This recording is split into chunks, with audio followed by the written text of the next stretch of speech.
The second day of the 51st ORI conference. We'll be starting with our first session on neuroimaging. So I would like to introduce the panel of chairpersons. I would like to call upon Dr. S.K. Bhoy, Dr. Manas Kar, Dr. Bipin B. Pradhan, Dr. Adya K. Panda, Dr. Anupam De, Dr. R.N. Sahu, Dr. Jayanta Mitra, Dr. M.V.K. Rao,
Our first speaker for this session is Professor Dr. Ajay Kumar. He is professor in the Division of Neuroimaging and Interventional Neuroradiology, Department of Radiodiagnosis and Imaging, PGI Chandigarh. He has 70 publications to his name. Sir.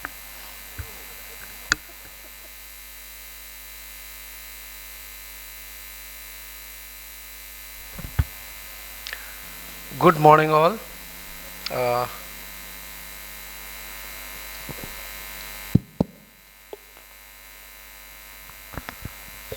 so, how many residents are there?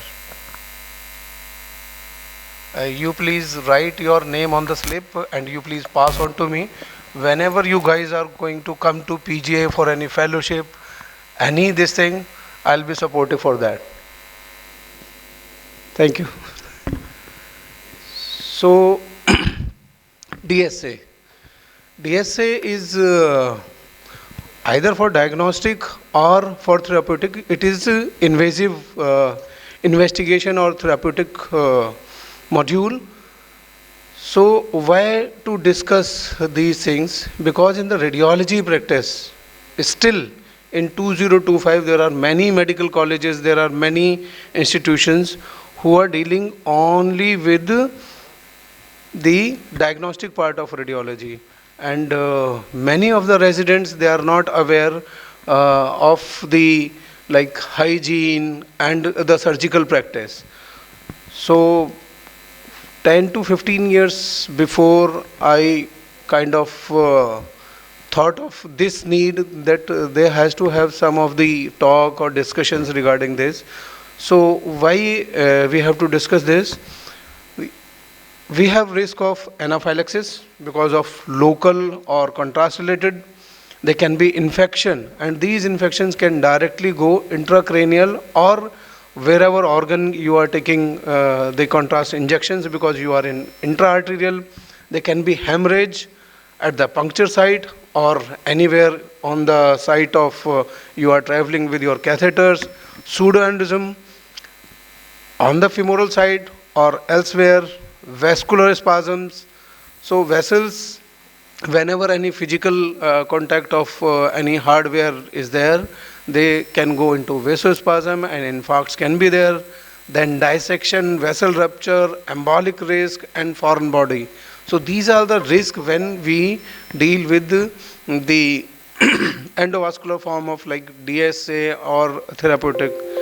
So this is one case we can see.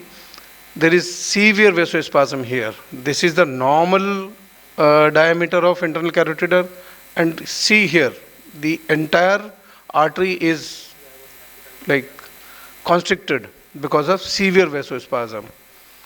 Here also, this is common carotid artery, this is ECA, and the entire ICA is not seen because of vasospasm. So vasospasm can be very much risky and can lead to infarcts. Then again, very important one, the vascular rupture. So this was a case of AVM. We were taking diagnostic, and my catheter, my wire went here and hit at the pica, and this is the bleed, the active bleed. So this can be very much disastrous, but at our place the bleed is increasing. We can see the bleed is increasing.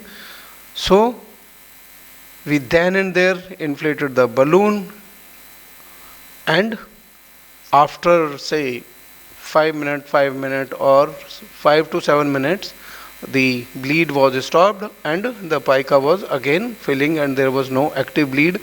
But that day this patient was not taken further for embolization procedure, and this was cancelled. So we planned for embolization, but because of complication this case was stopped. Then again this case, in this we can see the internal carotid artery. There are multiple irregularities, and these are the spaces. So dissection flaps are there. So just doing diagnostic DSA, you can engage with some ulcerated plaques and all those things, and because of flow that can convert into a significant dissection. So this is the dissection was progressive, and we can see the entire internal carotid artery is closed.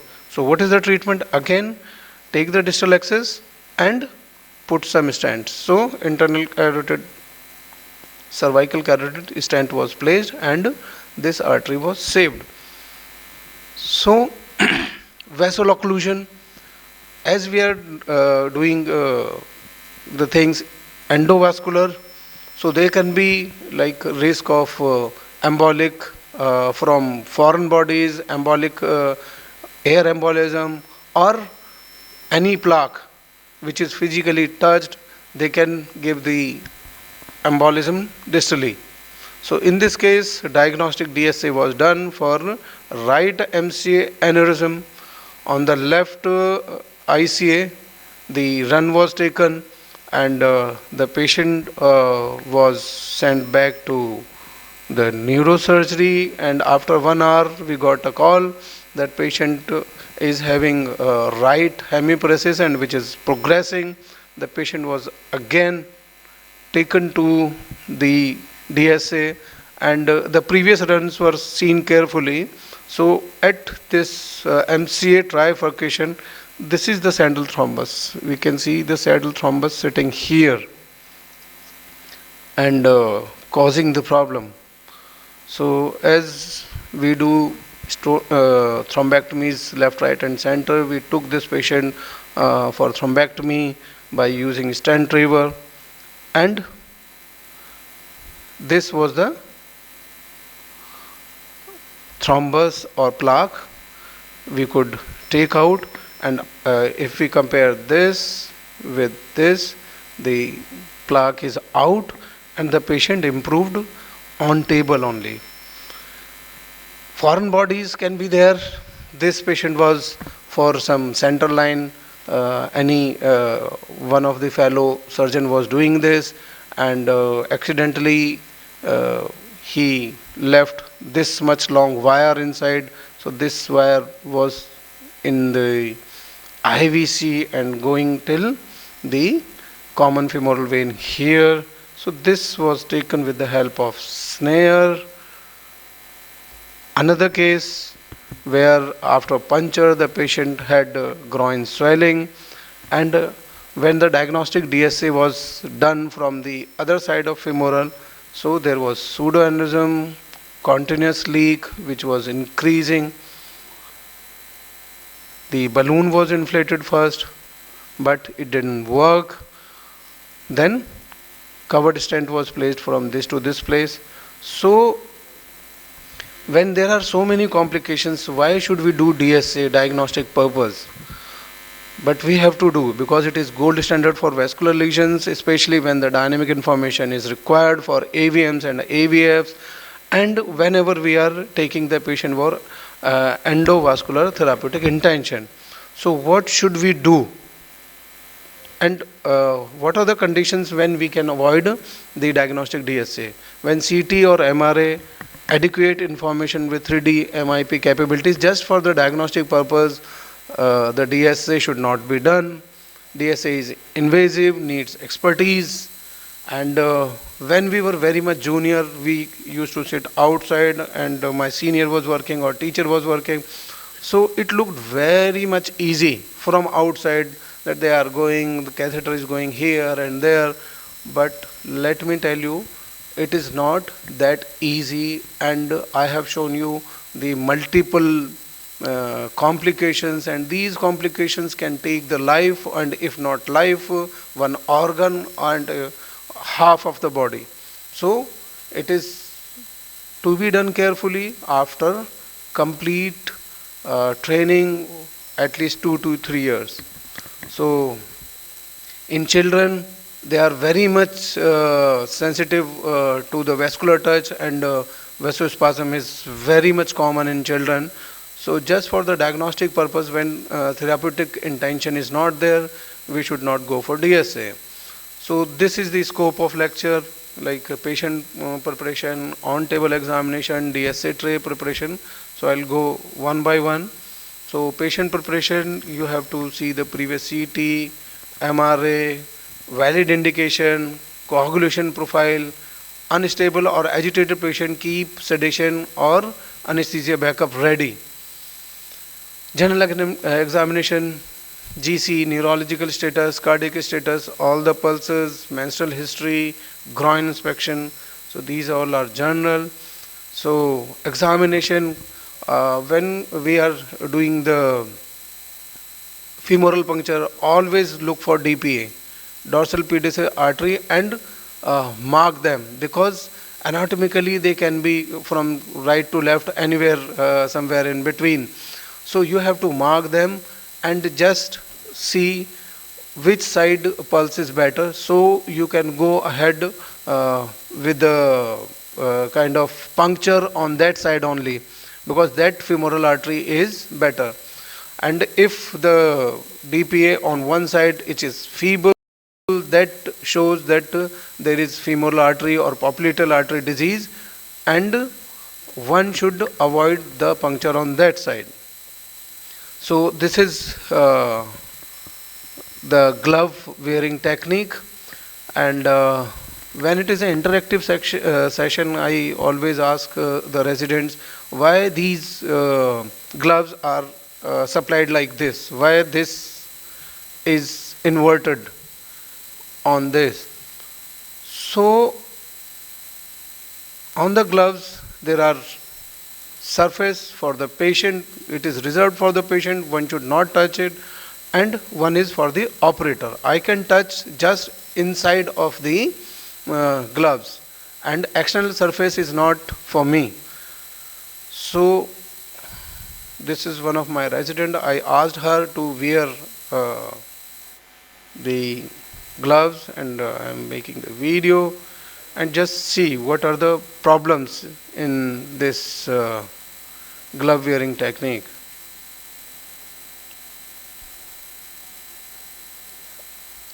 So if we go from this to this, so she has picked up and then she is touching the outside. This is wrong, one should not do. And then another important thing, the size of gloves are not fitting to this girl. So one should always ask for the gloves which are well fitting to you, because you are going to deal with very minute catheters, and if your hands are not comfortable, if the gloves are not very much fitting, then you can be like, your procedure can be jittery. So this is the right way of doing. Wear these gloves, don't extend it, leave.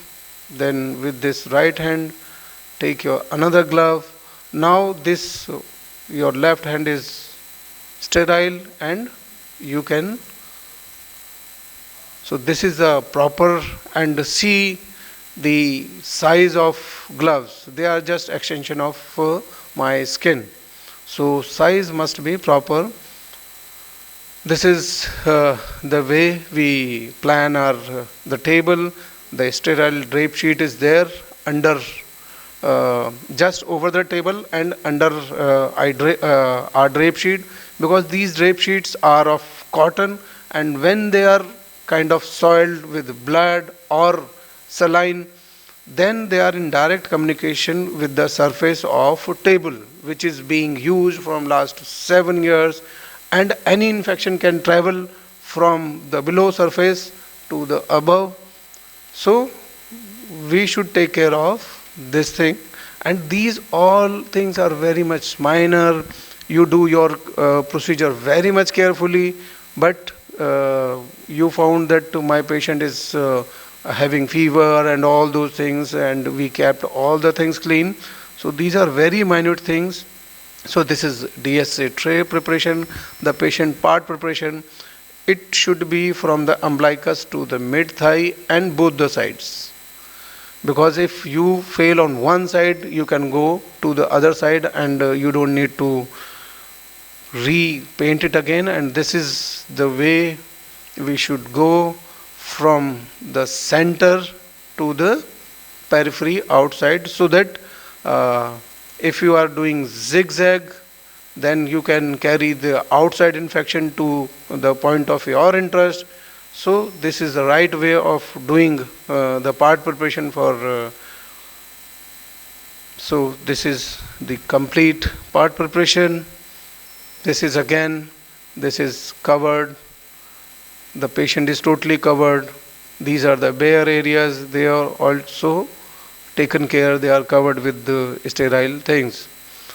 So LA injection, the LA injection is very much important, because you cannot put the local anesthetic directly intravascular, either in artery or vein, because they can cause erythema. So you have to inject always. When you put your needle, have negative pressure. If there is no blood, then only inject, and every time you have to do this. So whenever blood comes, you take out your needle, use another syringe, set of syringe, and then do this in the fan shape manner. So if blood comes, as I showed here, you have to discard the anterior, the entire. So I'll not go into the puncture technique because this is very much basic. But in puncture technique, it is a dynamic process, and you are directly going into the arteries, and they are in high flow. And if the entire things are not taken care, you just go into the artery, then you are asking for the sheath, then you are asking for another things, and you can lose your access into the artery, or you can create some vasospasm or pseudoaneurysm. So this is the blade I am going to nick. This is the dilator, this is the puncture needle, then this is the wire, and this is the sheath which is already ready, and this is the saline. So all these things are kept in sequential manner, and I don't need any kind of second assistant who can help me for searching things. So this is very much important. So how to do puncture? Your fingers, this is the puncture technique that from ASIS, this is the inguinal ligament, and from the inguinal ligament 1 or 1.5 to 2 inch below, you do your puncture. Your all three fingers should feel the artery, and this will give the direction, the sense of direction of artery, and your needle is going to enter here, but it is going to puncture here at the middle finger. So this slant gives you advantage of hitting at the right point, and this is around 45 degree of angle. Okay, so this is wrong way, this is directly in the direction of artery, because here you can puncture from this to this side and you can fail. So safe nick, how do we give nick? So this is the beveled edge of my blade is downwards, and in this it is upwards. So if you think of the anatomy of the skin and the groin, the skin is the toughest part, then there is subcutaneous fat and tissue which is very much soft. So if you are giving nick from superficial to deep, then your blade can suddenly go inside. Just after skin, it can suddenly go inside, and it can give a nick onto the anterior wall of femoral artery. And let me tell you, if you give a nick onto the anterior wall of artery, then that case is going to go for that artery repair for the surgeon, because that is not going to respond to your simple compression. Why it is so? Because when the nick is given, you cut the intima media layer of circular muscle fiber, and those are the circular muscle fiber, they help in the homeostasis and stoppage of blood. And when those fibers are cut, they are going to open up and gape the artery. So it is not the same when we are putting a needle and dilator into the artery and we easily compress, because in this procedure the muscles are not cut. But if this incision is made by mistake, this is going to go to have torrential bleed, and many times if you are not having very good surgeon, you might lose the patient just from a local bleed. So this is the way: pinch out the skin and keep your blade upwards and give the needle the cut like deep to superficial. So this is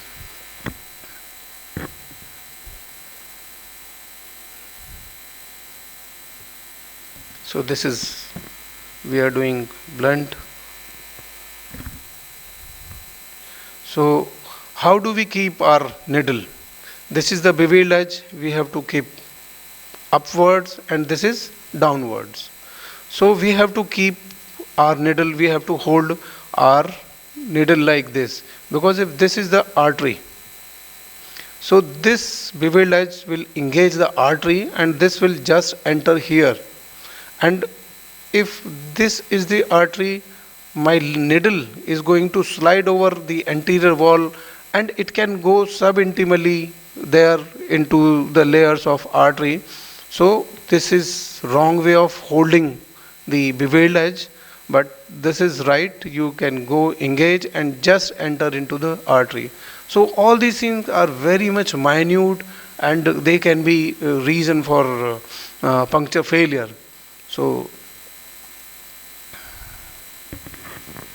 and you are not going to get all these things in your books or YouTube, because my lecture is not on YouTube. This is, you can come and listen here only. So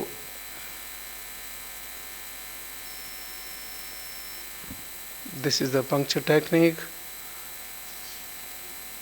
Take out the stellate, keep ready the wire in your hand before you take out your cannula, because once you are intravascular, immediately you have to put the wire. And when you are putting wire, this is the dangerous time.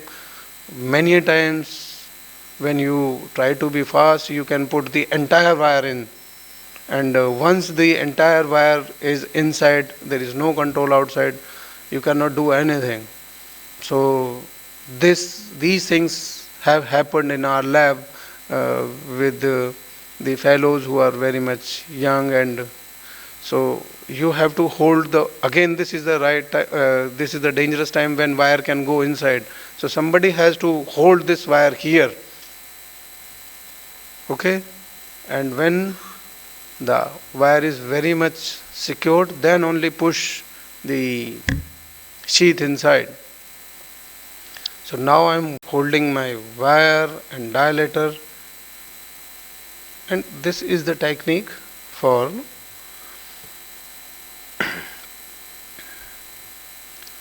So once the puncture is done, now we are going to take runs.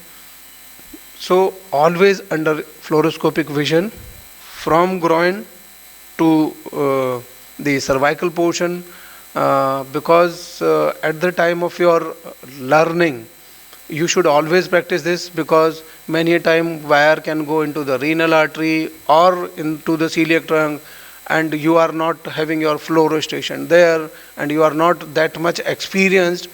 So one has to take care, because you are going to put your catheter on this, and it is already into the renal artery and you are pushing, so you will get a renal artery rupture, and the patient will develop shock and you will not be aware where this has happened.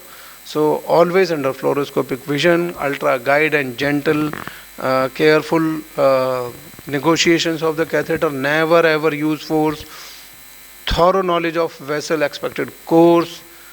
Guide wire should precede the catheter, and catheter margin, tortuous internal carotid artery and vertebral artery, the cannulation should be avoided just for the diagnostic purpose. We can do other things, because if there is any dissection into the internal carotid artery or the vertebral, that can be very much disastrous.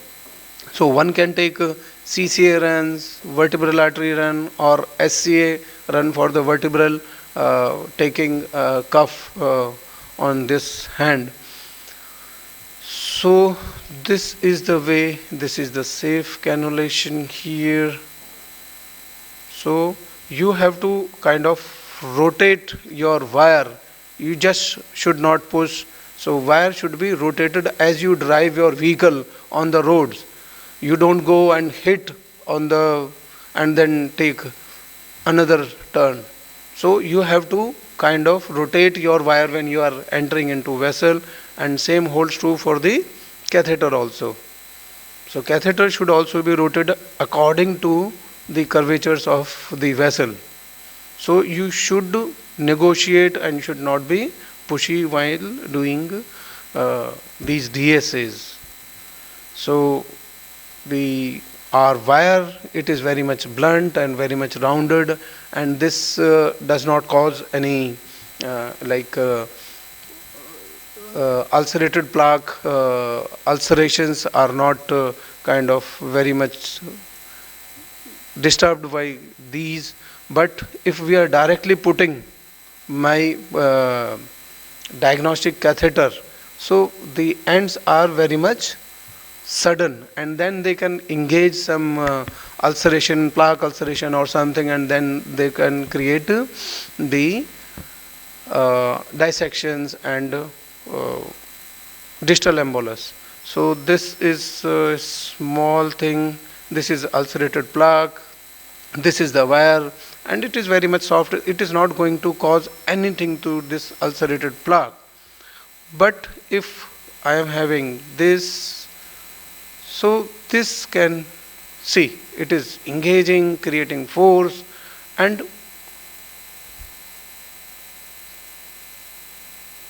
just see this one, it is engaging, and just see here, these are the plaques, and then they can go intracranially and cause the problem. So safe negotiation of catheters and guide wires. Never keep your catheters for long intravascularly, because the blood is having a character. Whenever the blood is flowing, it is liquid state. Whenever it is standing, it goes and gets thrombosed.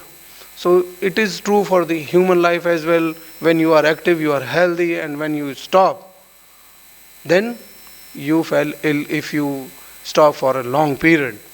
So, uh, how to take contrast? So, contrast should be taken in a deep bowl, and the plenty of contrast has to be there, because if that is not the case, you can get multiple micro bubbles in your, and if you are kind of taking the contrast with so much of pressure, see there are so many micro bubbles and you cannot get away with these, and you are taking internal carotid artery runs, you can inject all these micro bubbles inside the brain, you will not able to diagnose, but patient will be having ischemic sequelae. So how to connect the catheter with your injection? It is drop kissing method. The blood should come from this side, and you have to make a drop this side also, so that air, it is good for our life, but it is not good intravascularly, it is good in lungs. So any amount of air which is injected into any patient can be disastrous. So catheter parking, as I told, never leave catheter with guide wire or standing column of blood inside. So this was, the catheter was placed intentionally just for this lecture purpose. The and just see, this is the amount of thrombus generated into this catheter. So many a time, if the catheter is standing there and you just came and you don't take run carefully, you come with your syringes and contrast and take a run, so this much thrombus is good enough to occlude the entire ICA from the same side. So all these things has to be taken care while doing these DSAs. So in the interest of time, I'll stop here and we'll go to my next talk, which is there on cerebral AVMs, and I will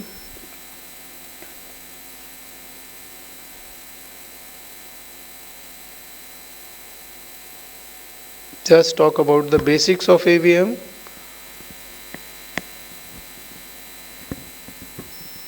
Which is very much important when you are seeing the AVM cases.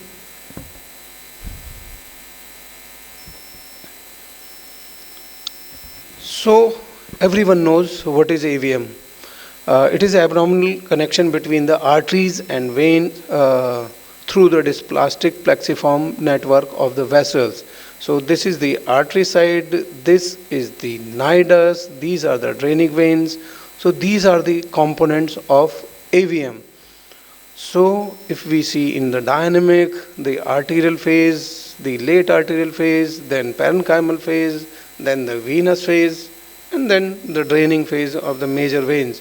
But if we see on this side, this is jumble of vessels, very much early draining vein on this side. So this early draining vein is the hallmark of the AVMs or AVFs, because we might see the jumble of vessels in many diseases, in tumors and all those things, and we have confusion whether this is a AVM or the just the tumor blush or something. So the early draining vein, they are the hallmark of the fistula or AVM nidus. So types of AVM, they can be pial, they can be dural, mixed pial dural, and clinical presentation. Most of the AVM, more than 90%, more than 70 to 80% or 50%, they are asymptomatic, and most of the time they are diagnosed because of other reasons. For whenever we do the head and neck imaging, you can find AVM in many patients. But when they present with hemorrhage, and the risk is 2 to 4% per year if the AVM is there. And they can present with seizure, especially when the AVM location in the temporal lobe. They can present with seizure. They can having focal neurological deficit when they present with bleed or mass effect or venous hypertension or venous ischemias. So these are the gradings. These are theoretical. I'll not go into the details of this because this was the SM grading, which was dealing with the neurosurgeons only. Now there are gradings because endovascular treatment of AVM is very much common. So they have taken the into account the feeding arteries, the presence and absence of AVF. This is another where they have taken the size, the vascular equivalence. So what is the management? Management, microsurgery, embolization, radiosurgery. These all three can be done standalone or can be done as a combination of one or two. So embolization for the bigger cases can be adjunct to the microsurgery or to the radiosurgery as well. And embolization can be used standalone also. So endovascular treatment indications, they can be curative to eliminate the smaller AVM in selected cases, palliative to improve the symptoms, targeted therapy for internodal aneurysms and fistula in the larger cases, and pre-radiosurgery for large AVM just to decrease the size of AVM, and then patient can go for the gamma knife. So curative embolization when the AVMs are taken for complete cure, and I'm very much happy to tell with the present skill and the hardware, up to 40% of the patient, the complete cure rate is up to 40% in the present era, which was very much dismal in past. So palliative embolization, when the intention is not the complete cure, that is for the large inoperable or subcortical AVM, the patient which are having large AVM and they are seizure resistant to the medical management. So seizures are mostly in the large AVM patient are because of the venous hypertension. So once you decrease the the total component of AVM and the share of fistula, it is definitely going to help to decrease the drug dose. And even if we are not completely treating these patients, the patient with progressive neurological deficit, these patients can also be helped with the embolization stage and partial embolization. The pre-radiosurgical, if the AVM is larger than 3 centimeter, then those AVM can be taken for the pre-radiosurgical AVM embolization. You can decrease the size of AVM, and then the patient can be taken for gamma knife. And the combination of this is going to most of the time completely treat the patient, because if standalone for the larger AVMs I am doing the embolization only, we can leave one or another component of AVM, and if they are doing gamma knife only, which is not very good for the larger AVMs, those patients are going to recur. So cerebral AVM, the components are arterial feeders, AVM nidus, venous drainage, outflow channels, AVM associated aneurysms and fistula.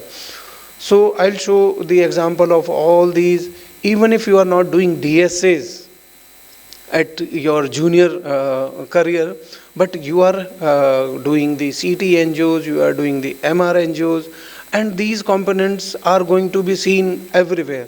You just need to see them carefully. So arterial feeder, they can be single, multiple. So I'll discuss one by one. So this is the arterial feeder. This is the single arterial feeder, we can see, and on the left side there are multiple arterial feeders. So these single arterial feeders, these are very much easy for endovascular and for surgeons also. But these kind of complex cases, they are difficult to treat, whether endovascularly or by the surgical methods. Then terminal, when the arterial feeder is going and directly entering into the AVM nidus and it is not supplying the parenchyma distally. This is very much easy again for us as endovascular treatment modality. But the problem is pseudoterminal. Pseudoterminals are those feeders, those appear to be ending into the nidus, But if you take microcatheter runs, those, so just see here, these feeders appears to be entering into the AVM nidus and they are ending here kind of.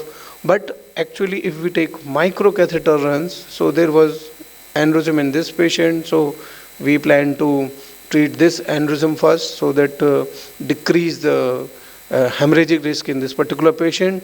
So this is the aneurysm here, and this is the AVM nidus. These artery appears to be ending here, and these are the arteries going posteriorly. But if you take microcatheter run, so this is a microwire here, and this is the microcatheter run. So this is the AVM nidus, but see this very much clean looking artery going in distally and supplying a significant amount of parenchyma there. So if I embolize here, my nidus will go, but this artery will also go. And aneurysm is also not seen here. So this is very much important not to embolize such kind of segments. So this is the artery, very much healthy artery going distally. And these are the arteries which are called the pseudo-terminal feeders. So we went into the another feeder, this is the another feeder, and here we can see microcatheter run is showing this aneurysm here.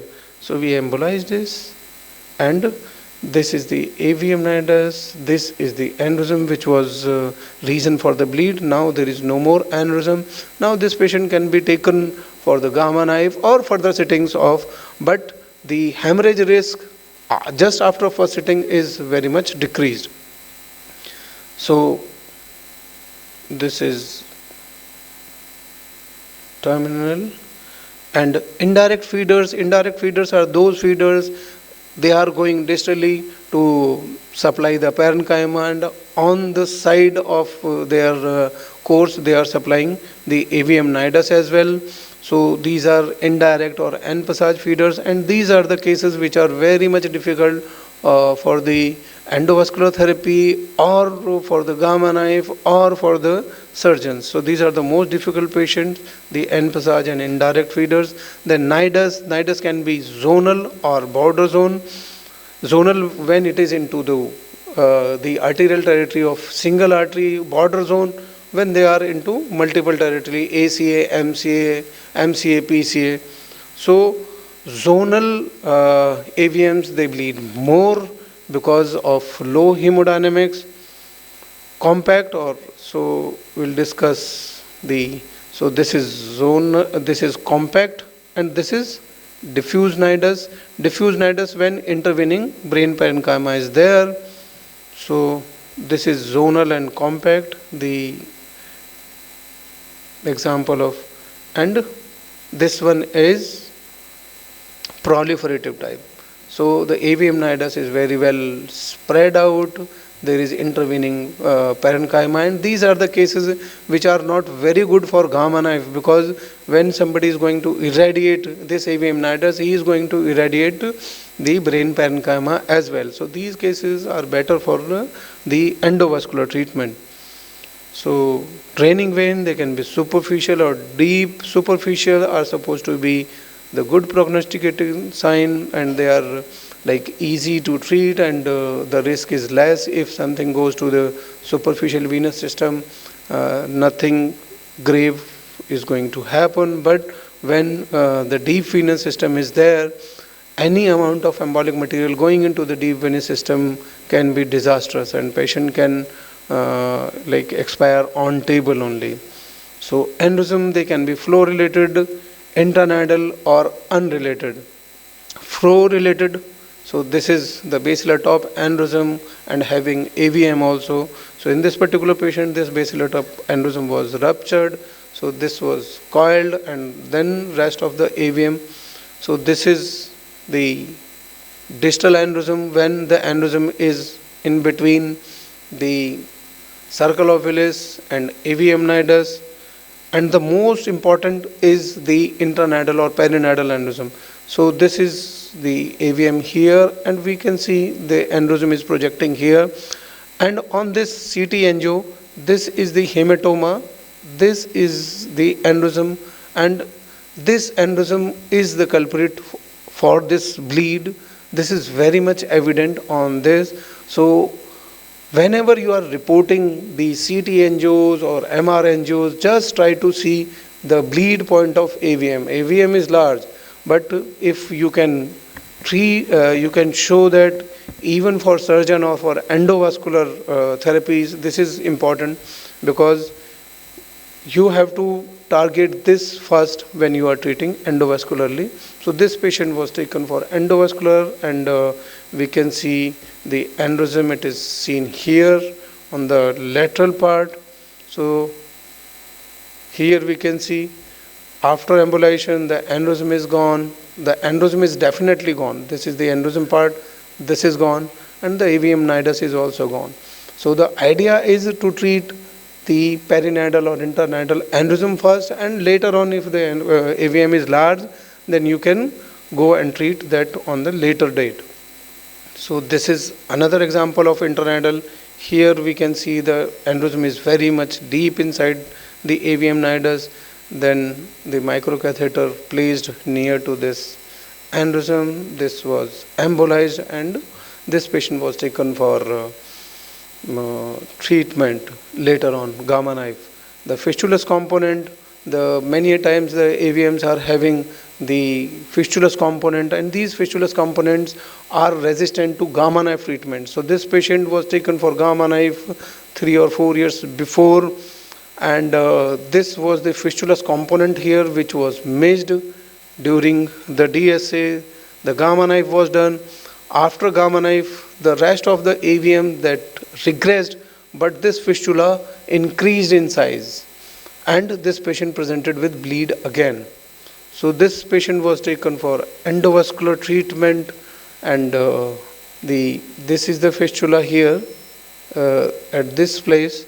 The patient was taken for embolization. The embolization of this fistulous component was done. And this is after 6 months. So this was the fistula site. Now it is treated. Now see, the patient is completely treated, and the vessels are looking very much healthy. The rest of the vessels are very much clean. So this is these are the kind of treatment embolic materials like NBCA glue, onyx, or fill. Fill is not available in India. But these are the advantages, that glue is easy availability, but onyx is not available.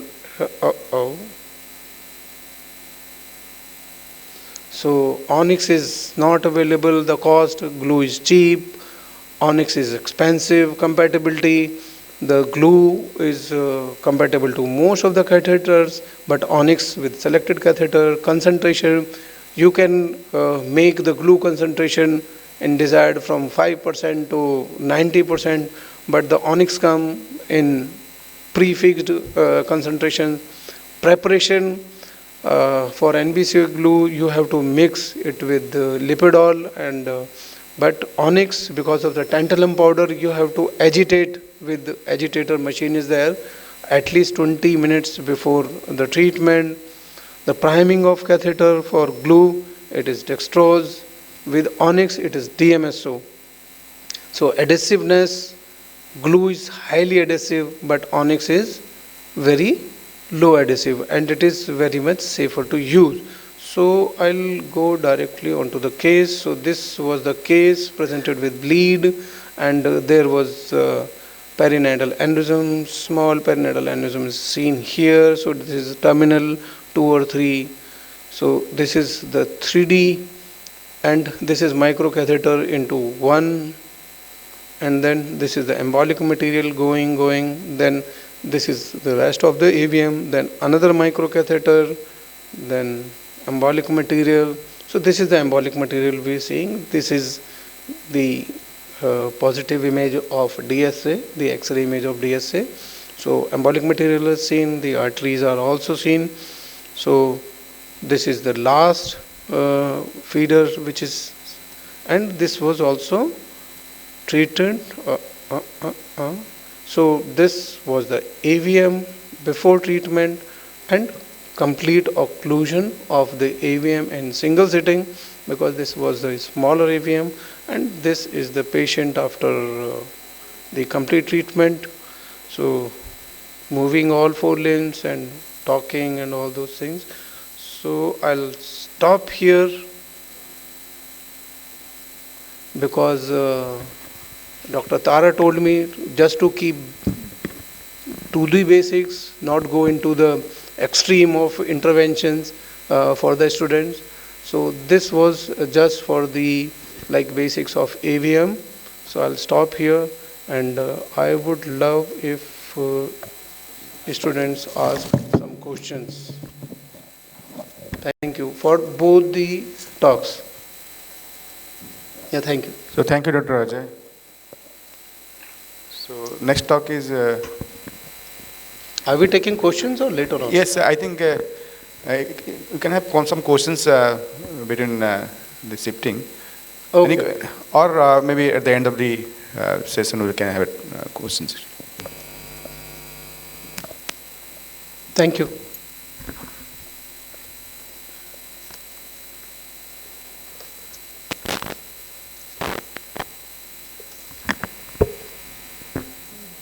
Thank you, sir.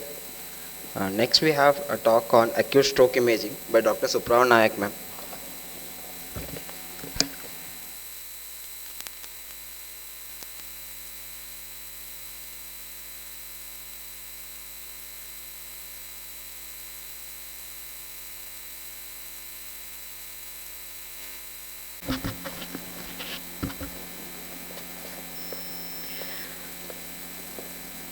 Very good morning to all of you, respected chairpersons, seniors and colleagues. I'll be speaking on imaging of acute stroke. We'll briefly discuss the etiology of stroke, the imaging finding, role of multimodal imaging, the imaging protocol and current evidence in stroke imaging. Etiology of acute stroke, commonly ischemic stroke account for around 80% of cases, followed by primary ICH and non-traumatic SAH, and venous infarct due to cerebral venous sinus thrombosis accounts for 1% of cases only. What is the role of imaging in acute stroke? First, we have to differentiate whether it is a hemorrhagic stroke or ischemic stroke. If it is a hemorrhagic stroke, then we have to see the location of the hematoma, volume of hematoma, mass effect, midline shift, and other alarming sign of hematoma expansion. If we are dealing with ischemic stroke, then we have to see 4P, the parenchyma, pipeline, the vessels, perfusion, and penumbra. Imaging is a triage and a treatment selection tool while it is acute ischemic stroke. What happens in acute ischemic stroke? Normal cerebral blood flow is around 50 to 60 ml per 100 gram per minute.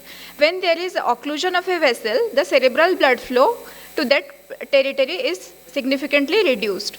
And when the CBF, the cerebral blood flow is reduced to less than 12 ml per 100 gram per minute, that part of the brain parenchyma undergo irreversible damage and form the core of the infarct.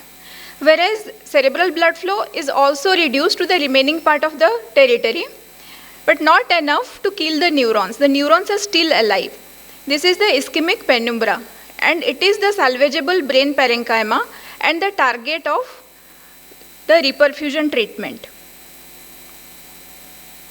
If we will not treat the patient in time, then size of the core increases to involve the entire territory. Immediately after stroke, the size of core is very small, whereas the penumbra here in green color is very large. But with time, the core size increases at the expense of penumbra. So if we treat the patient early, we can salvage the maximum amount of brain parenchyma. In a large vessel occlusion, nearly 2 million neurons die every minute, and there occur accelerated aging. Delay in treatment for an hour leads to accelerated aging of approximately 3.6 hours.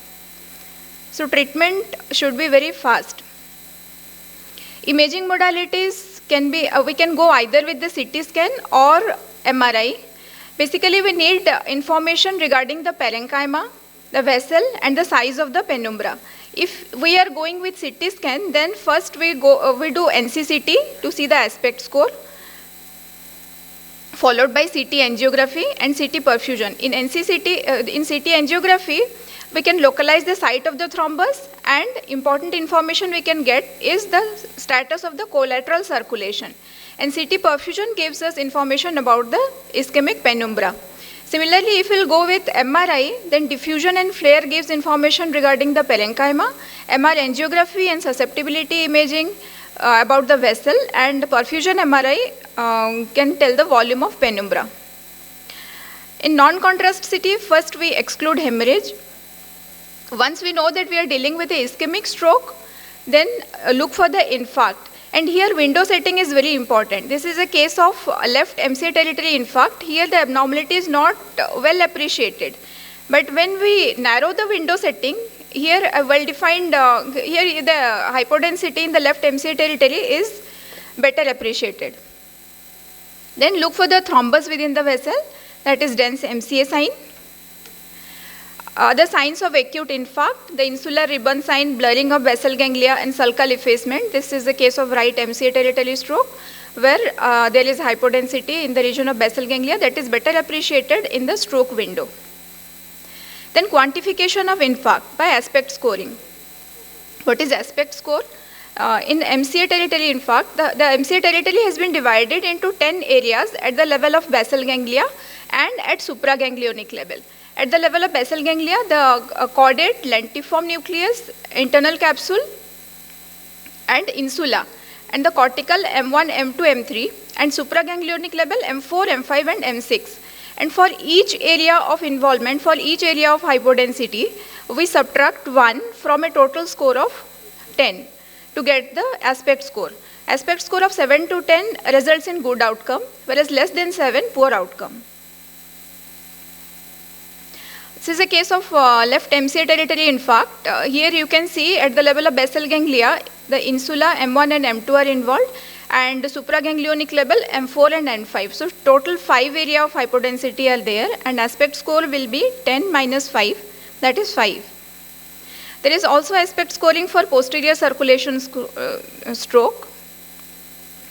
And the decision for IV thrombolysis has to be taken immediately after non-contrast CT, after seeing the aspect score only, before any other imaging modality. And after non-contrast CT, we go for CT angiography. It is acquired from arch of aorta till the vertex. It can assess both extracranial as well as the intracranial circulation. CT angiography can show us the occluded artery, that is the target for endovascular thrombectomy, and it can assess the collateral circulation. Endovascular thrombectomy is the standard treatment for patient with large vessel occlusion stroke within 6 hours. But large vessel occlusion in extended time window can potentially benefit from endovascular thrombectomy selected by simpler imaging triage. This was the hypothesis behind DIFFUSE and DAWN trial. Both of these studies have selected patients in extended window period, that is after 6 hours of stroke. DIFFUSE is taken up to 16 hours after stroke, and DAWN up to 24 hours after stroke. Both the studies have selected patient based on the size of penumbra on CT perfusion, and they have shown better outcome after endovascular thrombectomy compared to standard medical therapy. And after this, the paradigm shifted from time is brain to tissue is brain. Previously, up to 4.5 hours, IV thrombolysis was done, and up to 6 hours, endovascular treatment was done. But nowadays, after seeing the volume of the penumbra and penumbra to core mismatch ratio, if there is a substantial volume of penumbra, then endovascular thrombectomy can be done up to 24 hours. Another information we get from CT angiography is regarding the leptomeningeal collaterals. These are sequential DSA image where there is occlusion of the MCA and normal filling of the ACA. What is happening in subsequent images, we can see that the collateral vessels arising from the ACA is supplying the ischemic brain parenchyma. So these collaterals maintain the cerebral blood flow in the ischemic penumbra, and they provide us the therapeutic time window so that reperfusion treatment can be given. These collaterals reduces the rate of infarct growth and the rate of hemorrhagic transformation after reperfusion treatment. These collaterals also affect on clot. They deliver endogenous, exogenous TPA to the clot and increases the rate of recanalization and reduces the rate of reocclusion.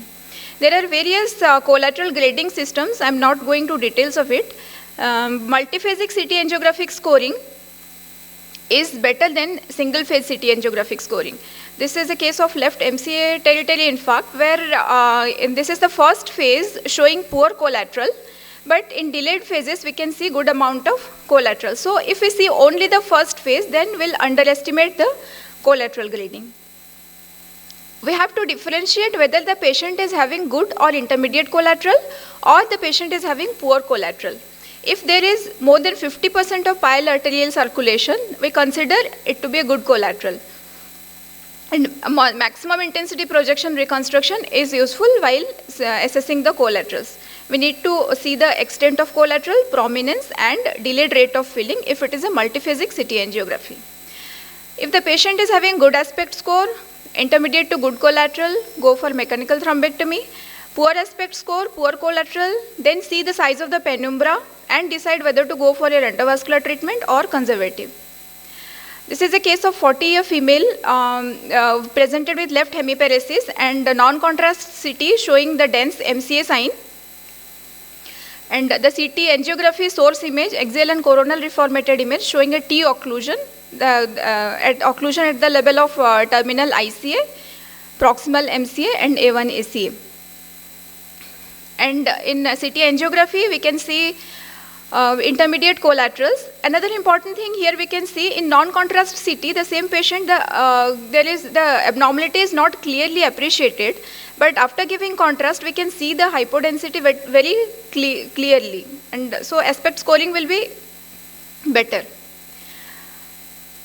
These are DSA images showing occlusion at the level of distal ICA, and mechanical thrombectomy was done for this patient, and after that there is complete recanalization of the vessel with good filling of the brain branches. These DSA images I have taken from Dr. Manoj. Actually, Dr. Manoj is doing mechanical thrombectomy in our institute, and this was the final infarct size.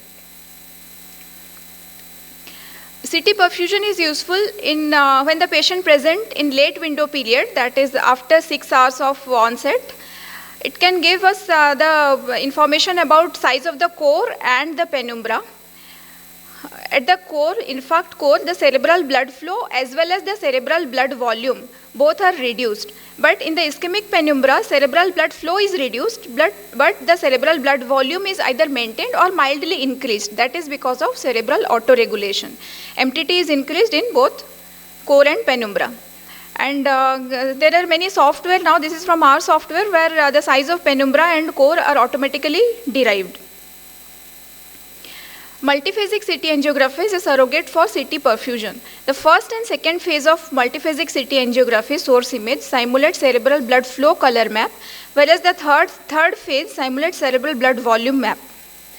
So case of left MCA territory infarct, the first phase of abnormality that corresponds to the perfusion abnormality in CBF map, whereas the third phase of multiphasic CT angio that corresponds to the reduced cerebral blood volume. There are many automated software. This is taken from literature, rapid automated software, where there is color coding, there is a map of core as well as penumbra. This is a case of T occlusion with good collateral, small sized core and large penumbra with a large mismatch ratio. This patient is ideal candidate for mechanical thrombectomy. Whereas the similar T occlusion, poor collateral, large size core and small mismatch between core and penumbra. This patient will not benefit from endovascular thrombectomy. The infarct growth rate is highly variable and it depends on the function of collateral circulation. In a study, they have correlated the time since onset of symptoms and the baseline diffusion weighted volume. The baseline diffusion abnormality correspond to the core of the infarct. You see this patient presented 11 hours after symptom onset, but the core size is very small, whereas this patient presented after 3 hours, well within the window period, but size of the core is very large. This patient is a slow progressor, whereas this one is a fast progressor. And the difference between the two lies in the collaterals. Patients having good collaterals are slow progressor, whereas patients having poor collaterals are fast progressor. Collaterals can also predict the imaging and outcome. Patient having poor collaterals has large sized infarct, and a patient with good collaterals has small sized infarct at the time of presentation. Then coming to MRI in acute ischemic stroke, we can do multiparametric MRI, diffusion weighted imaging, flare, susceptibility weighted imaging, MR angiography and MR perfusion.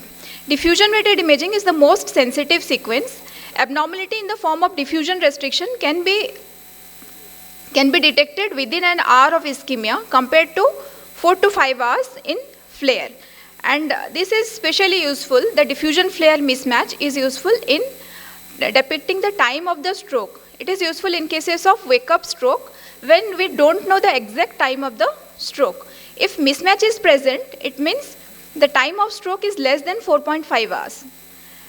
But if the abnormality is seen both in diffusion as well as in flare, implies the time of stroke is more than 4.5 hours. Then we need to see whether there is a significant amount of penumbra or not. For that, we have to do perfusion imaging, and the diffusion abnormality corresponds to the infarct core, whereas the difference in perfusion and diffusion, that correlates with the size of the ischemic penumbra. MR angiography and susceptibility can give us information about the vessel, and the susceptibility vessel sign can be seen in susceptibility weighted imaging. Whether to go for CT scan or MRI, it totally depends on the availability, and it's our choice. And CT scan is still considered as the initial imaging modality. It is actually preferred imaging modality while dealing with acute stroke because it is widely available, short scan time, and whatever information we need we can get from CT angiography and CT perfusion. Similarly, if you're going with MRI, diffusion weighted imaging is highly sensitive for hyperacute infarct, and diffusion aspect is more reliable than CT aspect. Diffusion flare mismatch has advantage that it can tell us the time of stroke, especially useful in wake-up stroke, and perfusion MRI again can give information about the penumbra. If it is a large vessel occlusion, patient is in window period, then go for IV thrombolysis followed by mechanical thrombectomy. In case of extended window period up to 24 hours, if the patient is having high aspect and good collateral, go for mechanical thrombectomy. Low aspect and poor collateral, then again assess the size of the penumbra and decide whether to go for EVT or mechanical thrombectomy. Whatever imaging modality we use, the door to needle time should be less than 1 hour. But 1 hour is actually too long, and we have to be as fast as possible. To conclude, in acute stroke, non-contrast CT is the initial imaging modality. If you are dealing with hemorrhagic stroke, we have to look the size of the location of the hemorrhage, the size of the hemorrhage, mass effect, and other alarming signs of hematoma expansion. In case of acute ischemic stroke, either we can go with a CT scan or MRI depending on availability. Although the paradigm is shifting from a time-oriented approach to tissue-oriented approach, still time is considered very critical while dealing with acute stroke. And multimodal imaging, may it be CT angiography or CT perfusion, it should not delay IV thrombolysis. IV thrombolysis should be done immediately after non-contrast CT at the scanner itself. And the collaterals which survives the ischemic penumbra for some time, they can fail over time. So definitive reperfusion treatment has to be given as soon as possible. The workflow should be fast and efficient, starting from image acquisition, interpretation, and taking decision. Actually, it is a teamwork, and coordination between the clinician, the emergency team, neurologist, radiologist, neurosurgeon, and anesthesiologist is very important. And all stroke staff, all should be alert, because time is very important. Time is brain while dealing with acute stroke. Thank you very much.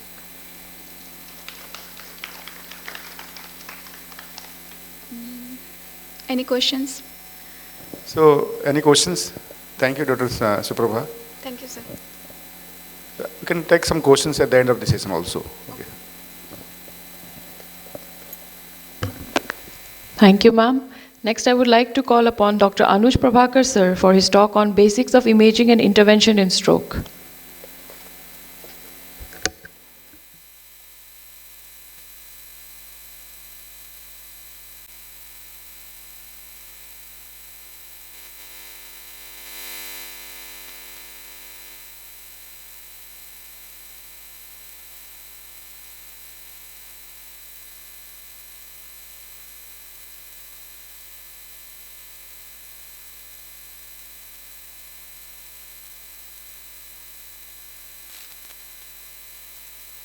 Issues always arise with Max. So after that excellent talk by the previous speaker, Dr. Nayak ma'am, on this imaging in stroke, what I am going to talk about is endovascular management of stroke. So imaging, I think everything has been clearly covered. So just a quick revision, you have to look at the parenchyma, the vessels, the site of occlusion, the collaterals, and the penumbra, which is going to show you what tissue is at risk. So these are the 4 P's of stroke.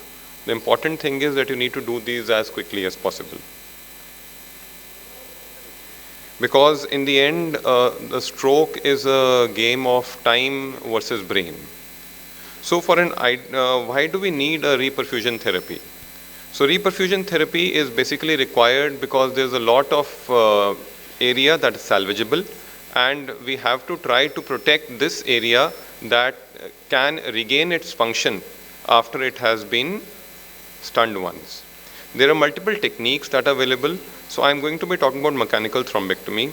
Intraarterial thrombolysis was performed earlier, but nowadays it has fallen out of use. So I won't talk about that because the results were really not very good with intraarterial thrombolysis. Why mechanical thrombectomy is needed is because wherever there are large occlusions that are going to affect the vessel, IV TPA is really not of much help.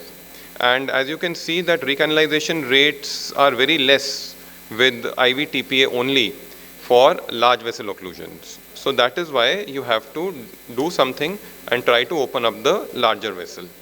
So the criteria that have already been discussed, and these are the basic criteria that are available that as per guidelines should be used to triage your stroke patients. So an ideal thrombectomy device is one that has got a less reperfusion time, a good quality of revascularization, and the clot should be removed intact without any distal embolization. There are multiple devices that are currently available in the market for stroke management. So basically, if you look at stroke management, there are 2 broad categories. One is stent retrievers and the other is aspiration. Stent retrievers, the basic idea is that the stent is deployed within the vessel and then it captures the thrombus and you pull it out, entangling the thrombus within the struts. So looking at stent retrievers, this solitaire flow restoration device, this was the first retrievable stent approved in the US. And this is the basic construction. So what we see is you have got distal markers. These distal markers are going to tell you the distal position of the stent. You will have one proximal marker which is going to show you the proximal position of the stent. So your clot has to be in between the distal and proximal markers. This is a usable length. And then this is connected to the pusher wire, and currently all the stents that come, they are non-detachable. That is, you cannot deploy the stent after or during the procedure when you are doing a mechanical thrombectomy. If we look at the basic procedure, why I have chosen to use the solitaire is because it was one of the first stents to come which was actually successful when it comes to mechanical thrombectomy. So if you look at the procedure, let us say this is our clot within the blood vessel and this is the microwire. So as the first step, we cross the microwire. Then the second step, we bring our microcatheter. So this is the microcatheter that is used in stroke, and the microcatheter is then made to cross the clot. After crossing the microcatheter, then you remove your wire, and after removing the wire, you bring the stent up into the microcatheter. Now what you're going to do is you're going to keep the stent there, and deploy the stent by pulling back the microcatheter. Once the stent has been deployed, you wait for a couple of minutes, 4 to 5 minutes, and after 4 to 5 minutes, you pull the entire thing out as an assembly and into your guiding catheter. So let us take this case as an example. This is a DSA image, and in this you can see that this is the ICA, and the distal part of the ICA, the T-junction, and then just everything that is distal to the ophthalmic segment is really not seen. This is not seen. This is the PCOM. So distal to the PCOM, you really cannot see the ICA at all. What you are seeing are multiple filling defects within the vessel, and these filling defects are representing the thrombi. So as I said earlier, the first step is to cross the microcatheter after crossing the wire. After you cross the microcatheter, here we have taken a run to show that yes, the microcatheter has crossed the site of clot and it is now within the normal vessel. So I don't know if you can see. Yes, you can see. So look at this stent retriever. This stent retriever is of a different company and it has got multiple markers throughout its length. And you can see that the stent has been placed from the MCA up till the proximal ICA. So the stent retrievers and the markers have been placed. So now after doing this, we wait for 5 minutes. And after doing that, then we start pulling on the stent.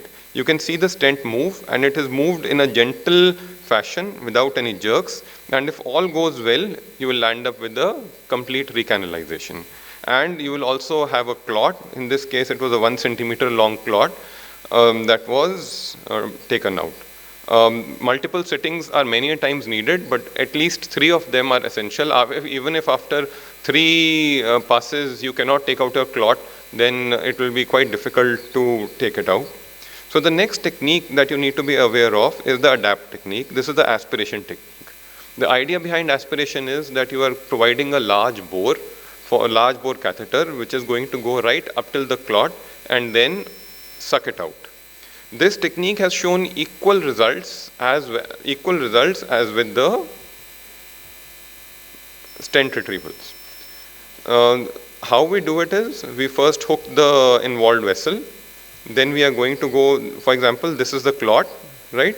And we cross the wire across the clot. Then after crossing the wire across the clot, we are going to take our microcatheter and subsequently your stent retriever, your aspiration catheter up till the surface of the clot. Once the stent retriever aspiration catheter has reached the surface of the clot, you start the aspiration, and after the clot is engaged properly, then you can pull the whole thing out. So this is a more straightforward technique, slightly easier to use. Another advantage is that since you are only crossing the wire under ideal situations, you're only crossing the wire, so the distal embolization of the clot and fragmentation of clot is a bit less. And as in this case, this was the MCA M1 occlusion. We crossed the wire, and after crossing the wire, we have placed our aspiration catheter. And after placing the aspiration catheter, we waited. And once the aspiration catheter is engaged the clot, then obviously all the blood flow will stop. So after waiting, then we took out the first pass. In the first pass, you can see after the first pass that some of the thrombus has cleared, but there are still filling defects that are seen within the M1 segment of the MCA and the bifurcation also. So we went in again, and this is our wire, which we are carefully crossing across the lesion site. And after 3 passes, we were left with this. There was still some small thrombi, but then it really was not occluding the vessel, so we stopped. And this is the 24-hour CT angio, in which shows a completely open vessel. Various combined techniques are available depending on how you place the stent and how you place the aspiration catheter. The basic idea is that you have to take both of them up together and then take both of them out together. So let us see at this case. This is an MCA M1 occlusion, and we have crossed the microcatheter and we have taken a run to show that it is crossed. Then later on, after that, we are going to deploy the stent. Now the stent is being deployed, and our aspiration catheter currently is sitting somewhere in the petrous segment. We push the aspiration catheter up, and now the aspiration catheter is being pushed up, and you will see in this image that we have pushed the aspiration catheter up, and aspiration catheter is now also abutting the face of the thrombus.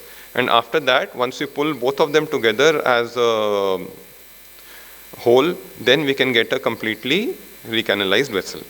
So let us look at a few cases to demonstrate whatever imaging you have seen and how it affects our routine utilization of the imaging in stroke, and how successful we are, and what to do and what not to do and what to look out for. So this was the first case. This is a 45-year-old male, non-diabetic, non-hypertensive. So this patient had upper limb and lower limb weakness on the right side of just 30 minutes duration. This patient was in the hospital at the time of stroke, and patient had right upper and lower limb power of 0/5. So if you look at the NCCT, as you've already been told, aspects is an important part of stroke imaging, but this NCCT is normal. So this NCCT is normal, but it doesn't mean that you stop here. You are not just a radiologist, you are a clinical radiologist. That means you always have to have the clinical information available to you. And if it is not available, you have to ask. So once you have the clinical information available, even though this is a normal CT, we went ahead and did a CT angiography. So the CT angiography revealed an MCA bifurcation occlusion.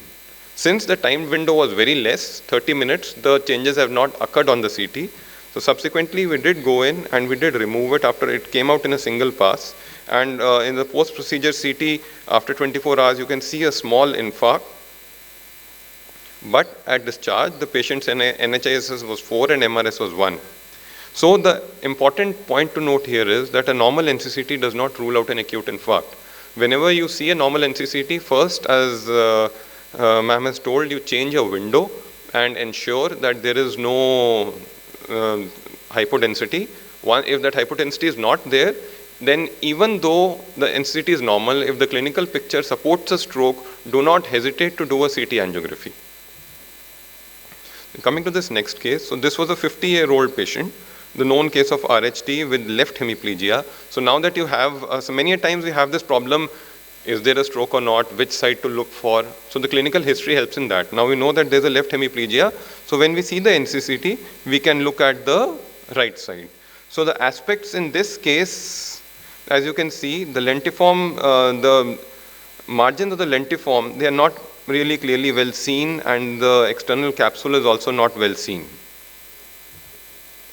And this was the NCCT image in which we can see the hyperdense clot. And the CT angiography, and the CT angiography shows that there is an MCA-M1 occlusion. But when we did the multiphasic imaging of CT angiography, what we found out was this is the first phase, and this is this was the first phase. Sorry, this was the first phase, and this is the third phase. At least do 2 phases. Or if you have the time and you have got a normal protocol, even a third phase helps. So this is what you mean by good collaterals. How to differentiate on a quick stepwise basis. If on the venous phase or the arterial phase itself, if your vessel is filling immediately distal to the site of clot, that means you have got good collaterals. If your M2 segment is filling, up till the M2 segment is filling, then you have got intermediate collaterals. And if even your higher leptomeningeal collaterals from M3 and M4 are not filling, or they're only just barely filling, then you've got poor collaterals. So this patient, even though the time duration was 3 hours, the patient had good collaterals, so we were very optimistic. We went ahead, did the thrombectomy, removed the clot, and as you can see on the post 24-hour CT, there's really hardly a small infarct which is in the region of the external capsule and the lentiform. Otherwise, the patient has no other infarct and the brain has been completely saved. So the learning point here is that collaterals matter, and you need to report them whenever you are reporting a case of acute stroke.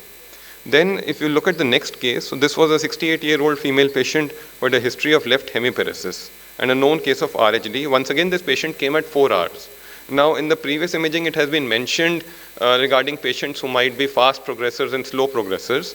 So if you look at this NCCT carefully, you will see that there is a hypodensity that is involving almost all the divisions of the MCA as per the aspects. Even the chordate is involved, the internal capsule is involved, the lentiform is blurred, external capsule is involved, and over here also, there's a subtle increase in hypodensity with the loss of gravite matter differentiation. So we assumed that this case had an aspects of no more than 4, and we went ahead. So this was the site of occlusion. And after doing this, we did a successful thrombectomy. After 3 tries, we were able to recanalize the vessel.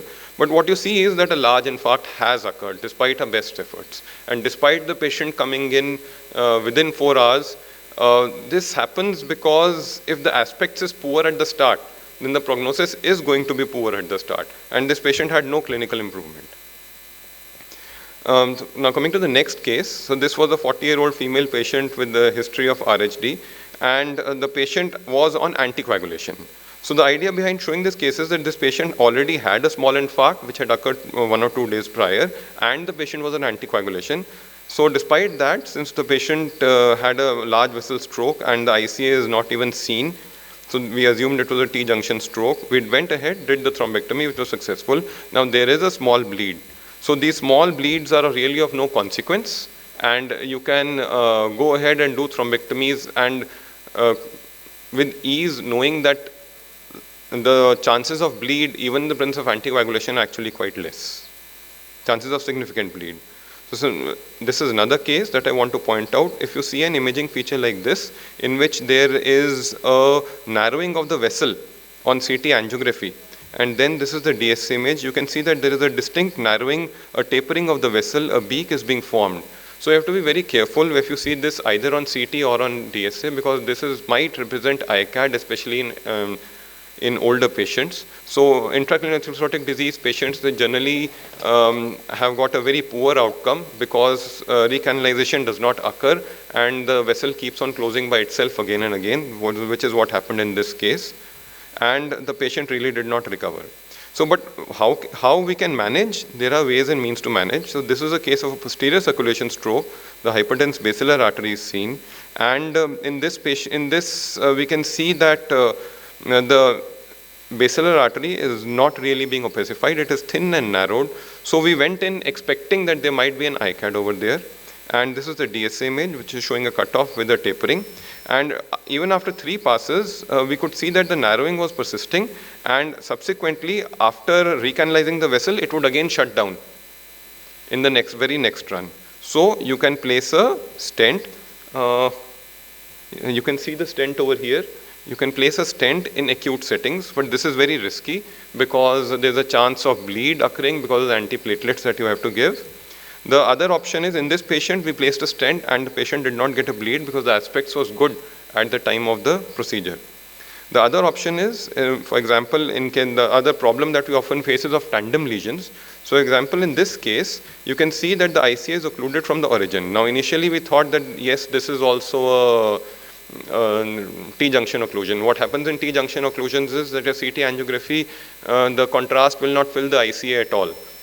So you need to be aware about that T-junction occlusion, the contrast will not fill the ICA. That does not mean that the entire ICA is thrombosed.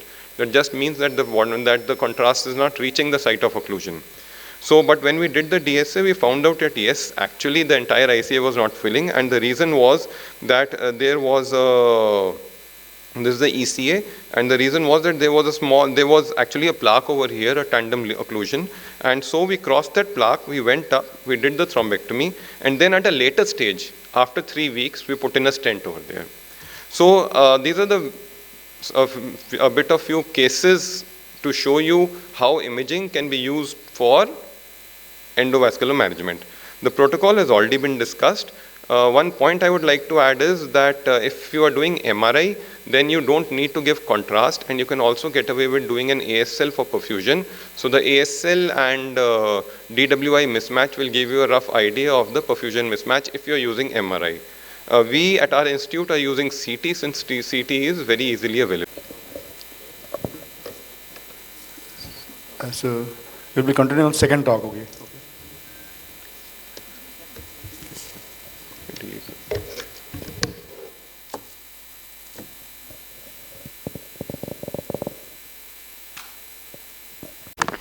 Thank you so much, sir. Before moving on to our next speaker, as Dr. Ajay Kumar sir and Dr. Anush Prabhakar sir have to leave shortly, I would like to request Dr. MVK Rao sir to kindly felicitate our speakers.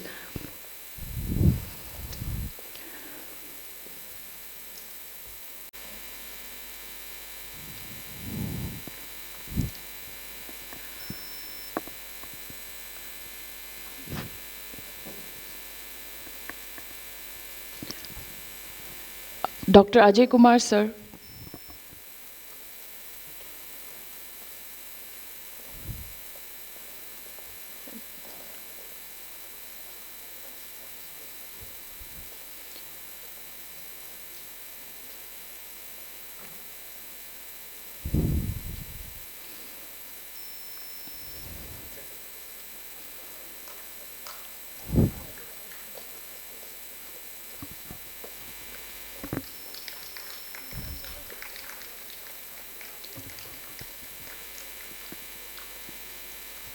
Dr. Anuj Prabhakar, sir.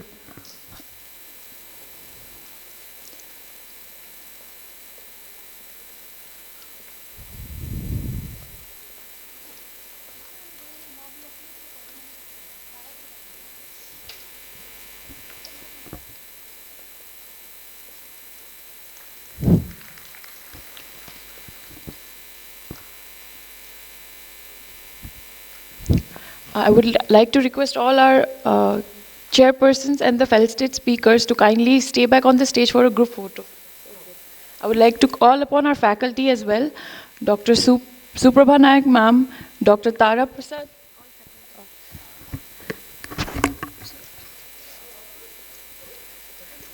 Dr. Tara, Dr. Biswajit, Dr. Sudipta,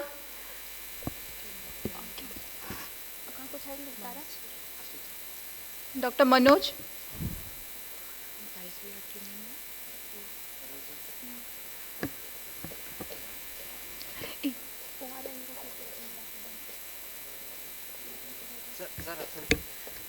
Dr. B.K. Samal sir, Dr. Nihar sir.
Thank you, everyone. I would like to request our chairpersons to kindly take their seat as we have two more speakers for this session.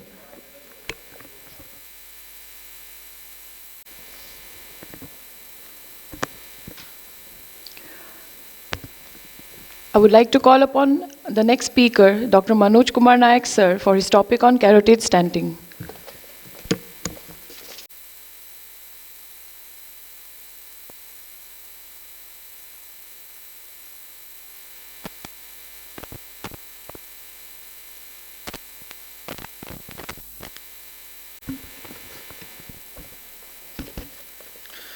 A very good morning to all of you, respected chairpersons, my dear colleagues and students.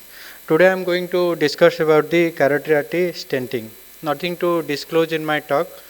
My overview will be the pathophysiology behind the carotid artery stenosis, any role of vessel wall imaging, pre-procedure planning, how to plan, during the procedure what to see, post-procedure management, and about some of the trials, landmark trials, what they say about the carotid artery stenting.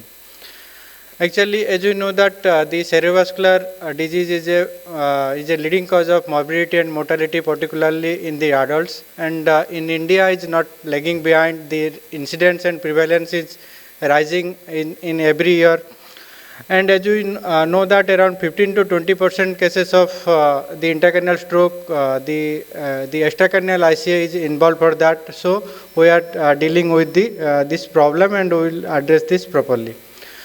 As you know how the plaque formation occurs in ICA, normally when there will be a straight line, the blood will pass in a laminar flow. But when the vessel, when there will be a bifurcation, some of the blood flow will go straight in a laminar flow. Some of the blood will hit the bifurcation, and that will swirl around the outer wall of the ICA or the carotid bulb, and it will go intracranially. Actually, that is the area where there will be swirling of the blood in that particular segment that will cause the formation of plaque. That's why we see normally the plaques in the outer wall of the ICA and ECA, and it is supported by the coronary literature, where the bifurcation occurs and the plaque formation occurs just opposite to that bifurcation.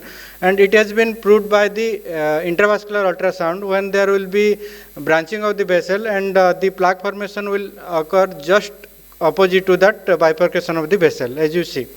And this slow flow causes the low wall shear stress, and that will cause the endothelial dysfunction and the increased permeability and a relative hypoxic condition for inflammation, and for that purpose only the plaque formation will occur.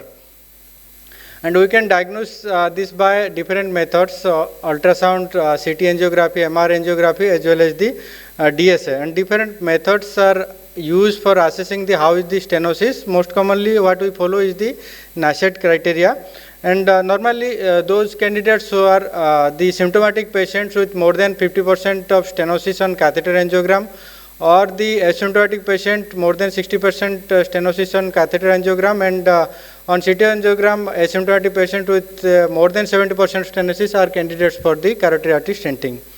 Any role of vessel wall imaging for keratorization plaque? Yes, we can know the vessel wall enhancement, vessel wall remodeling, plaque thickness, plaque surface irregularity, and the intraplaque hemorrhage. These are all high risk plaques, and we have to be careful when we are dealing with the carotid artery stenting, because some of the plaque may migrate into the intracranial circulation. And there may be a positive remodeling or negative remodeling of the affected segment. When the affected segment, the diameter of the affected segment is more than the normal segment, if B by A ratio is more than 1.05, then this is positive remodeling. And the affected segment, when it is less than 0.95, then this is negative remodeling. This is very important for diagnosis, especially for intracranial atherosclerotic disease. For example, this is a case of 53-year-old female who presented with right watershed territory impact, and she was having the stenosis in the cavernous ICA. We did the MRI with vessel wall imaging. MRI showed the narrowing in the cavernous ICA and plaque in the right cavernous ICA. In the zoomed view, we can see the plaque and the lumen. The hypointense structure is the lumen, and the hyperintense structure is the plaque that is causing the stenosis. The management depends upon the medical management, the carotid artery endarterectomy, and the carotid artery stenting. Normally, symptomatic patient below 50% will be managed by the antiplatelet statins and controls of the risk factors like antihypertensive medication, antidiabetic medication. For symptomatic patients, more than 50% stenosis, and asymptomatic patients more than 70% of stenosis, what we do usually stenting. We have to select the patient and evaluate the patient, like pre-procedure neurological assessment, how is the MRS, risk factor assessment, pre-procedure planning and hardwares, and we have to prepare for any complications during and after the procedure. On imaging analysis, what we see how is the impact, like watershed impacts or any territorial impact, The degree of leukorrheasis, if the leukorrheasis is grade 3, then there may be chance of cognitive impairment after the procedure, and the amount of bleed. As you are giving antiplatelets, so we have to look after how is the bleed. And CT angiography, different zones are there, like aortic arch zone, proximal vessel zone, stenting segment zone, distal vessel zone, and the intracranial cerebral vessel zone. Normally, what we see in the CT angiography is the how is the arch anatomy, like type 1 arch, type 2 arch, and type 3 arch, because we have to take our hardwares accordingly. In type 3 arch, usually we need the SIMS catheter, what we usually regularly use the Picard catheter. The plaque morphology, length, and the degree of the stenosis to assess the how much length will be the stent.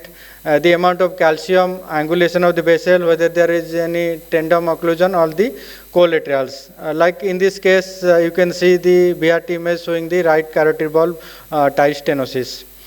And before putting the stent, we need the antiplatelets. What we usually follow is the aspirin 75 mg BD and clopidogrel 75 mg BD at least 3 days prior to the procedure. And during the intra-procedure, the anesthetist will stand by, particularly for managing the bradycardia and hypotension because of the stimulation of the baroreceptor.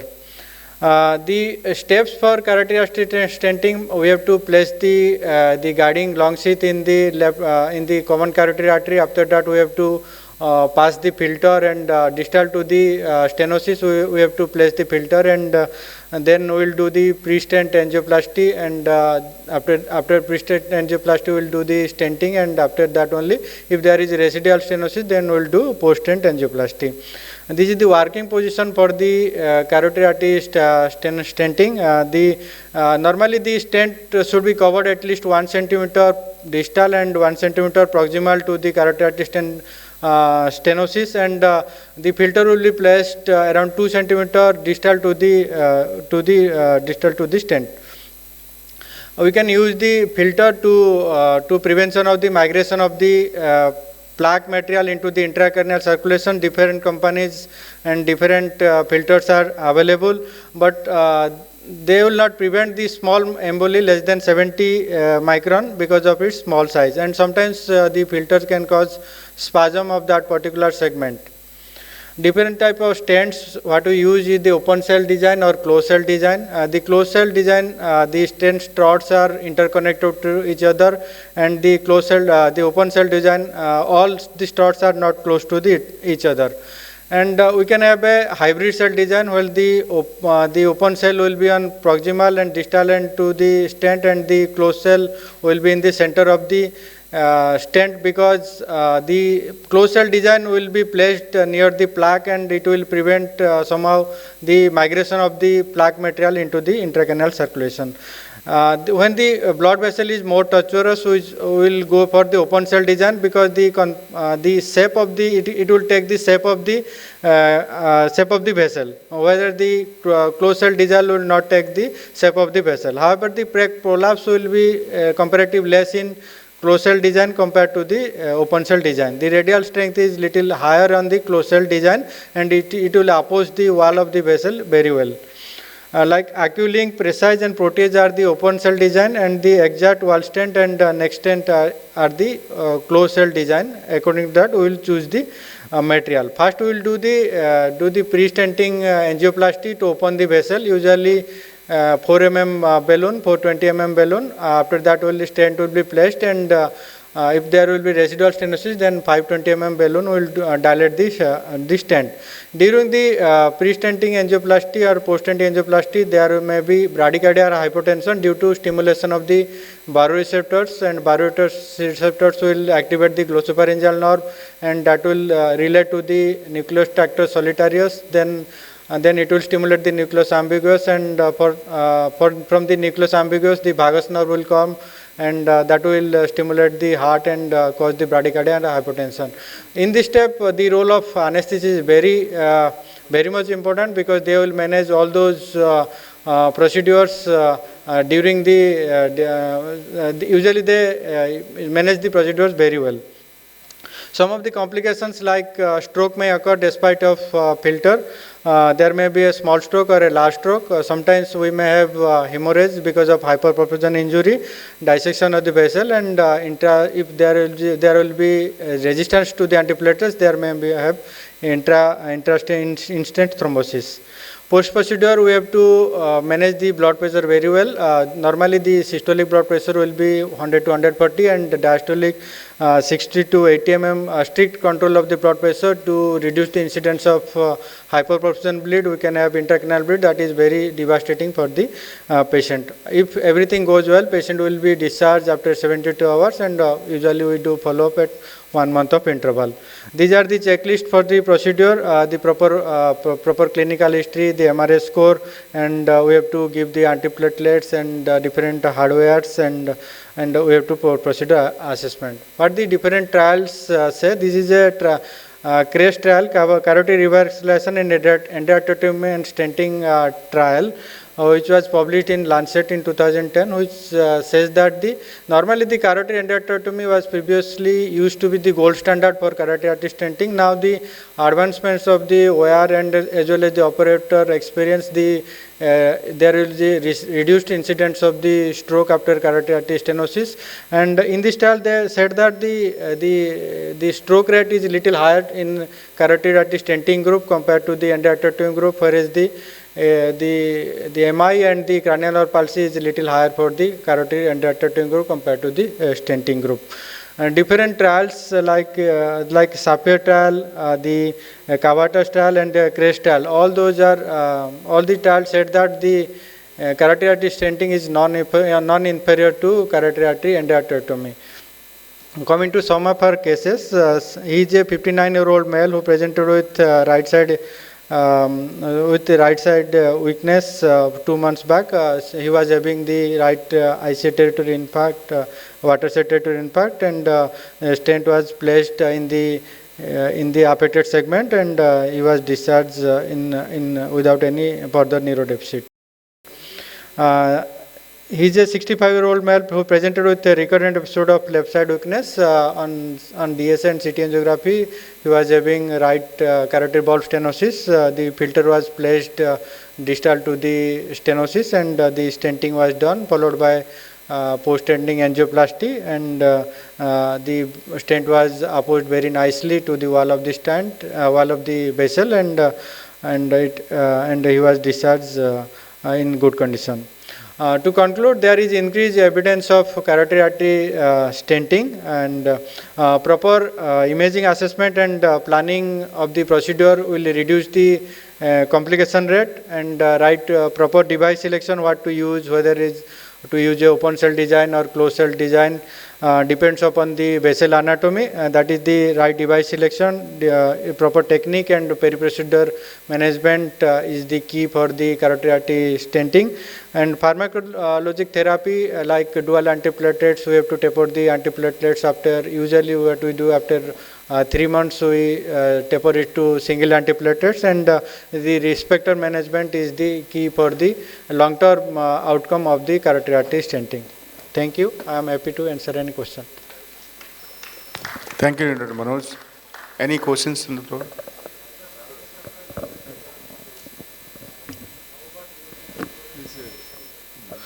If normally some of the centers, what usually they follow, they use temporary pacemaker for prevention of bradycardia and hypertension.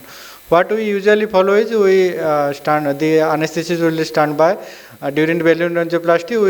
We are doing balloon angioplasty. You prepare for giving either glycopyrrolate or atropine. Here we are using. You can use temporary pacemaker prior to the procedure. That is one option also. Any protocols for bilateral stenosis you have?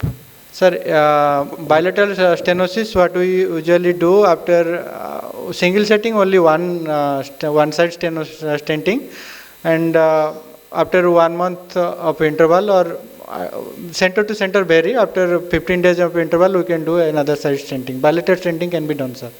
Which one to do first, the more stenosed person or the? No, the symptomatic side has to be dealt first.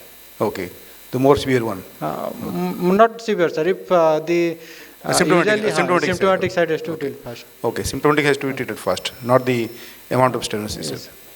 Okay.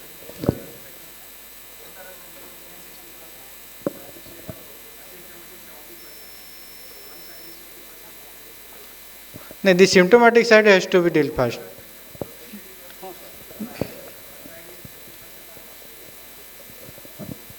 I didn't get you.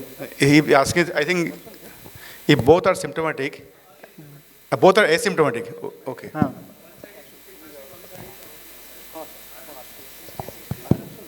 No, 60% what we do, we can follow that off if it is asymptomatic, and we can do one basal wall imaging whether the plaque is on a high risk category. I told you now what are the features for high risk plaque. If the high risk features are present, we can go for stenting. Thank you, sir. Okay, thank you, Dr. Manoj. Thank you, sir. Now the next talk is by Dr. Nagarajan. Na?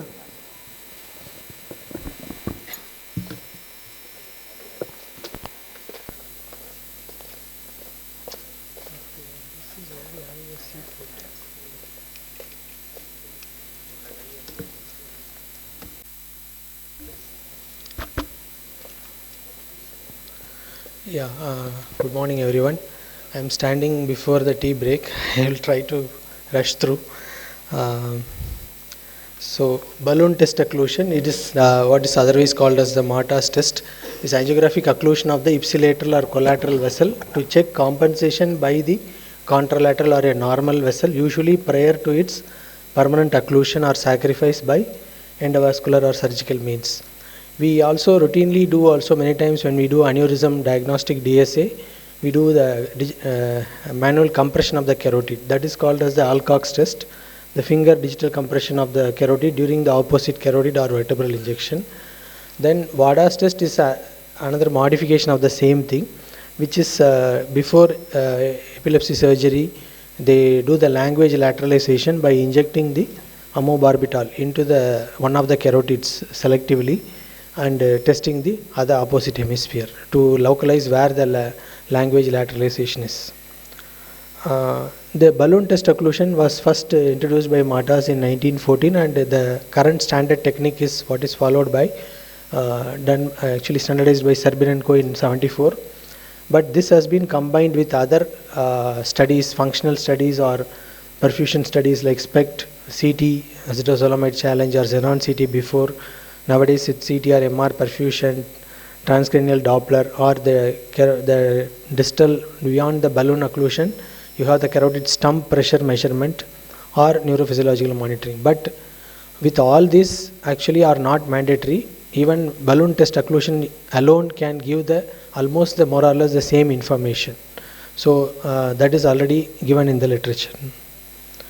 So what are the indications for the balloon occlusion test? Whenever you have a wide-necked giant aneurysm where you plan to do a carotid artery ligation or nowadays more of endovascular occlusion, pseudoaneurysms, particularly post-traumatic ones, carotid blowout injuries, some carotid cavernous fistulas quite commonly, which are actually carotid transections, severe fistula with almost or multiple rents, you cannot save the carotid.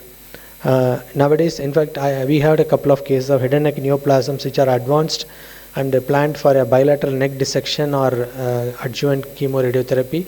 Before that, to anticipating the carotid blowout, they wanted a test occlusion before the surgery, or during the surgery if it injures, they can go ahead and ligate it without worrying about the collateral. So these are the indication.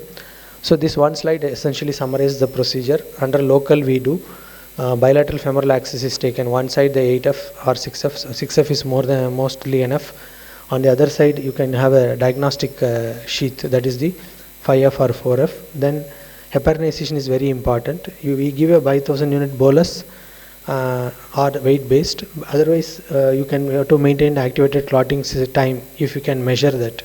But if you don't have that also, it's okay. 5000 bolus holds good with after yearly hourly top-ups of 1000 or 2000 units. Sorry, 2000 or 3000 units. The balloon we use is the 1/8 balloon, that is a Sterling balloon, which is also used for carotid stenting. That is before the stenting for doing the angioplasty. The 1/8 Sterling balloon is a good balloon. Or if it is a distal, suppose you are taking into petrous or cavernous carotid for occlusion testing, you can use the hyperfoam balloon. The testing has to be done at least 30 minutes, but many times 15-20 minutes. We know that if there are no deficits, you can have an idea. But you have to do a hypotensive challenge also, either using sometimes the anesthetist is around or the neurosurgery resident is around. They inject the IV labetalol or IV intravenous nitroglycerin NTG. Sometimes intraarterial nitroprusside can be used, but that has not been shown to be very useful. I think labetalol or nitroglycerin are good enough. And the mean arterial pressure is reduced from about say 100 or 90 to it's about brought down to around 70 or to 60. Temporary pacing wires or atropine, at least atropine is there always as a backup, because you don't occlude at the bulb, you take it to the distal cervical ICA to do the balloon test occlusion. And contralateral ICA vertebral is ICA or the vertebral is injected using the diagnostic catheter. Then at the end of the procedure, you don't reverse the heparin, you just leave it and maintain the BP. That is very important for 24 hours. Maintain 120 systolic and at least observation of 4 hours, preferably in ICU, but otherwise also in a monitored setup is fine.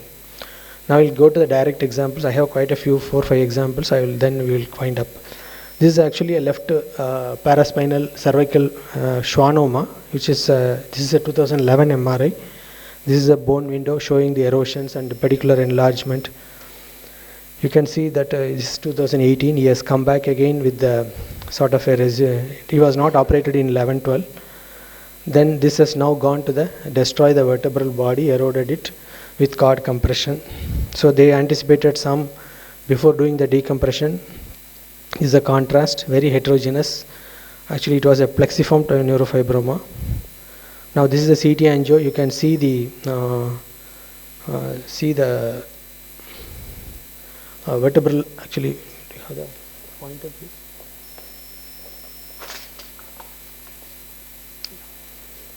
So you can see the vertebral artery thinned out and displaced medially. This is the sagittal reformation. So we did they asked for a balloon test occlusion. This was our first case actually, 2018 or 19. So this is a right vertebral showing the nice intracranial circulation. This is the left vertebral displaced, but again the distal filling is also good. So as the filling is equal, we wanted to know whether there is no compromise on so that is the right vertebral. This is the left vertebral, including some of the feeders to that schwannoma here. So that is the test occlusion being done. So now, the balloon is inflated, and proximally when we inject the contrast, it is not crossing into beyond the balloon. Now that it is occluded, with that we confirmed that the intracranial circulation is still good from the right side catheter. It was filling, and you can see that because of the balloon occluded here, the contrast is trying to fill the distal vertebral also. So the patient did not show, this is post occlusion. Then again we confirm that it is occluded once again at the end of the testing, so that there is no deflation or any movement of the balloon. And then the post after deflation, so this was actually what is called as a negative balloon occlusion test. That means patient did not develop any deficit. If he develops any deficit, it is called a positive test, and if it is normal, it is called as a negative test. Then actually they did only anterior and posterior fixation, but the paraspinal component was too adherent to remove, but only the cord decompression was done. This is again almost from 2011 to 25. Now he has come back after the surgery also. But the vertebral was preserved. It was not compromised during the surgery. So this is actually a next case. This was a large left ICA cavernous ICA aneurysm planned for left ICA ligation, but the patient also had a right-sided carotid cavernous fistula. So this is the right carotid cavernous fistula, the lateral view. You see that everything is filling into the venous side. So this is the left side ICA injection that shows the large aneurysm, and it is also filling the right side. So I don't know how they planned for the left ICI ligation, the neurosurgeon. So because the left only is filling both the sides. This is the vertebral injections. So now we went ahead for this is with the manual compression. That is when the vertebral with the right carotid was compressed, you can see it is filling through the PCOM, the right carotid, and also the right cavernous fistula. This is the left vertebral with the left carotid compression. You can see that it is filling through the PCOM, the left IC aneurysm also. So the manual compression also gives sometimes good hemodynamic information about the presence of collateral and the potential compensation in case of occlusion. So this happened after the balloon inflation. The patient was all right, but when we started developing the hypotensive challenge, then she started having the mild grip weakness. We keep asking them to do either the hand grip or the toe movement because the distal movements are the easiest and the earliest to pick up. But she started having some weakness, so we reversed the test and then they deflated the balloon. But post procedure the ICA was normal, so there was no. This is another example where the patient had a right ear bleed. It's an old history of CSOM. So this was the pseudoaneurysm in the petrous ICA here.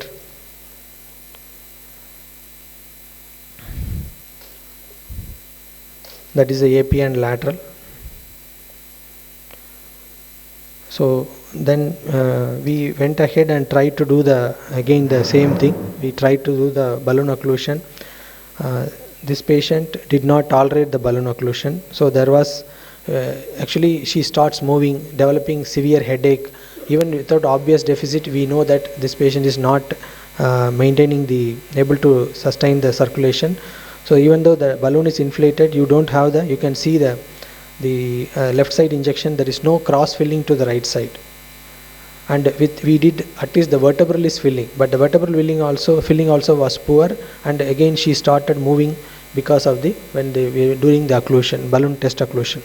So this was a positive balloon test occlusion. Then she didn't undergo surgery, but again she went against medical advice. Then another case which was transphenodal surgery done outside institution. They did a CT angio. There was a massive nasal epistaxis and bleed. So the sphenoid sinus had bleed in the CT. So it was a pseudoaneurysm with only subtle irregularity in the angio. It was done outside. We repeated the angio. Then we went ahead. We did the angio here. Again it was a very subtle irregularity. And it was already filling, the cross compression was seen here. We actually have to see the equality of the venous phase. This is the early venous phase. You can see the hemispheres are almost symmetrical and equal. That is important. Then this is the vertebral injections of the same. So we went ahead, occluded with the pseudoaneurysm with coils. Then post coiling, there was small micro infarcts here. After 1 month she is fine with the coils. That's a coil mass in the transphenodal surgery where there was a rent. Another case almost similar. He had a left otitis externa here. You can see that with signal changes here in the MRI. The carotid is showing some absence of flow void. So here also the same thing. You can see the MRA showing poor filling, but there was a small infarct on the right side. This is the ASL showing that stasis is there.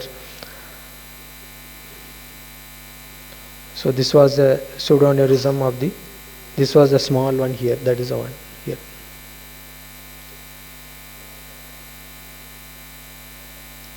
This one. So this even though they appear small, the pseudoaneurysm can massively bleed either through the nose or ear. So it is very important. They may bleed to death. So the same thing we do. This is the balloon occluded here. The balloon is in place. that is with the balloon. You can see the cross filling, good cross filling, the vertebral injections.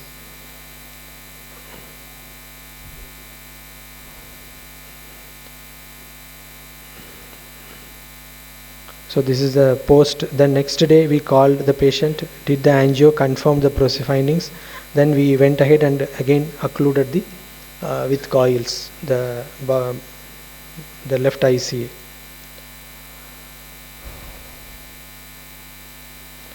So it is vessel sacrifice is not something like very morbid procedure or something. In fact, it is a life-saving procedure, and it has to be done in a patient who is having this sort of life-threatening bleed or pseudoaneurysms, and patient is having a good collateral. Actually, that is actually an indication for treatment.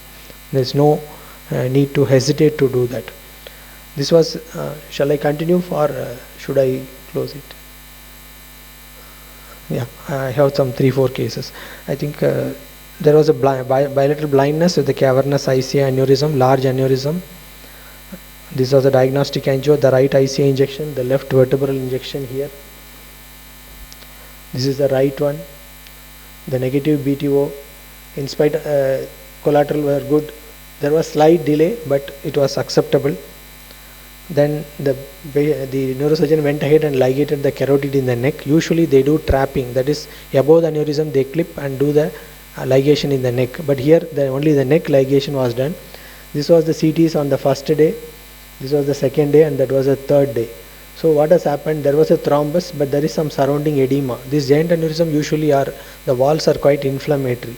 So there is some edema here, and there is some subtle hypodensity started developing. Even though the CT angio is looking, there is some flow is still there. But when third day we did the diffusion here, there is already some infarcts have started developing. And fifth day, and after this stage she passed away. So it was ACA and MCA both are gone. So I don't know, ligation was the right treatment, but of course the neurosurgeon went ahead, and this is a case I mentioned about the head and neck neoplasms. This was a case of papillary thyroid CA here. There is a small lesion in the cerebellum which was suspected as a METS. So again here they wanted to check, this is you can see the carotid, the common carotid flow, that the superior thyroid from the external carotid feeding the tumor also. You can see that.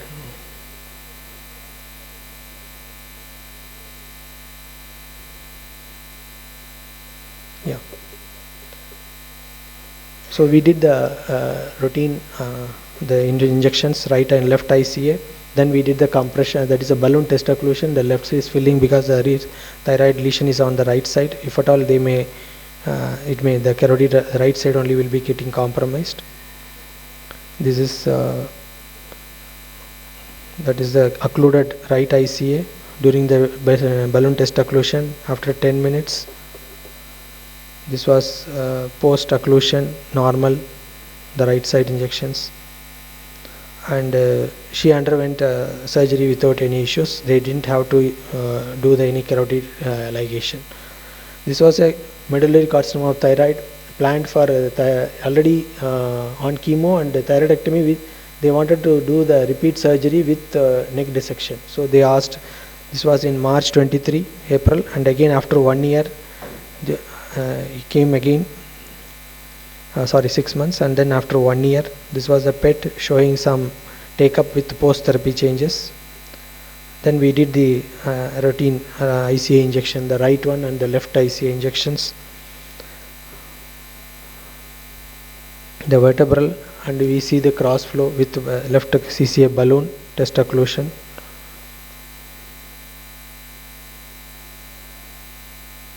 This is even the vertebral is filling the left MCA here.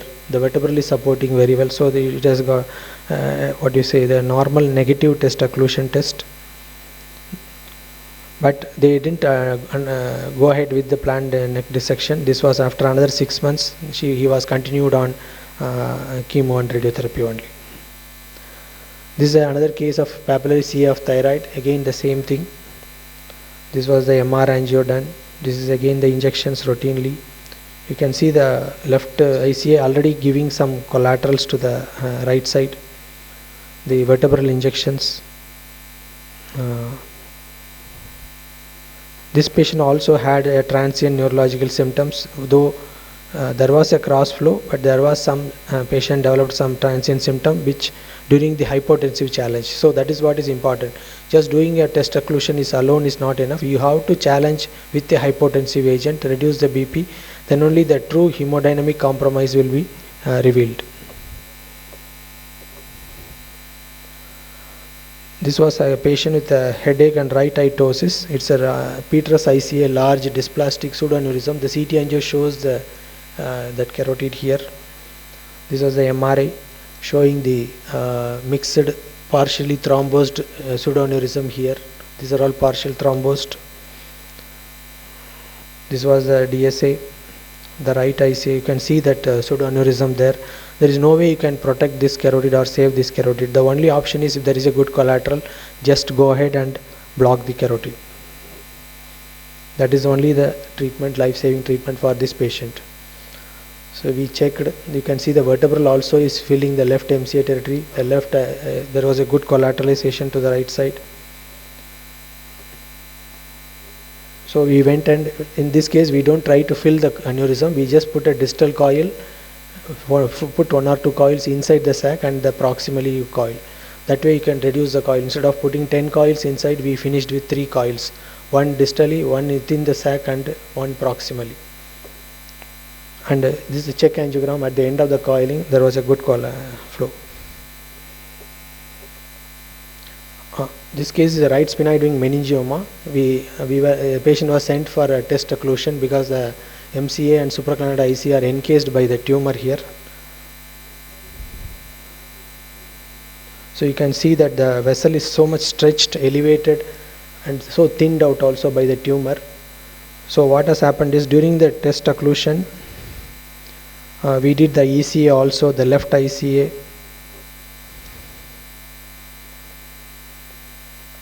The vertebral is filling some, giving some collateralization here. It is filling part of the MCA territory there.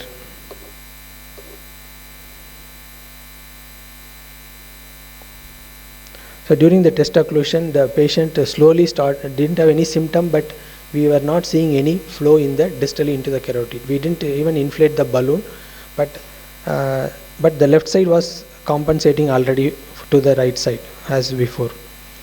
So we shifted the patient to MRI. We did the diffusion immediately. There was no actual infarct. This was the slowing, you can see that. So without even just that contrast, irritation itself can cause spasm and close the vessels like this. So we did intraarterial nimodipine we gave, followed by nitroglycerin also. Heparin was already going on. So we shifted the patient back to DSA. With the catheter he went for an MRI, but again it opened up. So this shows there can be sometimes a transient vasospasm causing, it is actually not a balloon test occlusion, it is actually a spontaneous test occlusion.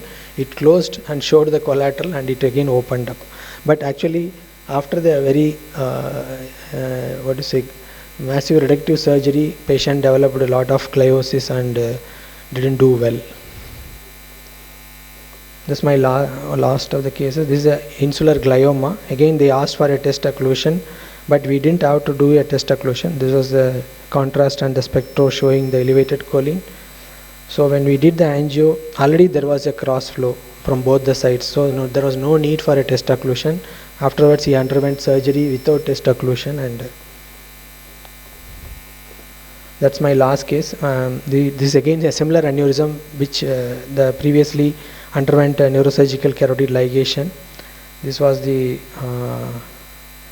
large aneurysm. Initially the plan was again to do a similar procedure by the neurosurgeon. Then he told us the patient can be processed in insurance, and we put a flow diverter for this patient. So these are the right ICA injections. This is the good PCOM supply was there, so there was no symptoms. So we went ahead. This is you can see that with the balloon, the ICA and the MC are filled by the PCOM, good PCOM supply there.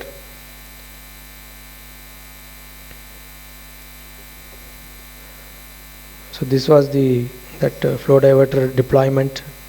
You can see that it is slowly being deployed from the distal to the proximal here.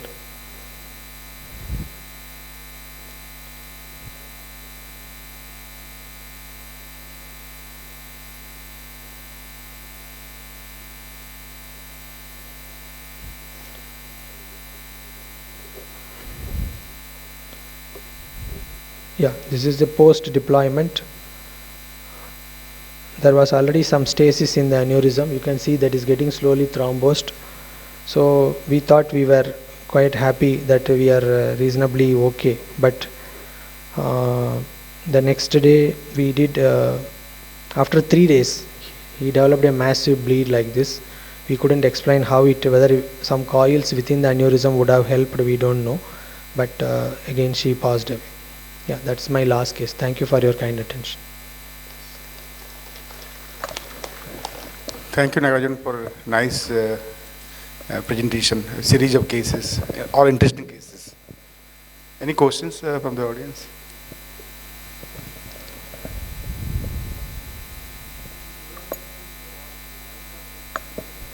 Put your mic.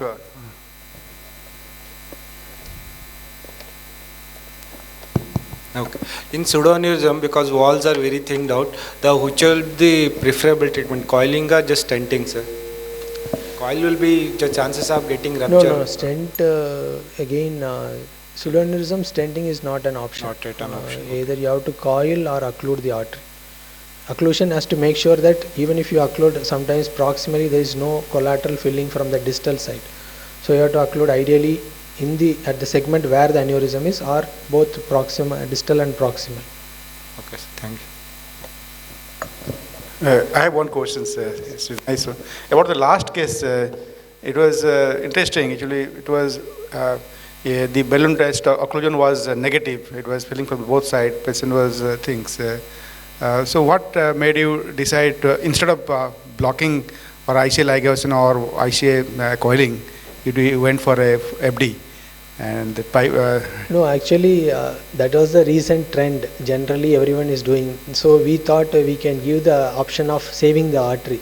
Okay. But we realized that actually maybe still the time tested method of occlusion is better. Okay. So in these sort of cases, at least in the near future, because we need to know the long term results of all these FD and all that we don't have. But even in the literature they say even as 2016 almost a review by AJNR, American Journal of Neuroradiology, they have given in these sort of aneurysm still parent artery occlusion is the treatment better, provided the collateral is good. Only if the collateral is not good, yes, I think we should have considered FD. Yes. Another thing, how much anticoagulants actually post? No, we have to give, we can't wait, but nowadays we don't give blindly dual anticoagulant maximum dose and all, we don't give. Okay. We titrate, we keep it either aspirin or clopidogrel as a low dose, and only slowly increase it in the immediate period at least. Yes, antiplatelet and anticoagulant related bleeds are a big problem for us. Okay. Thank you for it. Next, I would like to call upon Dr. Sandeep Modgil sir for his talk on basics of imaging and intervention in SAH. Hello, very good morning. I thank ORIA organizers to calling me here. This is my maiden visit to Odisha. I really like this place. And I'm really sorry that I'm the last person standing between you and the tea. And since my not childhood, but residency, I never liked speakers or these conferences. And that too, especially on Sunday mornings. And now I'm doing the same. So I'll be talking on SH. Disclosures none. Not like Dr. Naga. He has shown wonderful cases, I tell you. It's amazing cases I can understand as an interventionist. So I have borrowed something from my residency, something from my cases, and some from the literature. And you will find this. This is my conclusion slide, and this stops everything. So this is SH over. And this is something I'll try to cook. This is the entire dish I'll serve you over next, say, 70 odd slides. So this finishes my lecture, in fact. Subacute cyst, we all know, space between echinoid and pia mater. It has blood vessels, arteries, veins, some arachnoid granulations, septations, which divided into multiple loculi. Bleed here means subacute hemorrhage. Nothing new in this. SCH present as a headache and constitutes very small fraction of the headache. Headache is a big industry and a problem to the public health. Important about subacute hemorrhage is it actually constitutes though that very little fragment of this headache, which is often fatal and interestingly pickable, treatable. That's why we are talking it now. Trauma, it always comes in a package. So whenever you see have a history of trauma in a patient whom you are scanning, scan it entirely. It's not only the SCH that you'll be worried about. So there has to be systematic approach from outside to inside. This is the one example. You can change it. You can go from in to out, but always make it systematic approach. Review the things, and what I suggest is review 3 things. One is bone, then is brain parenchyma, and something intermediate. So you need to have these 3 windows. The window which sees the brain parenchyma, maybe the contusions at the coop site, contra-coop site, hemorrhagic contusions, or edema secondary to it, or brain infarcts because of the vascular injury. So these are the things in brain parenchyma. Other thing is the bone. Trauma will cause fractures if it is severe enough. So it's not only the calvarial fractures which you need to look about or search about, but also think of the base of the skull. During my MD residency, I missed too many fractures in the brain, skull base. This area is basically a horror or terrible area, not even for the one who one who treats. It's very small area.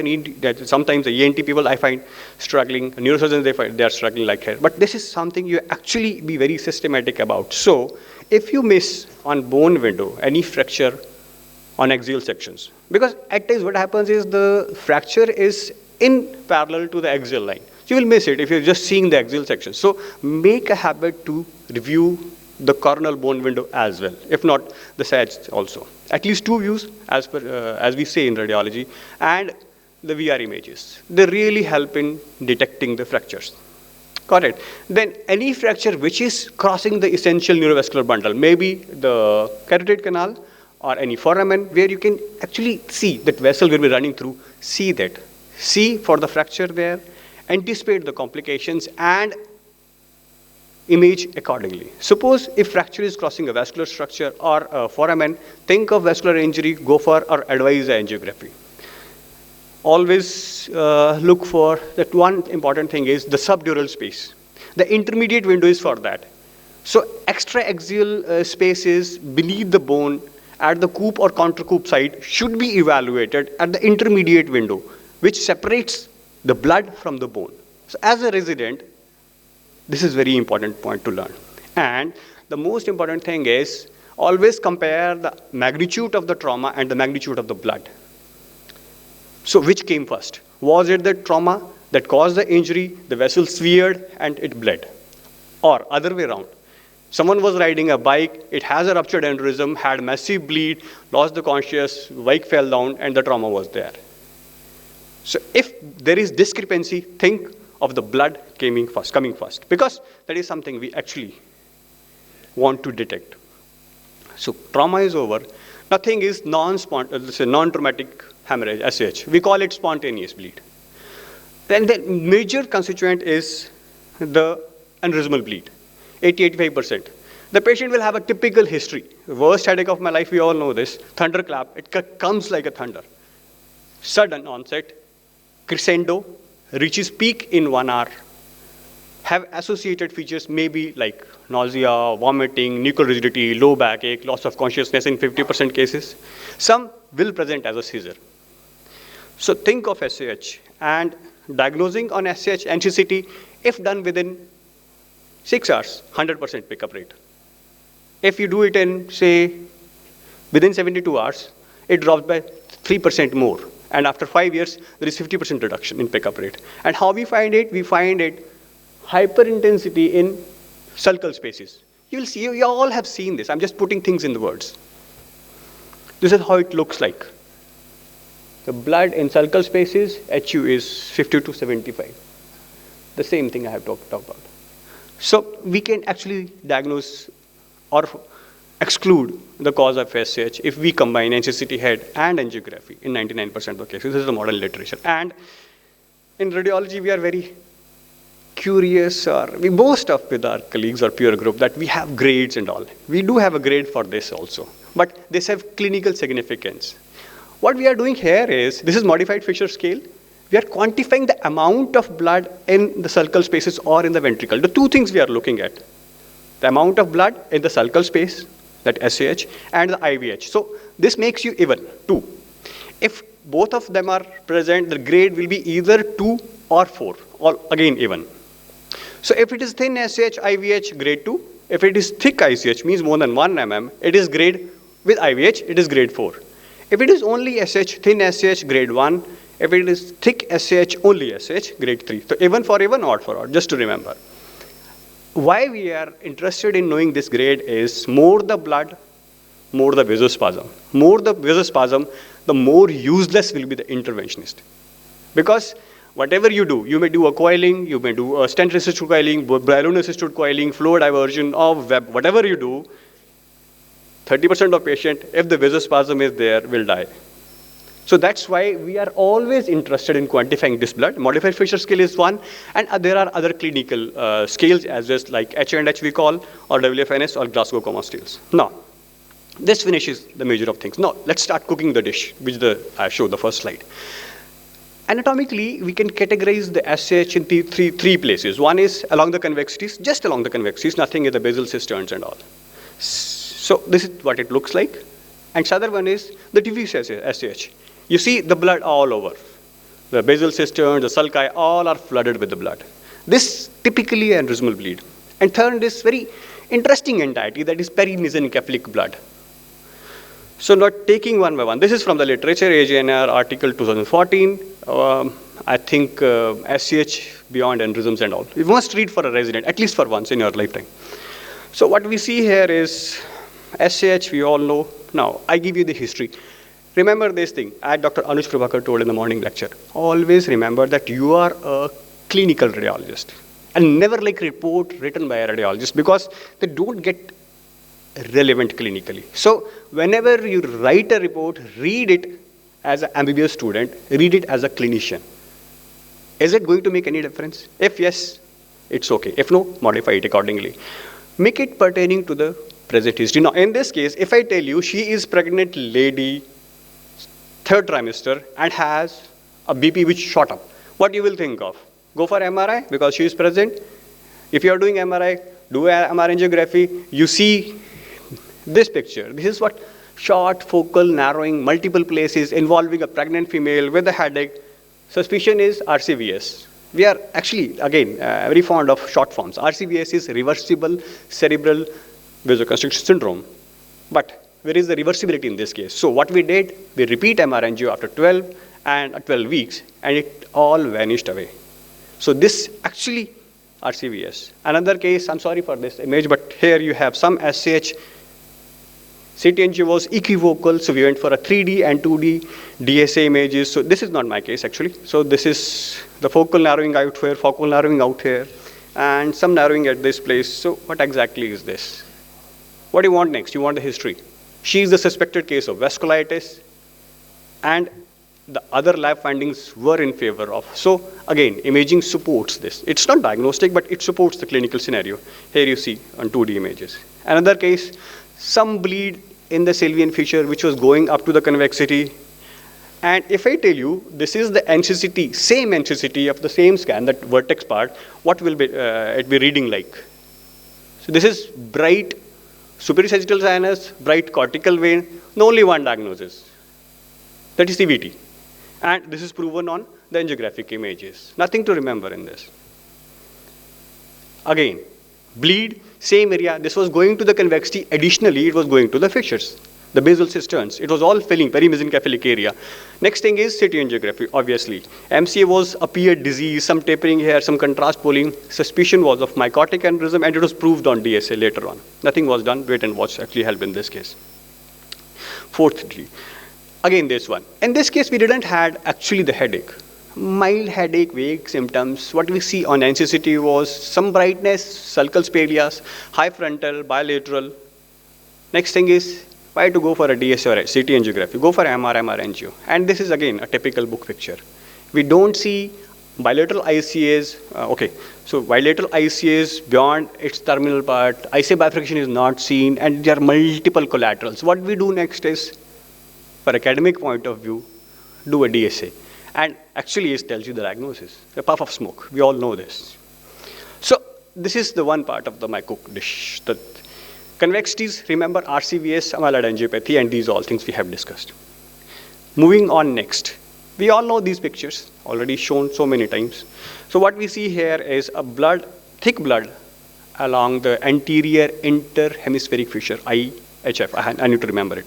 So some blood in the Sylvian fissure as well. So what do you suspect in this case? So I've already done grade 4. Why it is grade 4? Because it is thick SH here, you see IVH also, it makes grade 4, modified fissure grade 4. But blood volume is still less in this case. So a suspected aneurysm, ACOM territory, approved, it was coiled, patient did well. Again, it's diffuse blood. We cannot predict which aneurysm has ruptured. Yes, this was again an ACOM aneurysm with a beautiful teeth out here shown on these VR images, reformatted VR images on CT angiography, proved on DSA. This one is the teeth, and this has bled, again coiled during this phase. This one again, we have blood which is more confined to the left Sylvian hemisphere. If you see here, you can see some difference in intensities, the shades of the gray we see here. It's slightly hypo. If you see such picture, you can make a bluff. Can this be a MC aneurysm? Yes, it was one, and we treat it by web. So this is something, a ball of coil so-called, which you put into the aneurysm, so it stops leaking. In acute setting, this is one of the good things. What does all the basal fissural have, the basal cisternal hemorrhages are from aneurysms? It's not the case like this. As in this case, what you see here is the blood is more on the posterior aspect. And you see here, there is some mass effect sort of thing. And this density is slightly lesser than the blood out here. It's going into the Sylvian fissure, anterior hemispheric fissure. What next? Looks like some aneurysmal, but this is very unlikely area for any arterial aneurysm. Next is CT angiography. Yes, and what you see is a venous sac. Now, again, point to remember as a resident. Any bleed which is touching the tentorium, any bleed which is touching the petrous edges, always keep dural AVF in your possibilities. Always and always keep. Image accordingly. So this was done, dural AVF was suspected, diagnosed, treated. Now, at times the basal cisternal bleed can go deep into the fourth ventricle, as in here, and around the base stem, maybe prepontine, peripontine, medullary, perimedullary area. This is the case for posterior circulation ruptured aneurysms. This is the one on 3D angio, this is the one on DSA. So, I conclude this part here. Ruptured aneurysm, basal cistern, diffuse SAH, confined to some particular fissures, anterior interhemispheric fissure or Sylvian fissures.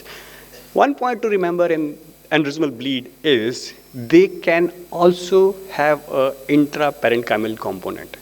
So if you are seeing a intraparenchymal hematoma, don't exclude aneurysms as a cause. ACOM will have the bleed within the frontal lobe.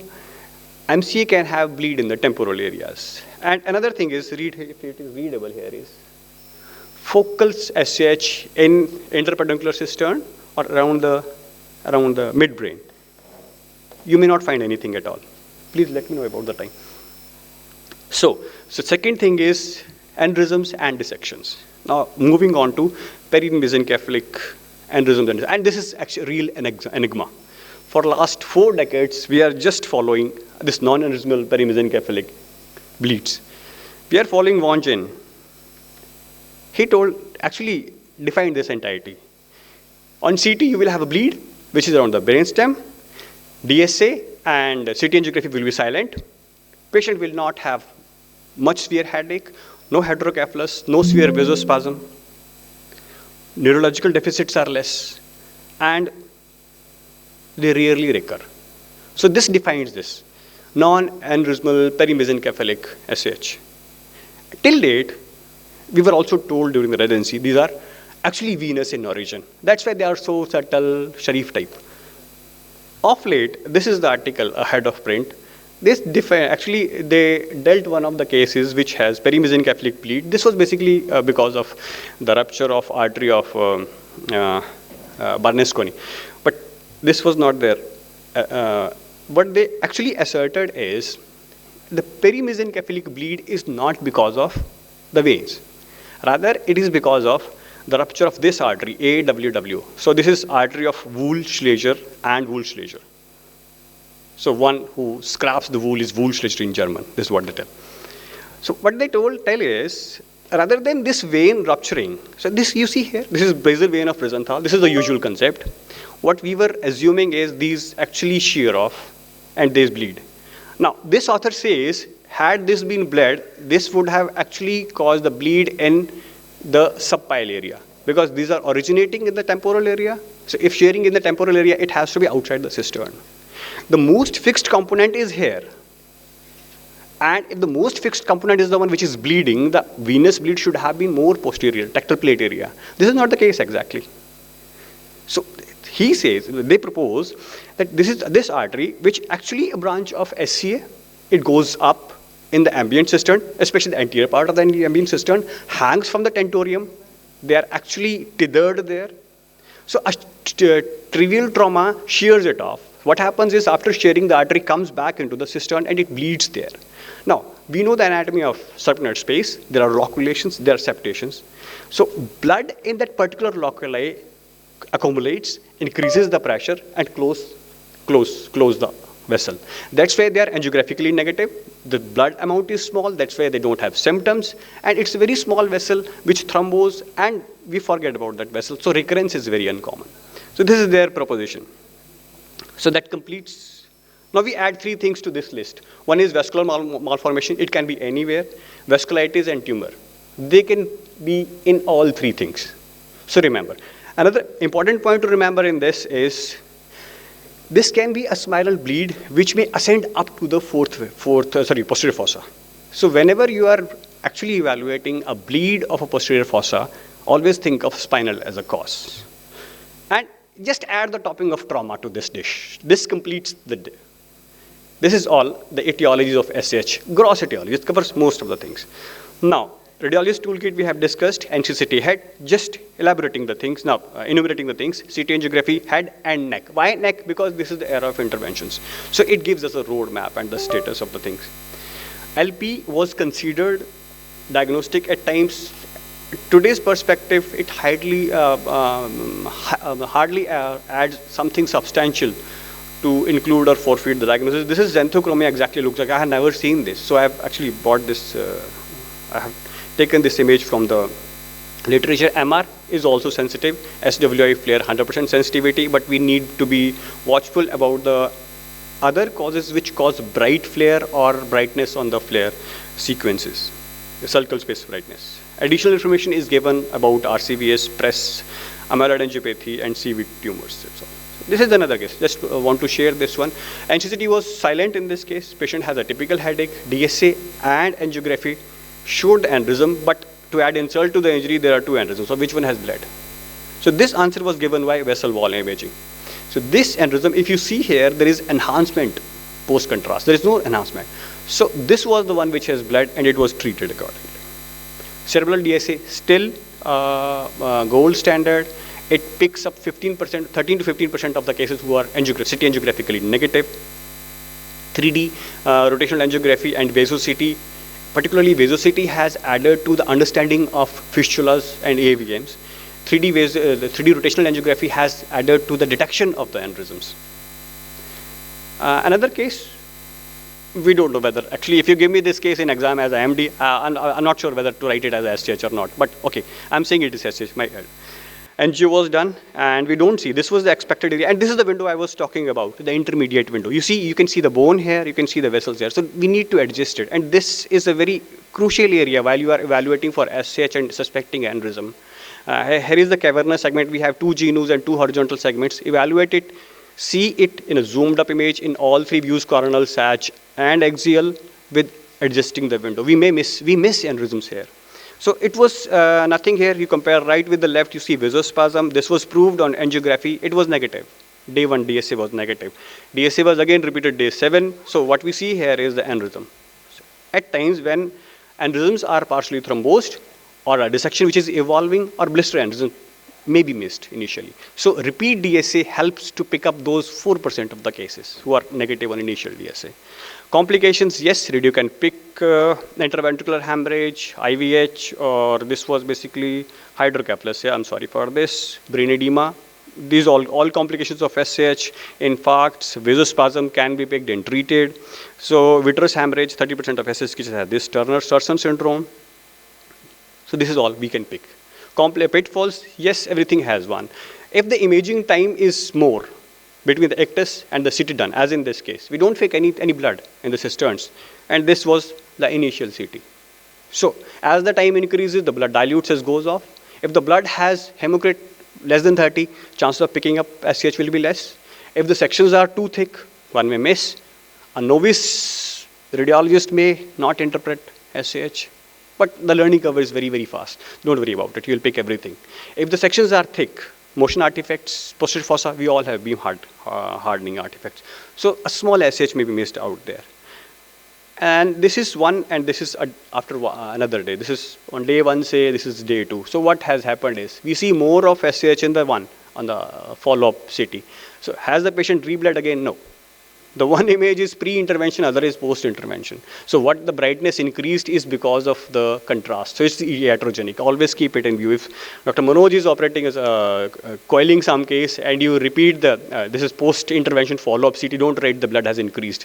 This will give him, this will disrupt his night sleep and give him nightmares. So always raise a possibility this could be post intervention contrast staining, repeat CT after 24 hours. It usually goes by that time. Yes, this is not SCH. Basically, this is the diffuse brain edema making the vessels in the basal cisterns appear bright. MR artifacts, we all know about it. And conclusion slide, you see diffuse blood. The first thing to go for CT angiography, not only head, but neck and head. If you find it, treat it. If you don't find it, do a DSA. MR, problem solving. Again, perimesencephalic, the beauty is you may not find anything. Still, do a CT angiography arch head and go for a DSA, at least one, if not two. I'll go for two, maybe 10 days apart. And always remember spine. Posterior fossa, spine, blood in the spine may go up. Convexities, MRI is the first modality. Always add angiography, and you have a different set of differentials in this. So take home SEGs, angiosity, main workhorse, you will pick almost everything within 3 days. Trauma, come in a package, all 3 windows. It's not only SH. Look, all the things, be systematic, follow approach and follow that approach during your lifetime. Non-traumatic SH, everything goes for CT angiography. Any CT angiography negative thing will go for DSA. Second DSA, but I'm just this last. So identify blood is there or not. Second thing is distribution, recognize and image accordingly, search for the cause and let the headache of the patient be gone. Thank you. Thank you, Dr. Sandeep, for a nice talk on SH. Any questions from the audience? So I would like to have a comment. It's important in the era of teleradiology and AI. It's important. Clinical information still relevance actually. What you have showed nicely, some SH which mimickers and everything. Okay, so the protocol of repeating a DS actually. Okay, so the thing is, the literature is divided in this.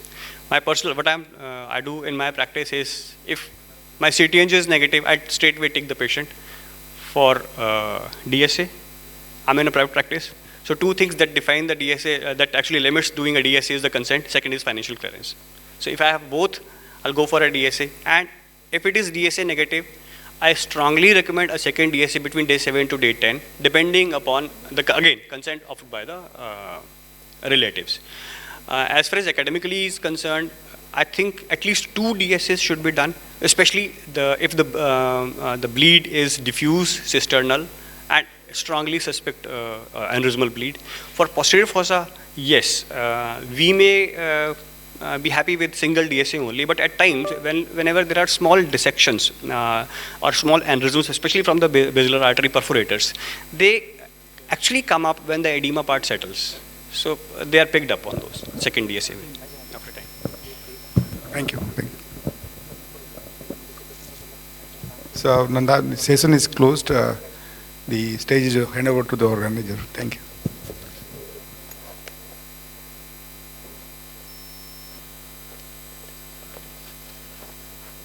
Neuroimaging and IR session.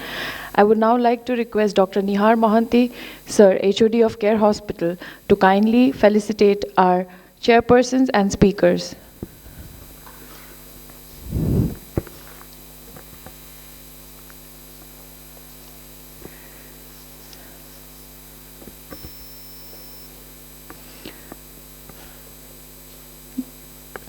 Firstly, Dr. S.K. Bhoy, sir.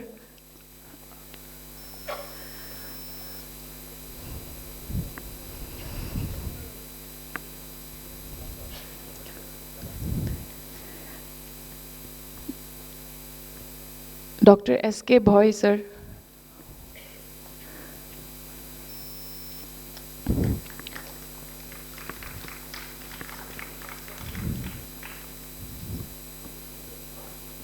Dr. R.N. Sahu, sir.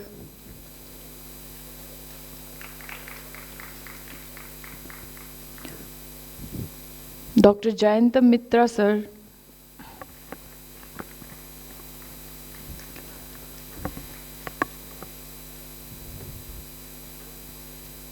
And Dr. M.V.K. Rao, sir.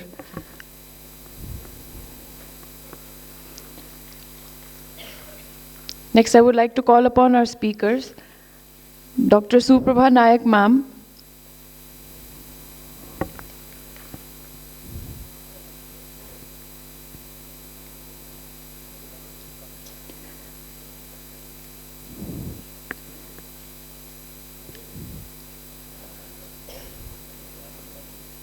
Dr. Manoj Kumar Nayak, sir.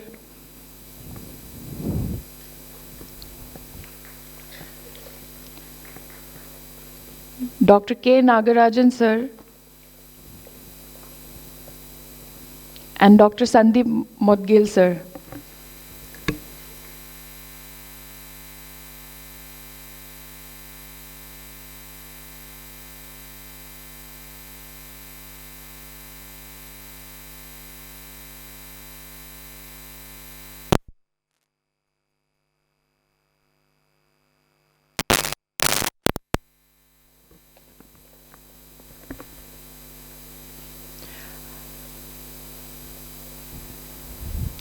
I would like to request our to kindly stay back for a group photo.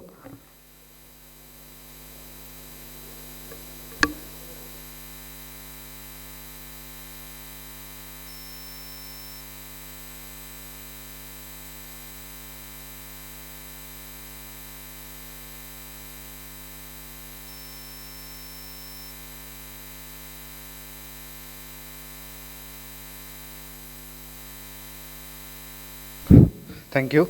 So before we proceed into gastroimaging and intervention session, there is a short felicitation.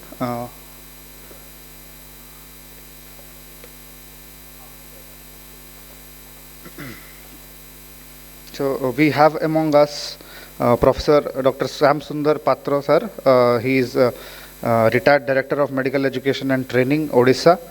Sir is an eminent radiologist he has been HOD of VSS Burla and elected in multiple societies like IMA, IRIA, and has numerous publications in his name. So I'd like to request, since sir cannot walk up to the stage, so I'd like to request PK Das sir and Satya sir to felicitate him, to felicitate Professor Syam Sundar Patra sir. Sir, please felicitate sir.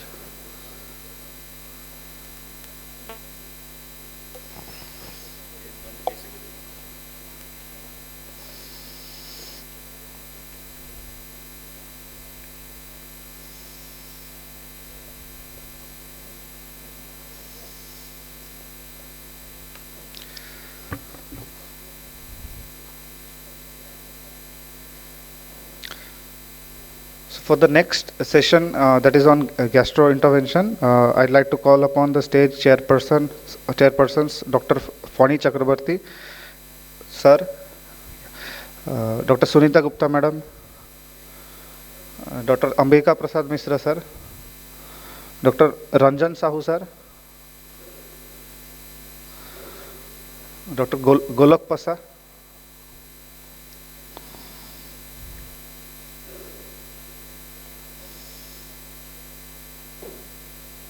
please come on the stage. For the presentation,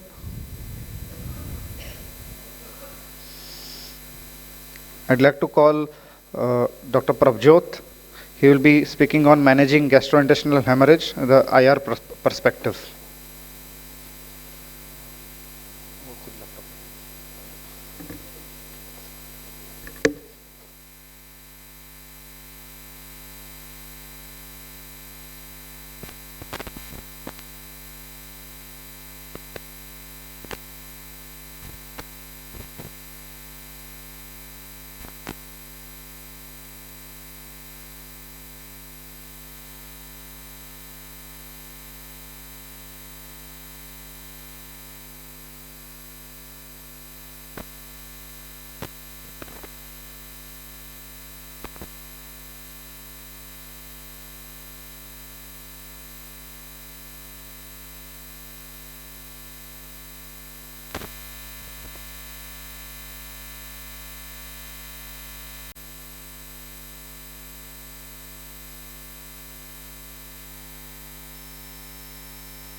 Good afternoon, everybody. So, at the outset, I'd like to thank the organizers for giving me this opportunity to present my talk among such esteemed faculty. So today I'll be talking about managing gastrointestinal hemorrhage, and I'll be sharing the perspective of an interventional radiologist. So over the next 10 to 15 minutes, we'll talk briefly about upper versus lower GI bleeds. We'll talk about the approach to a patient who presents to us with GI bleed. Then we'll go on to discussing the role of IR, and we'll go about discussing the basic principles of management with certain case-based examples. So what we are not going to cover are the variceal bleeds, the details of embolic agents that we use, and also the procedure-related complications in interest of time. So gastrointestinal bleed is conventionally categorized by the anatomical location of the bleeding source. So a GI bleed that is proximal to the ligament of Treves is categorized as an upper GI bleed, whereas a bleed that is distal to the ligament of Treves is known as a lower GI bleed. So an upper GI bleed usually presents with hematemesis and melena, whereas a lower GI bleed usually presents, with hematochezia. However, it can also be vice versa. So in case you have a rapid or a massive upper GI bleed, that can again present as hematochezia, whereas a slow occult kind of a lower GI bleed can also present with melena. As far as the etiology is concerned, the most common cause of an upper GI bleed would be peptic ulcer disease, variceal bleeds, Mallory-Weiss tears, neoplasms, vascular lesions, pancreatitis-related bleeds. Whereas as far as lower GI bleeding is concerned, the most common cause, especially in the Western population, is diverticulosis, whereas in the Indian population, it is usually infections and inflammatory disease. And the other causes include colonic ischemia, hemorrhoids, neoplasms, and various other causes, such as rectal ulcers and rectal varices. So this slide basically sums up the approach to a patient that presents to us with an acute upper GI bleed. So while this flow chart is quite extensive, what I want you to focus on is that for all GI bleeds, upper and lower GI bleeds, the initial investigation is an endoscopy. So for upper GI bleed, you go for an upper GI endoscopy, and for a lower GI bleed, you go for a colonoscopy. So now that the endoscopy is done, there can be three outcomes. The first, that they were able to localize the bleed on the endoscopy, and then they were able to treat it, so that's great. However, the other scenario would be wherein they find the source of bleed, but that bleed has not been controlled. So in that case, the management will depend upon what was the cause of that bleed. So in case it was a variceal bleed, then we as IRs go on to offering something known as a rescue tips, about which you'll be listening a lot more by Amar sir. And in case it's a non-variceal bleed, then you go on to doing a catheter angiography for that patient. However, the third scenario, in which neither the cause is found and neither the bleeding is controlled, you would then want to go on and do a CT angiography for that patient, and then based on what you find, you'll go on to doing a DSA. So very important is a pre-procedural CT angio, and all this CT angio, you need to acquire the images in 3 important phases, and you need to cover the non-contrast phase, you need to do an arterial phase, and you need to do a venous phase. And while reviewing these scans, you need to review all of these 3 phases, and you also need to review them in all 3 planes. So what are the signs of GI bleed that you can pick up on CT? So you can either see hyperdense contents within the bowel, you can see active contrast extravasation, which may be seen as a focus or a jet or a blush of contrast that you'll start appreciating on the arterial phase, and then on the subsequent phases you can see it changing in size and attenuation and shape and just diffusing out, and so that's an active extravasation. The other thing that you can find on CT angios are pseudoaneurysms, which are essentially encapsulated hematomas, and you see them as an enhancing focus that will change in attenuation, it will follow the blood pool, but it will not change its shape on the later phase images, so that's how you know that it's a pseudoaneurysm. So now that you know that there's a bleed, you've taken the patient up for angiography, there are certain angiographic signs that you need to know that you can pick up in patients with GI bleed. So first, obviously, is the active extravasation. So this was a case of an SMA stump blowout that was bleeding actively. You can then obviously pseudoaneurysms, as can be seen here along the splenic artery. You can also have diffuse areas of hyperemia, as can be seen in patients with enteritis and colitis. You can also have tumoral bleeds. This was a case of pancreatic NET in the head. So you can see this avid extreme contrast blush. And then you can also have angiodysplasias, where you'll have abnormal tufts of vessels, and sometimes you can also see early draining veins, especially in diaphyseal lesions. And then there's something known as the pseudovein appearance, in which you can see a branching structure showing contrast. You might confuse it for a vein, but it's actually the extravasated contrast that's present within the bowel lumen. Lastly, you can also be able to pick up some arteriovenous fistulas, which may contribute to an upper GI bleed. So before you go on to manage these cases, there are certain principles that you need to be aware of and you need to always follow.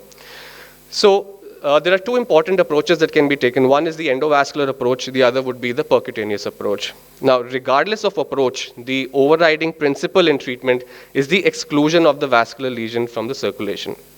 So as far as the endovascular method is concerned, the exclusion methods will include embolization and or stent graft placement, and the selection of the optimal method and the material will depend on the anatomy of the bleeder and the parent vessel, the nature of the bleed, the size of the pseudoaneurysm neck, and the presence or absence of collateral flows, and we'll see cases as we go along. And percutaneous injection, on the other hand, would be preferred in cases where an endovascular access is difficult, or endovascular has failed, or when the bleeder is not accessible by the endovascular route. So a quick slide about the embolic agents. You can just classify them into temporary and permanent. Temporary would include gel foam and collagen. Among the permanent embolics, you have particles such as PV and embospheres, which you would want to use in tumoral bleeds where you want a distal bed embolization. Then you have coils which can be pushable, detachable. We'll discuss a lot in the subsequent slides. Then you have liquid agents such as glue and onyx. So these are agents that you inject, and we'll also discuss the indications. They polymerize as and when they come in contact with blood. Depending on the concentration, the time to polymerization and the distance will vary. And then there are other options such as plugs and detachable balloons. So a very important concept is that of an expendable or an inexpendable parent artery. By expendable, I mean an artery that you can sacrifice. So if there is an artery that you can sacrifice, the next thing you need to look is whether or not there is collateral supply. So in case there is no collateral supply, such as you might see this in segmental renal arteries, you might see this in cystic artery stumps. In such scenarios, you can just go on and put in a coil proximal to the site of bleed. However, in case there is collateral supply and you only put a proximal coil, you will have refilling via a back door, and you will have refilling of the pseudoaneurysms. And this is the case that is there in almost all GI and visceral arteries, such as the pancreaticoduodenal arcade, the GDA, the splenic arteries, etc. So what we rather do in these scenarios is that we put a coil distal to the bleeder and a coil across and proximal to the bleeder, and this is known as the sandwich technique of embolization. So coming on to the inexpendable arteries. So these are arteries which cannot be sacrificed. So in such arteries, you look at whether the pseudoaneurysm has a narrow neck or a wide neck. So in case there's a narrow neck, you would want to do embolization of the pseudoaneurysm itself, and you might use a percutaneous or endovascular thrombin glue or coils. However, this is not usually preferred. And the other option especially when you have wide-necked aneurysms, would be to put a covered stent. However, covered stents have certain drawbacks, important ones of which are the costs, the need for long-term antiplatelets, the risk of in-stent thrombosis, and also the fact that these are less suitable in cases of tortuous arteries. So these are usually reserved for proximal common hepatic arteries or splenic segments in which the anatomy is not yet so tortuous. Lastly, you also can perform stent-assisted coil embolization. However, this is not a very routine scenario. So going on to discuss some cases, this was a case that was post-cholecystectomy status. So on these images here, you can appreciate a large hemorrhagic collection in the post-op bed. And also you can appreciate this pseudoaneurysm that is seen in the bed of the post-operative site. So this is a corneal MIP image in which you can appreciate the pseudoaneurysm rising from the stump of the cystic artery right there. So we took this patient up for angiography. These are our initial angiograms. We took in a microcaster into the cystic artery stump and simply put in a 2 mm figure of 8 Boston coil. And you can see that the pseudoaneurysm has been well obliterated. However, what happens in the usual scenarios is where you have collateral supply. This was one such case of a GDA pseudoaneurysm, wherein you can see the small pseudoaneurysm arising from the gastroduodenal artery. And we took this patient for angiography. This is a run taken from within the GDA, just proximal to the pseudoaneurysm, using a microcatheter. We crossed it and we just coiled it using 2 mm Nestor coils. So this is the coil mass distal to it. This is the coil mass just across the neck.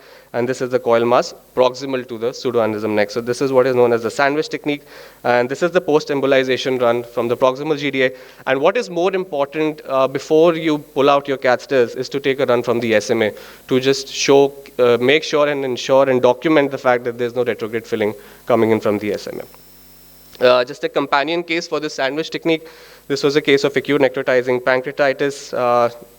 On the initial CT angios, the bleeder was not picked. What we have at PGI is an angio-CT system. So we took CT images with contrast ejection from the catheter placed within the celiac artery, and we were able to identify the small pseudoaneurysm from the splenic artery.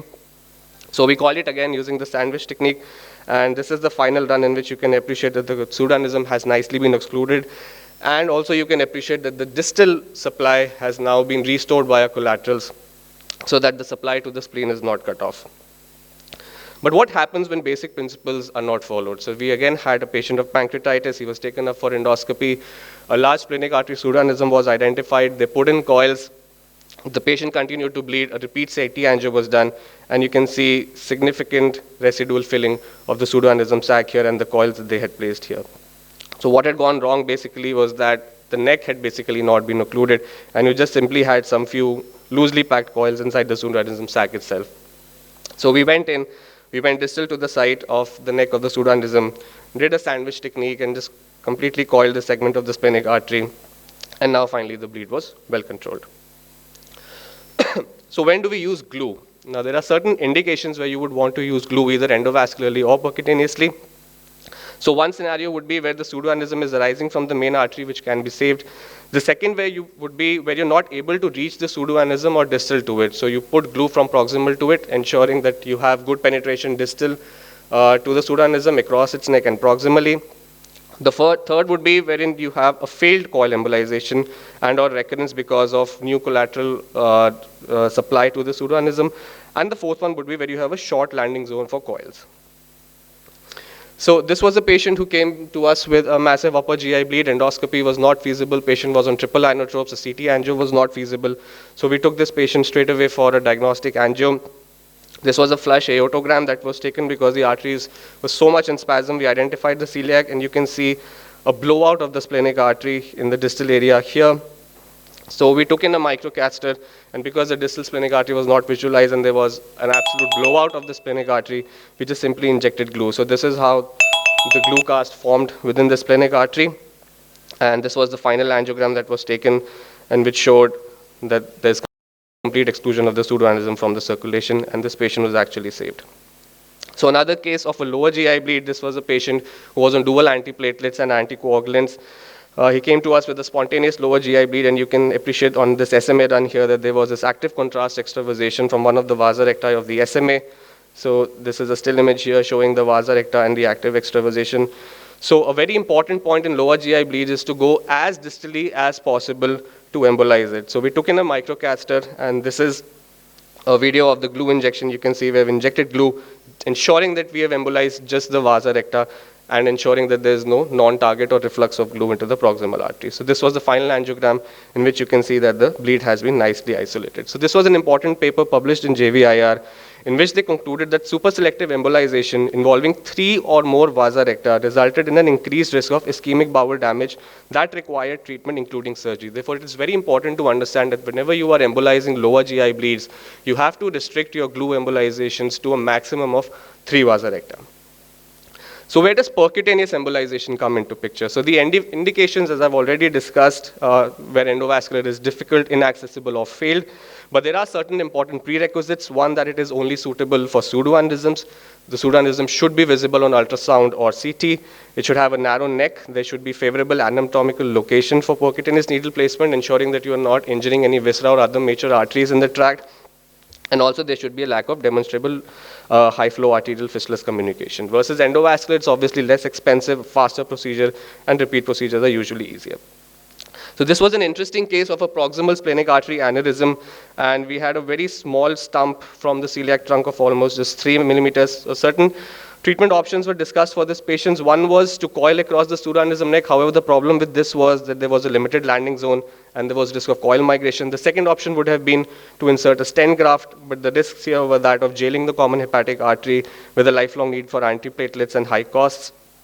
The third was to coil the splenic artery distal to the pseudoaneurysm and put in a stent graft from the celiac into the common hepatic. However, the issues were that there was a discrepancy between size of the celiac and the common hepatic, again, risks of lifelong antiplatelets and high costs. And therefore, the best approach that we thought for this case was to put in a percutaneous thrombin, with thrombin ideally being safer than glue for this case. So this was a pseudoaneurysm that was visualized on ultrasound. This is a video showing the thrombin injection, and this shows the Doppler that was done immediately post-procedure, showing good thrombosis of the pseudoaneurysm sac. A 48-hour Doppler was done because obviously putting thrombin, there's always a risk of recanalization. So on this Doppler, you can appreciate recanalization at the neck, and you can appreciate the yin-yang flow within the neck of the pseudoaneurysm. So ultimately, this patient was planned for a percutaneous glue, and this is a video of the glue that was being injected, and that's the final glue cast. And we had good exclusion, and you can appreciate glue going distally across the neck and proximal, so that's how it should be done. Just a quick companion case, acute necrotizing pancreatitis. There was severe celiac artery stenosis at the origin with development of complex collaterals between the celiac and the SMA. And there was this small pseudoaneurysm that was appreciated, and the exact feeders to the pseudoaneurysm could not be appreciated. The feeders were coming from small collateral branches of the GDA. And on the angiography, you can appreciate a very delayed filling of the pseudoaneurysm sac. So obviously it was very difficult to access endovascularly, so we looked at it on ultrasound. It was well visualized. That's a Doppler image. That's an image of our needle in situ within the pseudoaneurysm sac, and that's the glue injection that was done. And this is a final glue cast in which you can appreciate glue completely obliterating the pseudoaneurysm sac. Sorry, I'll just take a few more minutes. Thank you. And these are the glue casts that can be seen within the small feeder arteries, and therefore the pseudoaneurysm was well excluded from exclusion, and that's the final angiogram showing no residual refilling of the pseudoaneurysm sac. In difficult scenarios, you might also have to use a combined endovascular and a percutaneous embolization. This was one such case. Again, pancreatitis. You have a replaced right hepatic artery rising from the SMA and the pseudoaneurysm. So we took a microcaster in. We initially inserted a 4 mm coil. However, our microcaster just kept slipping back. And there was also an uncoiled mass here. So it was very difficult to recannulate the artery using a microcaster. So we decided to do a percutaneous puncture and embolize it percutaneously. So we put in an 18 gauge needle. When we took an angiogram, the SMA was still filling, so we thought it might be a rather good idea to start putting in coils. So we put some 035 coils, however, that was still filling. So then we decided to put in a balloon in the SMA, do an occlusion of the SMA so that there's no reflux of contrast into the SMA. So now when we injected contrast from this needle, it was only restricting flow into the pseudoaneurysmal sac. And so ultimately, with a balloon inflated, we put in glue, and this was the final run in which you can appreciate that this has been nicely excluded. A few last cases. This next case is that of an inexpandable parent artery. This was a post-liver transplant patient who complained of hemophilia post-biopsy status. Endoscopy showed a bleed from the CBD. And right here you can identify a pseudoaneurysm that was arising from the anterior division of the right hepatic artery. So a stent graft was placed because this was a precious artery, this was a post-transplant patient, and after the stent graft, the pseudoaneurysm has been nicely excluded from circulation. A companion case, this is from the archives of PGI.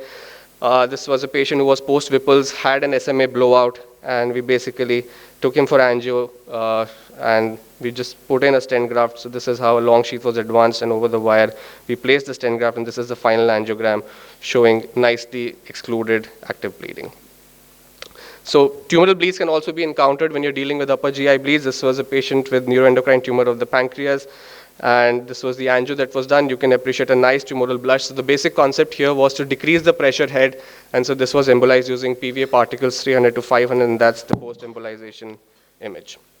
Just the last case, this was a young 23-year-old male patient who had severe kyphoscoliotic deformity. He had carcinoma mid-esophagus, post-surgery and radiotherapy followed by esophageal stenting, and then he had massive upper GI bleed. So this is a video of the endoscopy. You can see this arterial spurter in the esophagus. So this was initially managed by the gastroenterologist, but however the patient continued to bleed. A CT angio was done and a rent was identified. There was basically an aortoesophageal communication because of injury by the stent. We took this patient up for angio, however this patient bled on table, and it was even difficult for us to even establish a femoral access. However, we were able to do that, and finally we were able to put a stent graft across this bleeding vessel and finally control this bleeding. Just a few words about provocative angiography. Now this can be done in cases of GI bleed where no cause is found on routine imaging, and you can use heparin, TPA, and or vasodilators through the catheter into the artery, and then a DSA is done to demonstrate any bleeding source, and this can actually help us pick up bleeds by almost a 30% margin. The concept is to basically increase the blood flow into the vessel, relieve any vasospasm that's there, lies any small clots, and therefore improve detection of bleeding. So to conclude, as you can see, interventional radiology offers a wide spectrum of minimally invasive therapeutic options in patients with GI bleed, especially when endoscopy is inconclusive or unsuccessful. But for a technical and clinically successful procedure, you need to be very thorough with your anatomy. You very need to carefully scrutinize your imaging. You need to know your embolic agents well, and you must always remember your basic principles. And last but not the least, a multidisciplinary coordination between the IR teams, gastroenterology, surgery, and critical care is absolutely crucial for optimizing patient outcomes and survival. At the end, I'd like to acknowledge the contribution of all my teachers and mentors back at PGI Chandigarh, starting from Mandeep ma'am, Naveen Kalra sir, Dr. Ujjwal sir, Dr. Harish, Dr. Sridhar, all my colleagues, my batchmates during my residencies, Dr. Abhiman, Dr. Rajan, for their contributions that have helped shape my career so far. And so a big thank you to my PGI team. And below is an image of my current team that I'm currently working with under the very able guidance of Dr. S.S. Bajal sir. So thank you very much for having me. Thank you. Thank you, Dr. Singh. But in due to time constraint, we cannot take more questions here. Just one comment. Always radio diagnosis, IR people are complementary. They are there in backup to rescue us, gastroenterologist.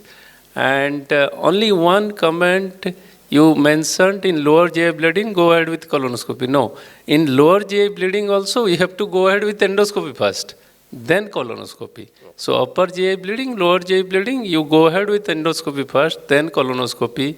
Always our IR people are there to rescue us and complement us. Thank you, Dr. Singh, for your nice lecture. Thank you, sir. Thank you so much. Because of time constraint, we can discuss later on. Next. Thank you. Thank you, sir. Next, I would like to call upon Dr. Amar Mukund for his topic on managing complications of portal hypertension.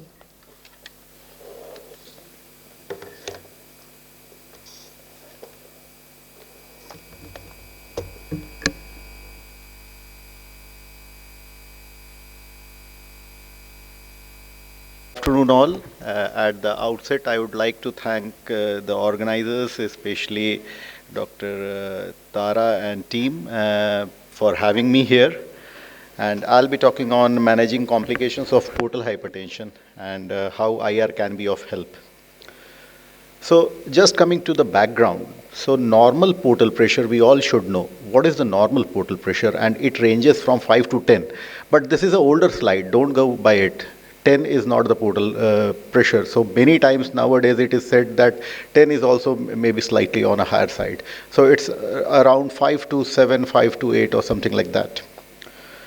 And as soon as the pressure increases, we may label it as portal hypertension. But how do we recognize the early portal hypertension? That is one of the problem. We can identify the advanced portal hypertension by many imaging modalities, but for early portal hypertension, probably we need more invasive tests, and those consist of hepatic venous pressure gradient, that is also known as HVPG. So portal hypertension is initiated by increased outflow resistance. That's the most important thing.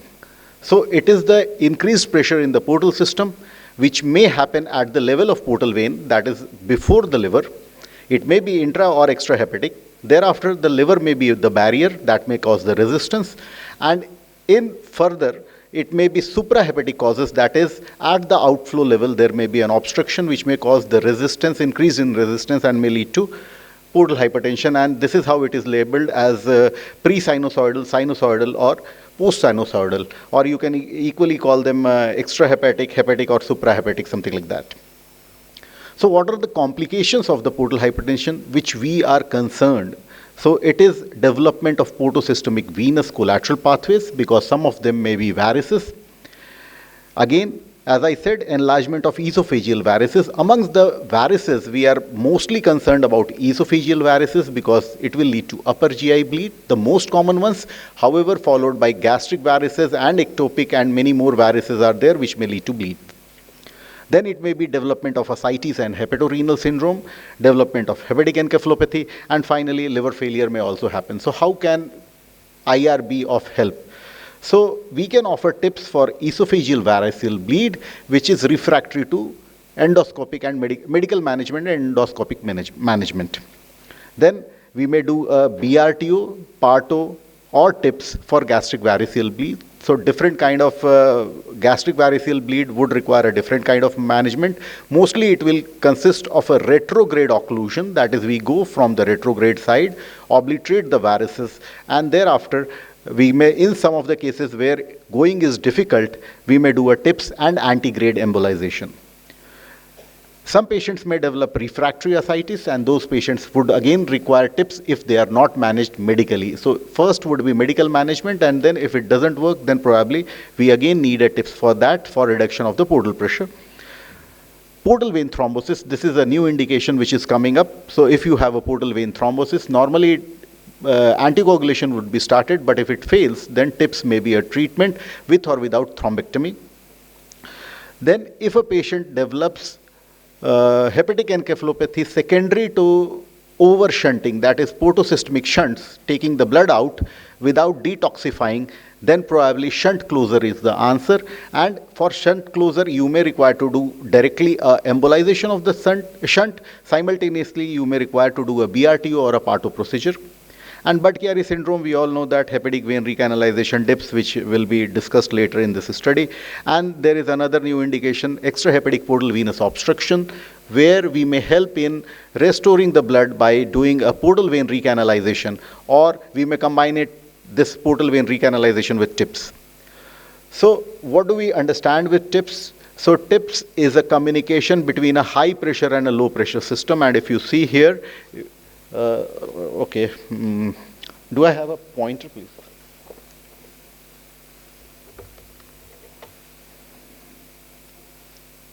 So anyway, so this is a high pressure system, the portal vein, this is the low pressure system, and if you see here, there is a communication, a tunnel has been created within the parenchyma of liver, and this is how the flow has been restored.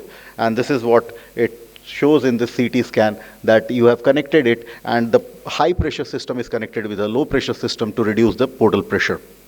So coming to the indication of such kind of treatment, so this is a TIPS, and which is mostly used for acute esophageal variceal bleeding, which is refractory to medical management. We all should remember that this is done only if a bleed is refractory to medical management. Then it is prevention of variceal rebleeding. What is prevention of variceal rebleeding is like patient is bleeding time and again. He is being given an endoscopic treatment, but still he continues to bleed, then probably he will require a TIPS. Ascites, as I said, hepatic hydrothorax, again similar to ascites, Budd-Chiari syndrome, and portal vein thrombosis and EHPVO I have already explained. So these are certain images to make you understand how do we do TIPS. So first image, if you see here, this is the hepatic vein. This is a catheter which is coming from the jugular side into the right atrium, coming into the hepatic vein. Then you can see a metallic hardware which consists of a sheath, metallic cannula, as well as a needle. In the third image, you will see the needle has been advanced into the liver parenchyma, and it is simultaneously being seen through an ultrasound, so that we can guide this needle into the portal vein by looking on the ultrasound. So it is a two-thing fluoroscopic image as well as the ultrasound guidance, where we can see this needle. And once you are into the portal vein, you can confirm it by taking an venogram. So portal venogram, you confirm that you are in a portal vein. Then you dilate the tract using a balloon. You can see two constrictions over here. One is the portal venous wall, one is the hepatic venous wall, and this middle part represents the liver parenchyma where the puncture has been made. Then how do? We further take a catheter to measure the length of the parenchyma which we have traversed, so that we can place a covered stent into it. And this is, each dot represent 1 centimeter, and this is how we measure the length. And this is a hybrid stent which is being deployed, where this part is an uncovered part which is placed into the portal vein. This is the covered part which goes into the liver parenchyma, reaching up to the IVC. And this is the final picture where you see here is the left coronary vein which was supplying the esophageal varices. This vanishes. Most of the flow is redirected towards the low pressure system, that is the right atrium, and everything is going like that. So this is TIPS. Further, you can now take it further for ascites and thrombectomy as well. This is a newer indication. And you can see here, this is a cirrhotic patient who gradually developed thrombosis of the portal vein. You can see some collaterals developing here and a very huge left gastric vein. So previously, they were thought to be a contraindication for TIPS, but nowadays, this has become a treatment for a TIPS. And how we go inside, we again now target this thrombus. And it is like doing a complete total occlusion. We try and negotiate our wire, get into this thrombosed portal vein, go into the patent lumen, and thereafter you take a run. You have seen that this is the huge left coronary vein which was there. Then you can do a thrombectomy. So here we did a thrombectomy, but still this vein was so huge that it continued to keep filling the left gastric vein. And then after placing the stent, we can see this has been reduced. Now the flow is not going into this side, and it has been directed towards the right atrium. And this is a 1-year follow-up where you can see a very well perfused liver, which looks much healthy than what it was looking before. There is no ascites. So this is how you can help such kind of patients who had probably had a very poor outcome due to 3 things, ascites and PVT. But PVT was leading to recurrent bleed, and now the patient doesn't have bleed. It is a patent system. The liver looks well perfused. So it is a pretty rewarding procedure where the life expectancy is also increased. Quickly coming to BRTO PARTO. So what is BRTO PARTO? So many times these kind of terms are very confusing. So you just leave this B or P. Concentrate on this RTO. So this is a retrograde transvenous obliteration. So whenever you come from the retrograde side, so why we call it retrograde? Because this portal system is an isolated system and it doesn't communicate with the systemic circulation. But here, due to increased portal pressure, there are collaterals which is formed and which has a communication through the renal vein. This is the most common. There may be many communication. As we know, there are 7 most common, but this is the most common. That is the splenorenal communication. So we come from the systemic side, into the IVC, renal vein. Here we place a balloon and we occlude the system. So now this system becomes static. The blood is static over here. You keep injecting a sclerosing agent which causes thrombosis of the system. So the shunt as well as the varices thrombosis. So this is known as, if we use balloon, it becomes balloon occluded. If we use plug, then it becomes plug occluded. And if we use coil, then it becomes coil occluded. So this is how BRTO, PARTO, CARTO. So you just see B is for balloon, P is for plug, and C is for coil. So just need to know that. Otherwise, essentially the procedure remains the same. So this is mostly done for gastric varices. And how it is different from esophageal varices, because you need to obliterate such kind of varices, and just diverting the flow is not going to help, because these are low pressure system. So you have to, thrombose these system. That's why such kind of therapies are there. Simultaneously, as I said, if there is mixing of blood without detoxification, it may lead to hepatic encephalopathy. So closing these shunts do help in hepatic encephalopathy. And certain examples, you can see such big gastric varices over here. And you can see the hardware coming from the jugular side into the renal vein, and here is the balloon, and this is the sclerosing agent. This is how it looks after 6 hours. So previously, when BRTO was being done, we used to keep this balloon inflated for 6 hours. And after removing the balloon, you can see the cast is formed. And this is a 6 months follow-up of the same patient where it is completely obliterated. Similar results can be achieved by using a plug. This is again gastric varices.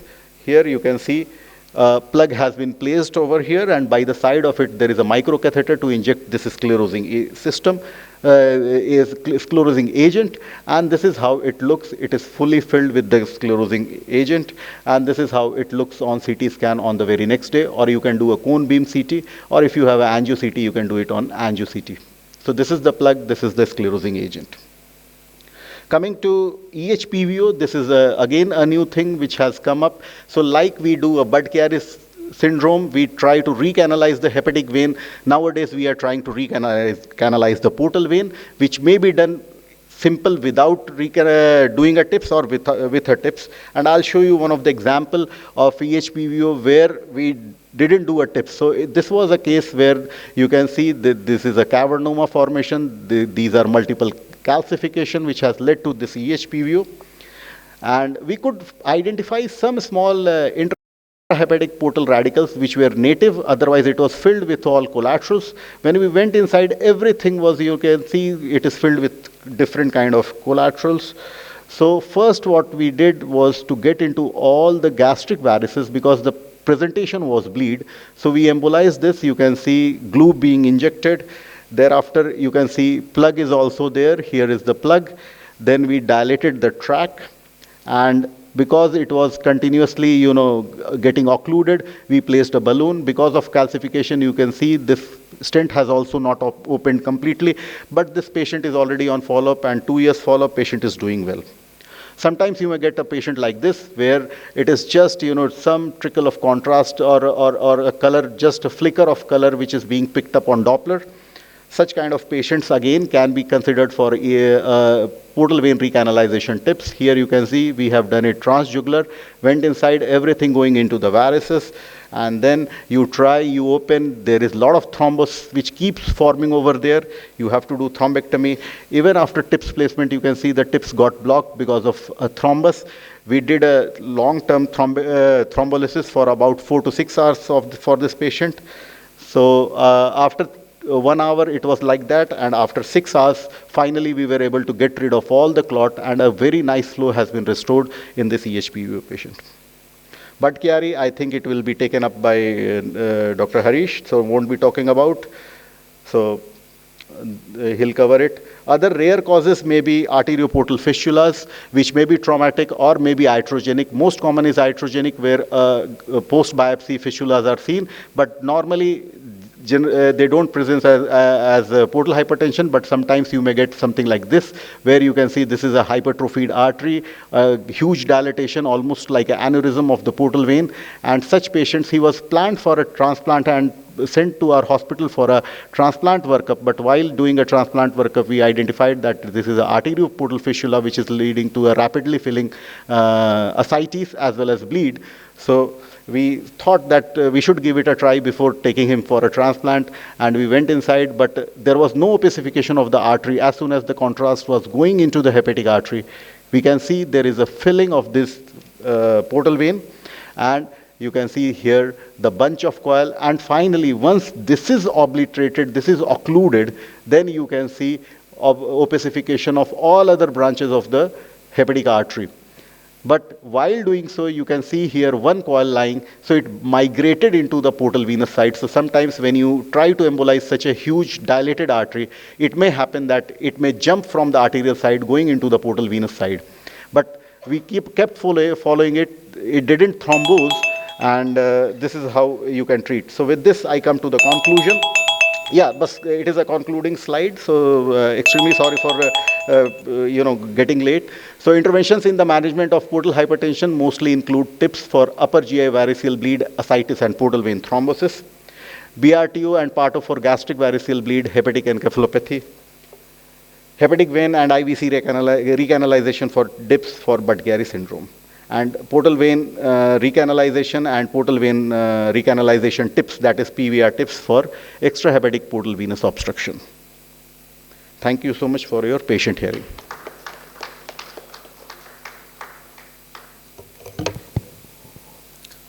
Any question from the audience? Okay. It's an excellent presentation, sir. Thank you. Under your guidance, so many people, sir, coming to Odisha and doing IRN tips. So thank you, sir. Thank you so much. Thank you.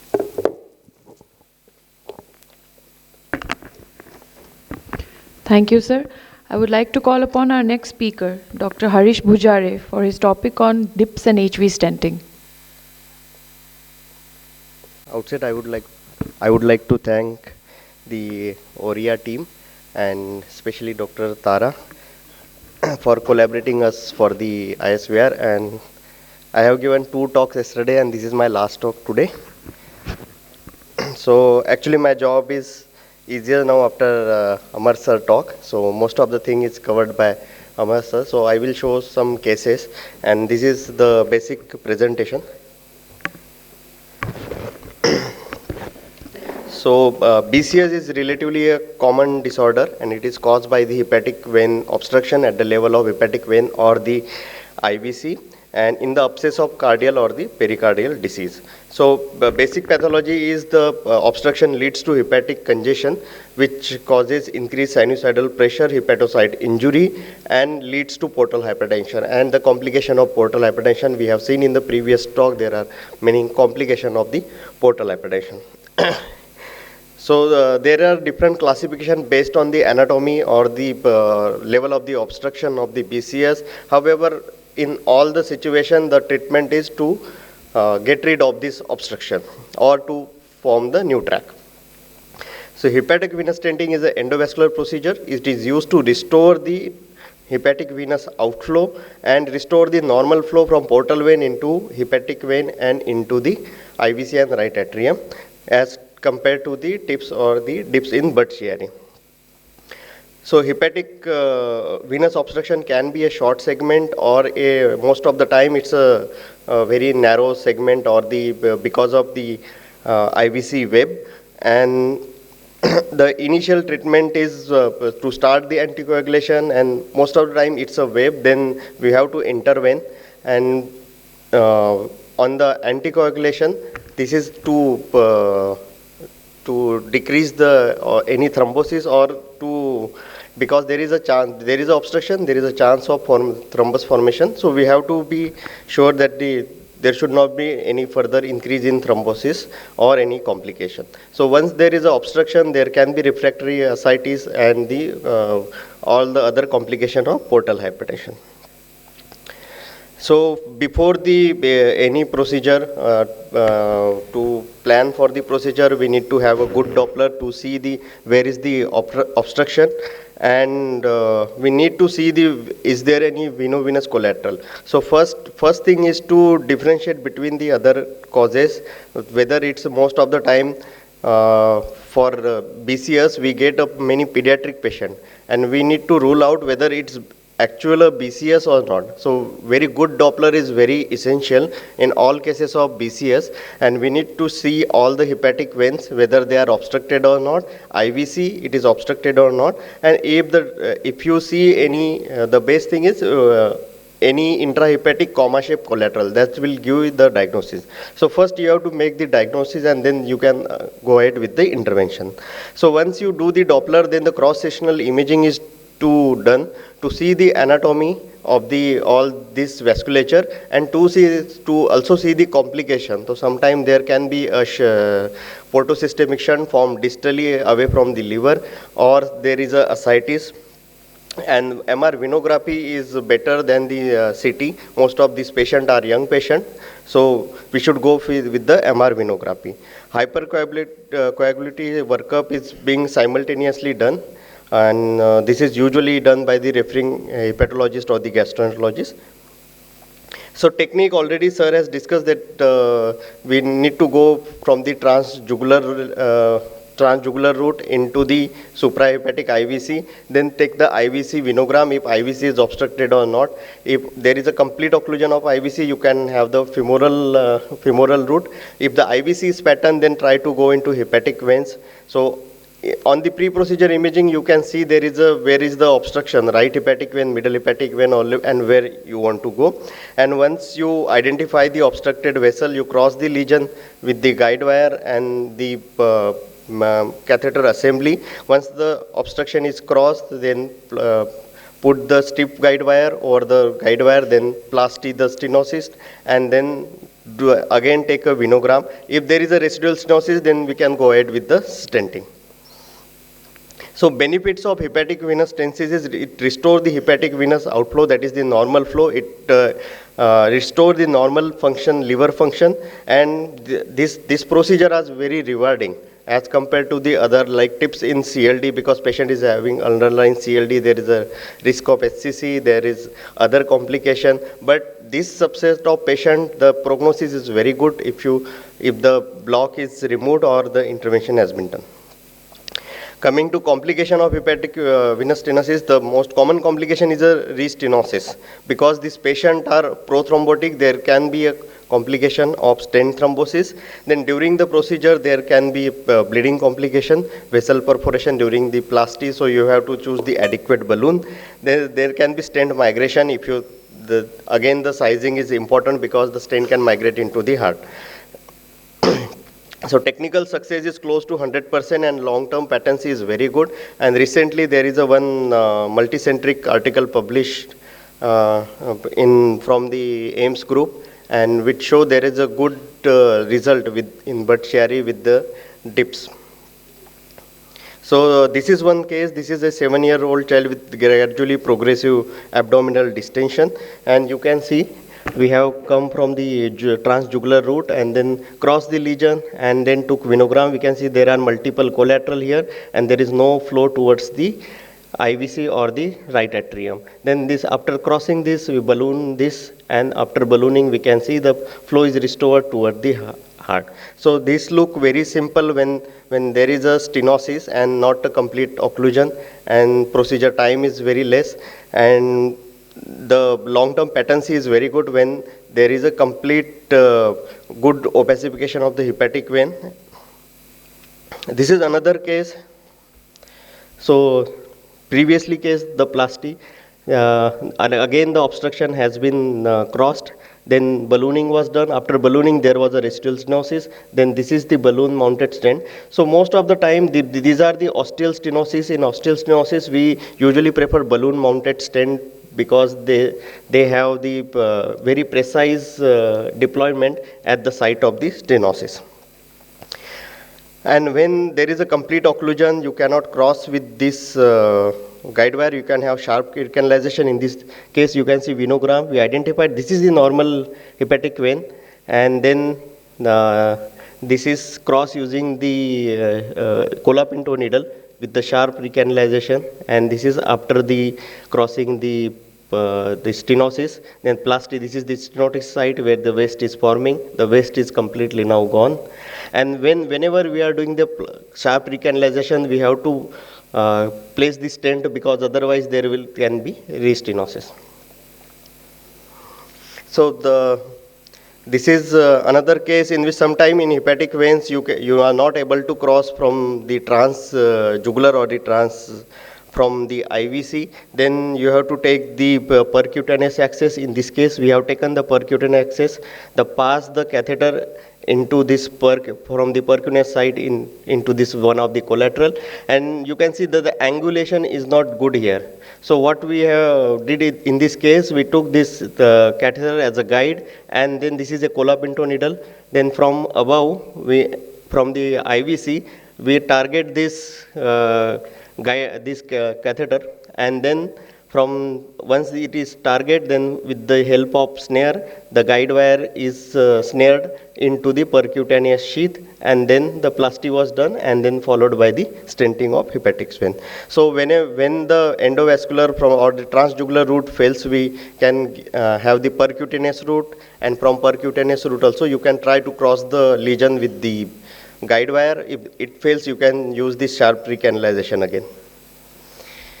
So this is about the hepatic venous stenosis. So if the patient has all three hepatic veins are blocked and there are intrahepatic collaterals, and now in this case we have to make a track between the portal vein and the IVC, so which is called direct transjugular intrahepatic portosystemic shunt. So this is just a modification of the tips. In tips you go through the patterned hepatic vein into the portal branch of the portal vein, and in direct transjugular intrahepatic portosystemic shunt, you have to go from IVC into the portal vein. So indication is failure of anticoagulation or angioplasty. In some time the angioplasty is not adequate, or there is a difficult anatomy to enter into the hepatic vein, then you can directly go ahead with the DIPS. Benefit, it creates path between the portal system and the systemic system. So it will decrease the portal pressure, and subsequent or the complication or the related symptom will decrease. So complication are already discussed. What are the complication of TIPS? Are the complication of the Budd-Chiari. Most common is the restenosis rather than hepatic encephalopathy. So this is one case in which there are all hepatic veins were blocked. There was a ascites, and this is the hardware what we use. This is the colapinto needle I was talking about. This is a blue sheath under which there is a needle, and this is the stiffening cannula, and this is 10 French long sheath, balloon, and the pigtail catheter. So this hardware is used during the DIPS. So in DIPS we have to take the ultrasound guidance during so this is from the IVC. The needle has gone into the lever parenchyma, and this is the portal branch. Portal branch is punctured with this colapinto needle, and once it punctured, then run is taken and the guide wire is passed into the portal system. So once we get the access into the portal system, the portal track is dilated, and once it dilated, we can place the stent. And on follow-up, we can see there is a nice flow on the Doppler within the stent. So this is another case. The similar, from the IVC, we directly go into the liver parenchyma, puncture the portal vein, plasty is done, and this is the after the plasty, the track has been created between this is the portal system and this is the IVC, and then followed by the stent placement. So this was the one DIPS in 3-year-old child. So sometime especially in the children, because the portal vein is very small, so once you puncture this portal system, intrahepatic portal system, now your guide wire should go into the main portal vein. So sometime it's difficult. So what we can do is we can just push the loop, form the loop, and push, and then the tip will go into the main portal vein. So there are few techniques to go into the main portal vein, because once we puncture the portal vein, you can go into the portal branch, but we don't want to go into the portal branch, we want to go into the main portal vein. So once you go into the main portal vein, you can take the run, and especially in the children, you can see this is a large shunt, and this shunt is going into the abdominal wall and then into the systemic circulation. So in these cases, once you place the stent, even after placing the stent, there can be shunting of the blood, because many of these shunt may be congenital. So in those cases, the blood won't go towards our stent, and the stent may get blocked. So what we do in this case, we go into the shunt, the obliterate shunt with the coil or the plug, and then deploy the stent as usual, like in other DIPS cases, and then we can see there is a obliteration of this shunt. So the role of DIPS in portal vein thrombosis. So this is similar to EHPO cases. Because this patient has prothrombotic, then sometime the hepatic veins as well as portal vein is thrombosed. So this was such a case. So there was a complete, all hepatic veins were not visualized, and just a small posterior branch of the portal vein was visualized on Doppler. So we went ahead with the colapinto needle from the IVC into this posterior branch, and then into the thrombose. This is the thrombose part of the portal vein into this splenic vein. And from splenic vein, we can see there are multiple collateral. Then did the plasty. After the plasty, still there was a residual stenosis, and then we stented from this point to the hole to this point. So sometime we need to recanalize the portal vein and place a stent within the portal vein. So stenting versus TIP. Now there is a recent concept of doing early DIPS versus step-up approach. In step-up approach, you do plasty, then stenting of hepatic vein, and then if required, then do DIPS. And in another approach is directly go for the DIPS. So there is a currently debate, we directly go for the DIPS or the step-up approach. So however, in our institute, we follow this step-up approach. We first do the plasty of the hepatic veins, and then followed by stenting of hepatic vein. If it fails, then we go for the DIPS. So few slides about the IVC obstruction. So most of the IVC obstruction are because of short segment stenosis or the web formed at the confluence of the hepatic veins. So this can be diagnosed on the Doppler, and further we can do the cross-sectional imaging to see where there is a IVC web or not. And the secondary sign of IVC web is a retroperitoneal collateral. You can see multiple collateral in the paraspinal region. If you are seeing any paraspinal collateral, then you have to see the IVC carefully and to look for any web. So this is one case. You can see the axis is taken from the femoral vein and the jugular vein, and you can see there is a shelf-like this projection. This is the IVC web, and this is crossed using the hydrophilic guide wire. Once it's crossed, then the plasty was done, and you can see the flow is restored. Another case, similar case, femoral axis is taken, the web is breaked, and the plasty is done and followed by the glute flow. So in most of the cases, you don't need to put the stent here. Once you break all the fibers of web, that's enough, and this is very rewarding treatment, and most of the time it has very good long patency. So to conclude, definitive for the initial test, we need to do the Doppler. For anatomy, we need to do the cross-sectional imaging, and once the diagnosis is made, the patient should be start on anticoagulation, and when there is any obstructed veins like hepatic short segment stenosis or the IVC web, do plasty or stenting, and if it's failed, then you can use the DIPS. And the final option is liver transplant based on the clinical and the biochemical parameter of the patient. So thank you very much. Thank you having me here, and we have a very good time in Bhubaneswar. And as I said, this procedure are very rewarding, and this is one patient from Uttarakhand. We did the hepatic venous plasty in 2021, and you can see in 2025 the patient has gained weight and he is very happy. And this is the case I have shown the hepatic venous stenting in 7-year boy. Now he is an 8-year boy and visited our OPD daily basis. So these are very rewarding IR procedure, and everyone should do this procedure whenever feasible. Thank you very much. Thank you, sir. It's a nice presentation. It's already touched all the points. So any question from the audience? One question. No, since no questions. Thank you, sir. Thank you. Thank you, sir. With this, we come to the end of the first part of GI and GU imaging and IR. I would now request Dr. Sudipta ma'am to kindly felicitate our chairpersons and our speakers.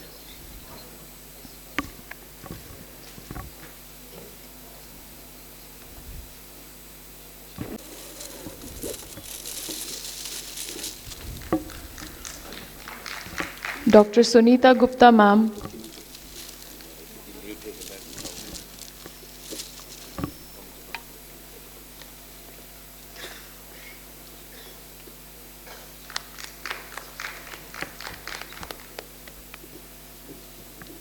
Dr. Ranjan Sahu, sir.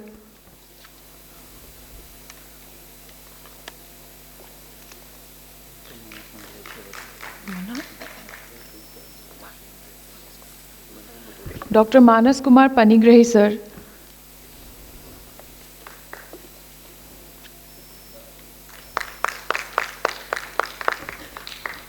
Dr. Golak Pasa, sir.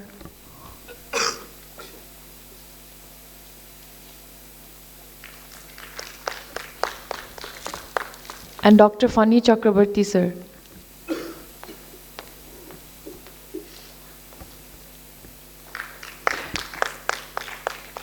Now moving on to our speakers, Dr. Prabjot Singh, sir.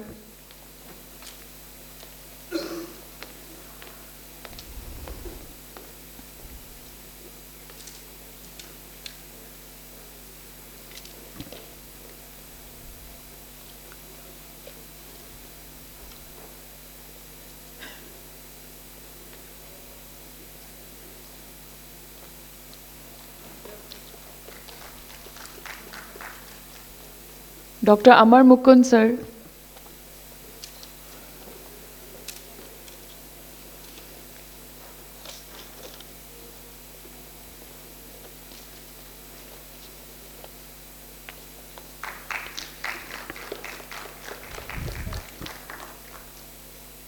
And Dr. Harish Bujare, sir.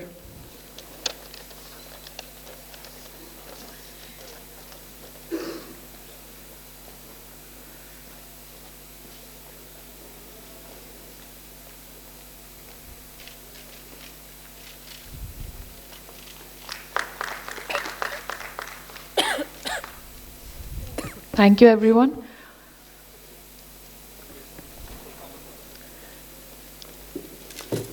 For the next session of GI and GU imaging and IR,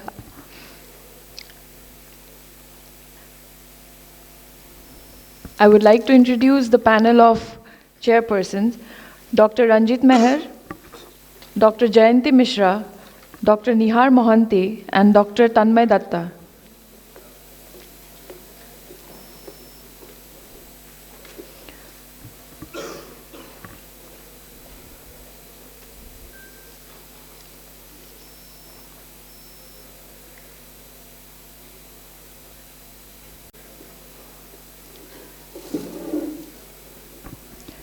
Our first speaker is Dr. Somasharan Bedgiri, whose topic is on imaging-guided lymphatic interventions, diagnosis and management.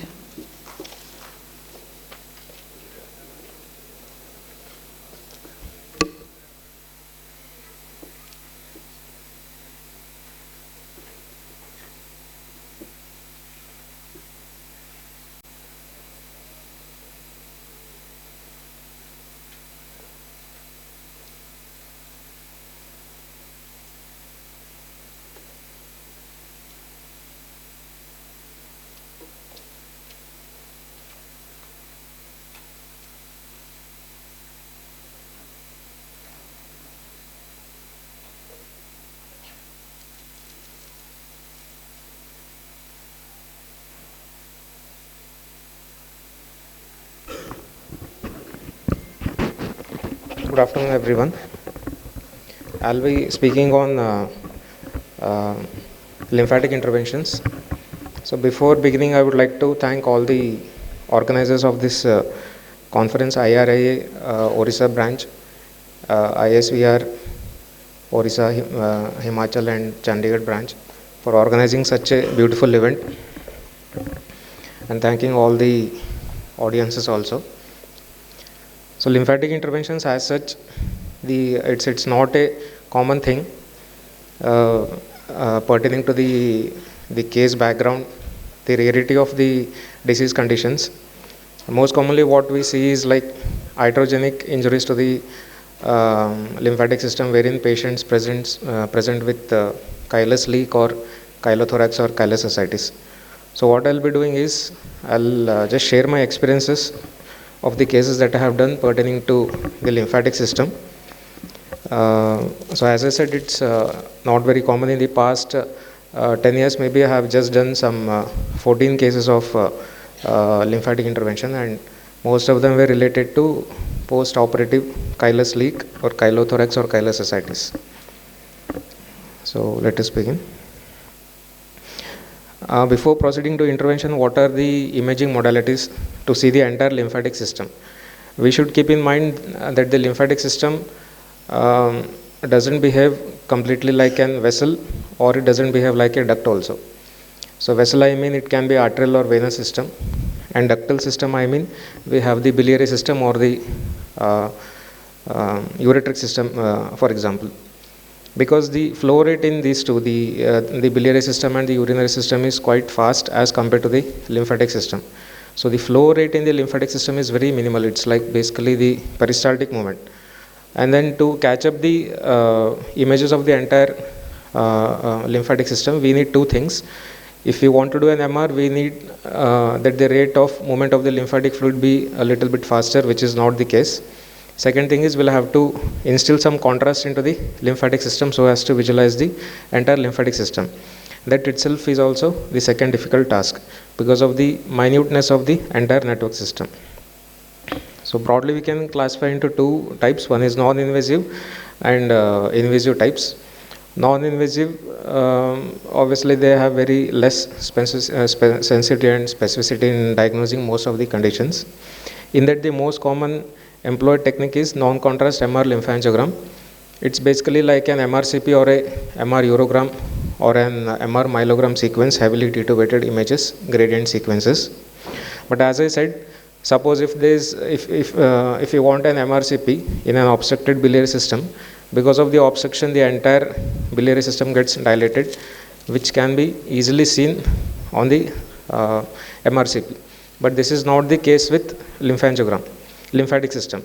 Even though there is obstruction, even though there is leak, whatever it is, because of the minuteness and the slow flow of the system itself, the sensitivity of picking up this lymphatic channels is very low. But people have been trying to do MR lymphangiogram non-contrast. So a version which is better than non-contrast MR lymphangiogram is a contrast MR lymphangiogram. It can be done with IV gadolinium, like arterial and venous pooling of the gadolinium. Some amount of gadolinium also enters into the lymphatic system, which can be imaged. That is obviously with T1 weighted fat sat suppressed images. One more modification of contrast MR lymphangiogram is nodal. So we directly instill the gadolinium into the nodes with a small needle. It can be either in the inguinal lymph nodes or the transpedal, whatever it is. That is another option. Third option is lymphoscintigraphy, wherein it's mainly of historical importance, but still some people do it, wherein indocyanine green is injected transpedally in between the first web space, and slowly with a the tracer is being monitored, the upward ascent. CT lymphangiogram as compared to MR lymphangiogram has better spatial resolution. Here ionic contrast agent is used. Again, it's most commonly nodal. Puncture the inguinal node, insert the non-ionic contrast and do a CT. Then coming to the invasive imaging technique is the one which is most commonly used. It's more sensitive and more specific compared to non-invasive modalities, wherein the dye is directly injected into the lymph nodes, commonly the inguinal lymph nodes, and then with intermittent fluoroscopy the entire lymphatic system is visualized so as to see the entire network of the lymphatic system from the pelvis up to the chest. And this can be therapeutic itself, wherein there is no further need to do anything, or in cases where further treatment is needed, it's through this invasive lymphangiogram that is done. So whatever it is, everything depends upon the clinical background of the patient. Suppose if there is a patient who had undergone a major thoracic surgery and then he has gross chylous effusion, so that itself tells us there is some injury to the thoracic duct, and in those cases we can do an MR lymphangiogram wherein we'll get some, definitely some information. But for the therapeutic point of view, always the invasive nodal lymphangiogram is better, what I feel. This is just one image of the MR lymphangiogram that we had done in one patient, wherein luckily we could trace the entire thoracic duct in the chest. So as I said, nodal lymphangiogram with lipidol is the workhorse of most of the lymphatic interventions, wherein we percutaneously place a needle into the lymph node and then we start injecting the contrast further with serial monitoring on fluoroscopy to see the extent of spread of the dye. So there are very, very important considerations prior to doing an lymphangiogram. First is the most common site that we do is the inguinal lymph node. So select the longest and the biggest available inguinal lymph node. Maybe as such the nodes are maximum 1.5 centimeters. So imagine putting a small needle into that, which has to stay for at least 30 to 45 minutes. Commonly we use a 23 gauge or less than that 25 spinal needle. Always a parallel entry is preferred rather than a perpendicular entry into the lymph node. The purpose being so that the needle will stay in place within the lymph node. Then it should be entered from one pole and the needle tip should be kept at the other pole of the lymph node. Ideally it should be at the corticomedullary junction, but this need not also be there. We can even place a tip of the needle in the medulla itself. The rate of infusion of lipidol is 0.1 ml per minute. We can increase it up to say 0.2 or but never more than 0.5 ml. Then the medulla will burst open and the lipidol will start extravasating. So 5 to 10 ml lipidol can be given on both sides. Simultaneously both sides it's done. And again it can be done under local anesthesia, sedation or general anesthesia. If it's a diagnostic lymphangiogram, I start with local anesthesia. The patient should not move. And then when further intervention is needed to puncture the thoracic duct, then we induce the patient into GA. Obviously intermittent fluoroscopy is done so as to see the entire length of the thoracic duct and if any leak or any abnormality is visible. So the classical appearance of the lymphatic channels is described as string of bead appearance. This is how the lymph node is punctured, inguinal lymph node. As I said, it's a parallel entry. Don't go perpendicular.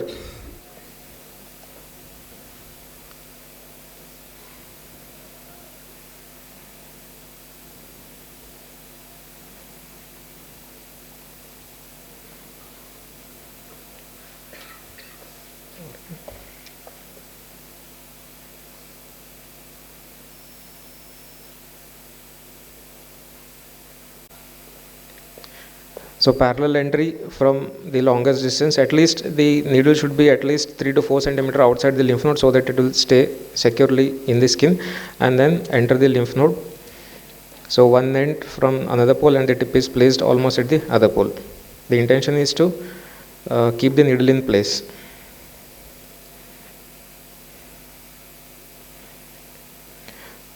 This is a needle from outside, and then we connect it to an PMO line wherein the lipidol infusion is started with an the pressure pump.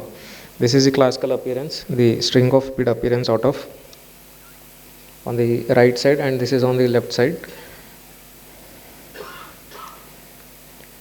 And then slowly once it ascends upwards, we'll start seeing the inguinal lymphatics, the pelvic lymphatics. These deposits are in between the normal lymph node stations wherein the lipidol will get accumulated, and then it slowly moves upwards. It eventually takes minimum 15 to 20 minutes for the dye to reach up to the thoracic duct. That is the minimum required time, and if there is any abnormality or obstruction, it might take even more time also. This is the entire thoracic duct that is seen up to the thorax and the neck level, wherein it joins into the subclavian vein and the IJV junction. This is the CT just we have taken to demonstrate the entire lymphatic system from the pelvis to the neck. So why I have shown this diagram is the classical anatomy. The cisterna chyli and the thoracic duct, somewhere it lies around at the upper lumbar level. But in lymphatic anatomy, variability is the rule. We cannot definitely tell that this anatomy will be there in the next patient. And then the thoracic duct, once it comes into the chest, there are so many side branches from the retroperitoneum and even the chest also. So why I am saying this is, suppose a patient has chylothorax, which is non-iatrogenic, means not out of any injury or spontaneous leak. In such cases, we might even assume that the leak is from the side branches, even though the main thoracic duct will be normal. But unfortunately, these tiny small branches will not be seen on a normal lymphangiogram. What we'll be able to see is only the major thoracic duct. This is just to say, right side the dye is ascending normally. Left side, the medulla of the lymph node has bursted, and it has the dye has started extravasating. It has come out. So that is when you'll have to stop, and then again you'll have to reconfirm the needle position or put into another lymph node and then start injecting once again. This is one video to show on both sides. Left side, the pelvic lymphatics slowly ascending.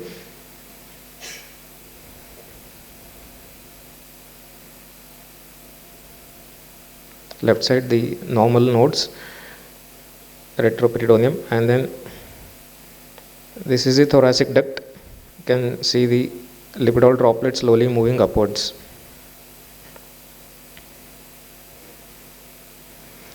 And this is the normal lymphovenous junction. Thoracic duct coming and joining into the IJV subclavian vein junction. You can see the free flow of the lipidol from the upper level. Yeah, this from here it's freely escaping to the subclavian vein. So this is how a normal lymphovenous junction looks like. The junction of the thoracic duct if there is no obstruction.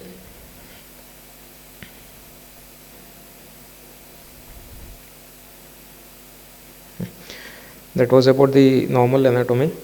Now we'll move on to abnormal cases. I'll start to begin with few of my cases. This was a case of chondrosarcoma of the right hip, which had a pathological fracture, which was repaired with some wiring.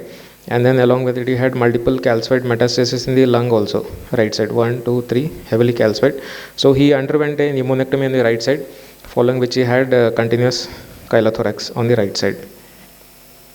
So we knew there was some injury, so we went ahead with directly intranodal lymphangiogram, the dye ascending, left side.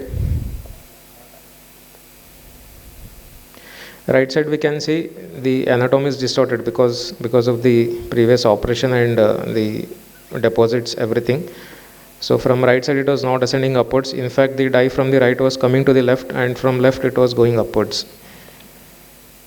And as I said, there was smudging on the left side, and then I had to reinsert the needle into some other lymph node. Yeah, these big things are the nodes, lymph nodes, wherein the dye gets deposited and then it moves upwards. So if we have more enlarged lymph nodes, then the quantity of dye required would be more, because initially the lipidol gets deposited in the entire lymph node. From there itself it will go into the thoracic duct. Here if you can make out, there is slight movement of the droplets here into the thoracic duct, into the chest. Yeah, after that,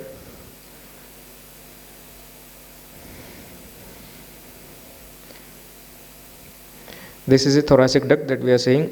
Just to localize, we can place a needle and we can localize. Next difficult step is to puncture the thoracic duct. Puncture is done from the anterior-abdominal wall directly perpendicular, placing the thoracic duct as the landmark. Go perpendicularly with an gunshot or bullseye technique. So once you are close to the thoracic duct, you will know that there is displacement of the lipidol within the thoracic duct. That is when we make sure that we have touched the thoracic duct. Puncturing the thoracic duct is like puncturing a silk thread. I mean, such a small structure. That's one of the most difficult part. Once we puncture, we try to pass a wire.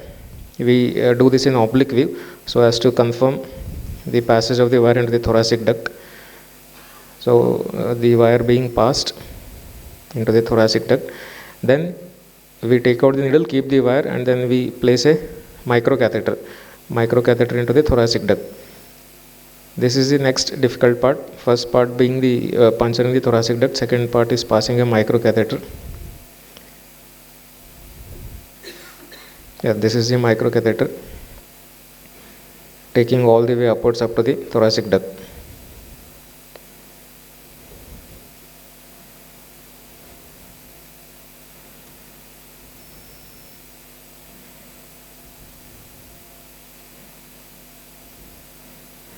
Yeah, this is just to show how the chyle appears directly from the thoracic duct, some fluid which is coming, and then this is after embolizing the entire thoracic duct. How we embolize is there are multiple options. You can put coils or you can put glue mixed with lipidol so as to block the entire thoracic duct. So this case is over.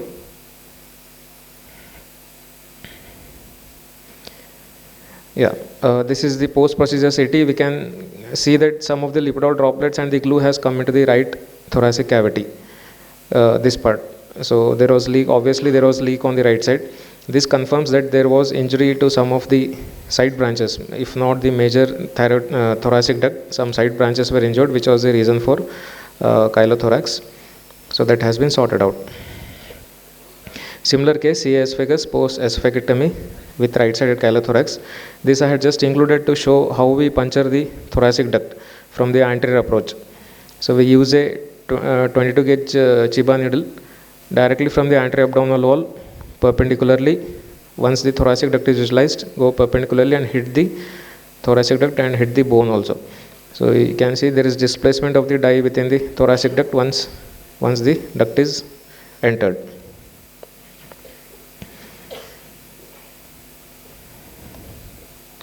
Then pass a wire. This is in oblique view to confirm the puncture of the thoracic duct.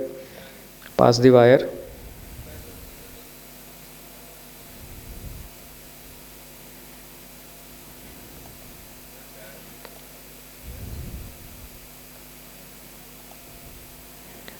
This was the leak. So since this was iatrogenic injury, we in such cases we'll see that there will be complete transaction of the thoracic duct. Only in such cases we'll see this gross leak sort of, and then the entire duct was injected with glue and it was embolized. And then about the aspect of when to embolize a thoracic duct. It should be after doing all the conservative measures. Conservative measures, I mean the patient should be kept on NPO, total parenteral nutrition, and then there should be fat-free and protein-rich diet. And some people start this octarated infusion also. In spite of all this also, if the leak is persisting, say more than 1 liter, 1 liter for 24 hours, that is when you'll have to consider embolizing. This is the same patient after embolizing the CT, which shows the leak here in the chest. This whole thing is the glue cast. This CT just to show the entry point of the needle. Needle had gone through the liver and then in between the space between the aorta and the IVC to enter into the thoracic duct. This was the pre-procedure and this is post-procedure. Immediately there is change in color and the rest of the output came down. As much as possible we should try to keep our entry at a low level so as to avoid the entering into the epigastrium, and there are cases wherein people have gone through the heart and punctured the thoracic duct also. That should not happen, but it's okay if we are going through and through the aorta or through the IVC or through the pancreas or through the liver also. There won't be any issue with major bleeding or anything, because the needle what we use is a very small needle, 22 gauge needle. But try to avoid going through the heart. Similar case, CA left breast, she underwent left mastectomy and she went dissection of the neck nodes also. So she had chylous leak in the neck, not in the chest. Again same thing. Did a lymphangiogram. This is the thoracic duct, started to visualize. You can see the slow movement of the lipidol droplets also. Yeah, this was the leak in the neck. One thing what I've noticed is when there is complete transaction of the thoracic duct, when there is gross leak, the lipidol will take very less time to quickly reach there, because we know there is complete transaction and there is free flow of the lipidol. So it might ascend up to the thoracic duct and to the level of leak in say 5 or 10 minutes also. And this was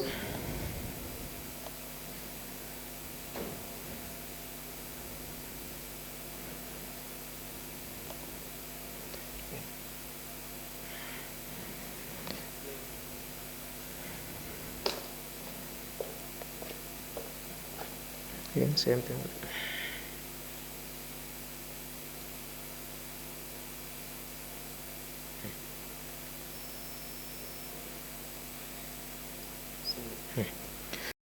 Leak in the neck, puncturing the thoracic duct in the oblique view.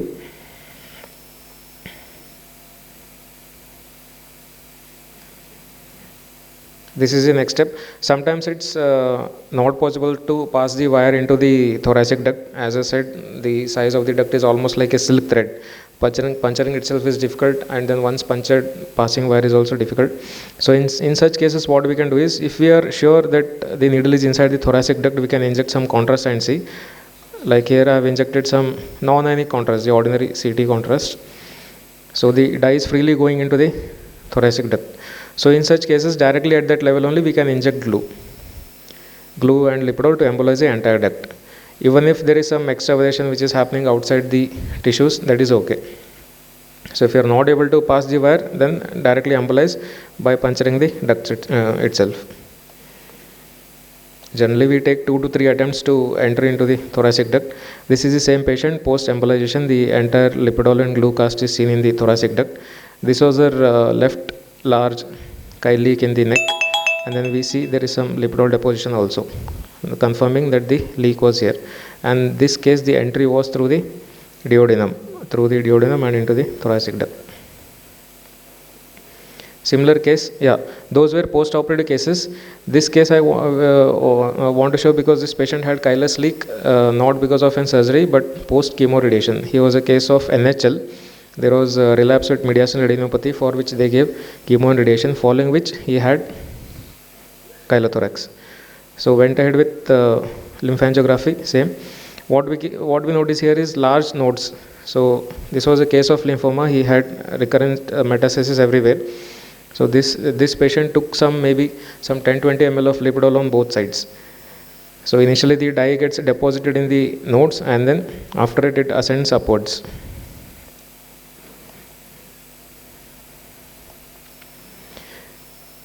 Then this is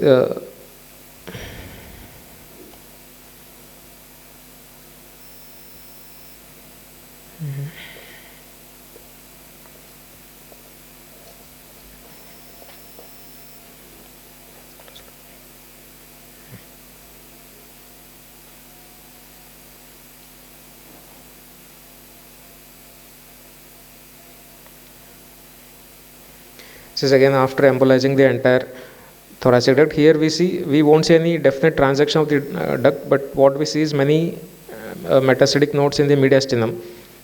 These nodes, and maybe after radiation some of the side branch got eroded, from which there was leak. So all cases we need not see complete obvious leak sort of. And then it's not always about blocking the thoracic duct. Some cases we need to open it also. We need to open and block thoracic duct. This is one such case. This was a case of CKD with permacath on the right side. She was on hemodialysis. She had chronic thrombosis of the left IJV and subclavian vein junction. Along with that, she had right chylothorax and chylous ascites.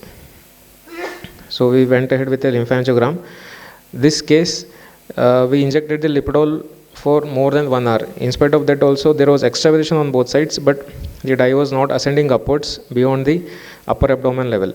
So that means there was some obstruction at some level. So finally I punctured and put a wire into the thoracic duct, even injected contrast. Even then it was not going freely into the lymphovenous junction. But after that we could see some spotty deposits of lipidol coming on the right side, confirming that there was leak which was occurring on the right side, because the main duct was obstructed because of the back pressure, because of the congestion. There was oozing on the right side. That's why I wish to show this image once again. Not just the main duct, even the side branches are also extremely important. This is after injecting dye into the thoracic duct. Can see it's not freely going into the subclavian vein junction. There is some debris at the junction which is dilated. Simultaneously, we took a venogram, we injected dye from the subclavian vein to see the junction. This was the junction, but there was no free flow. So in this case, we actually opened the blocked thoracic duct. Next step is to pass a wire. We passed a wire from the thoracic duct across the occlusion into the subclavian vein. And then that vein was taken into the IVC, into the common femoral vein. And from the common femoral vein, we passed a stent across the junction.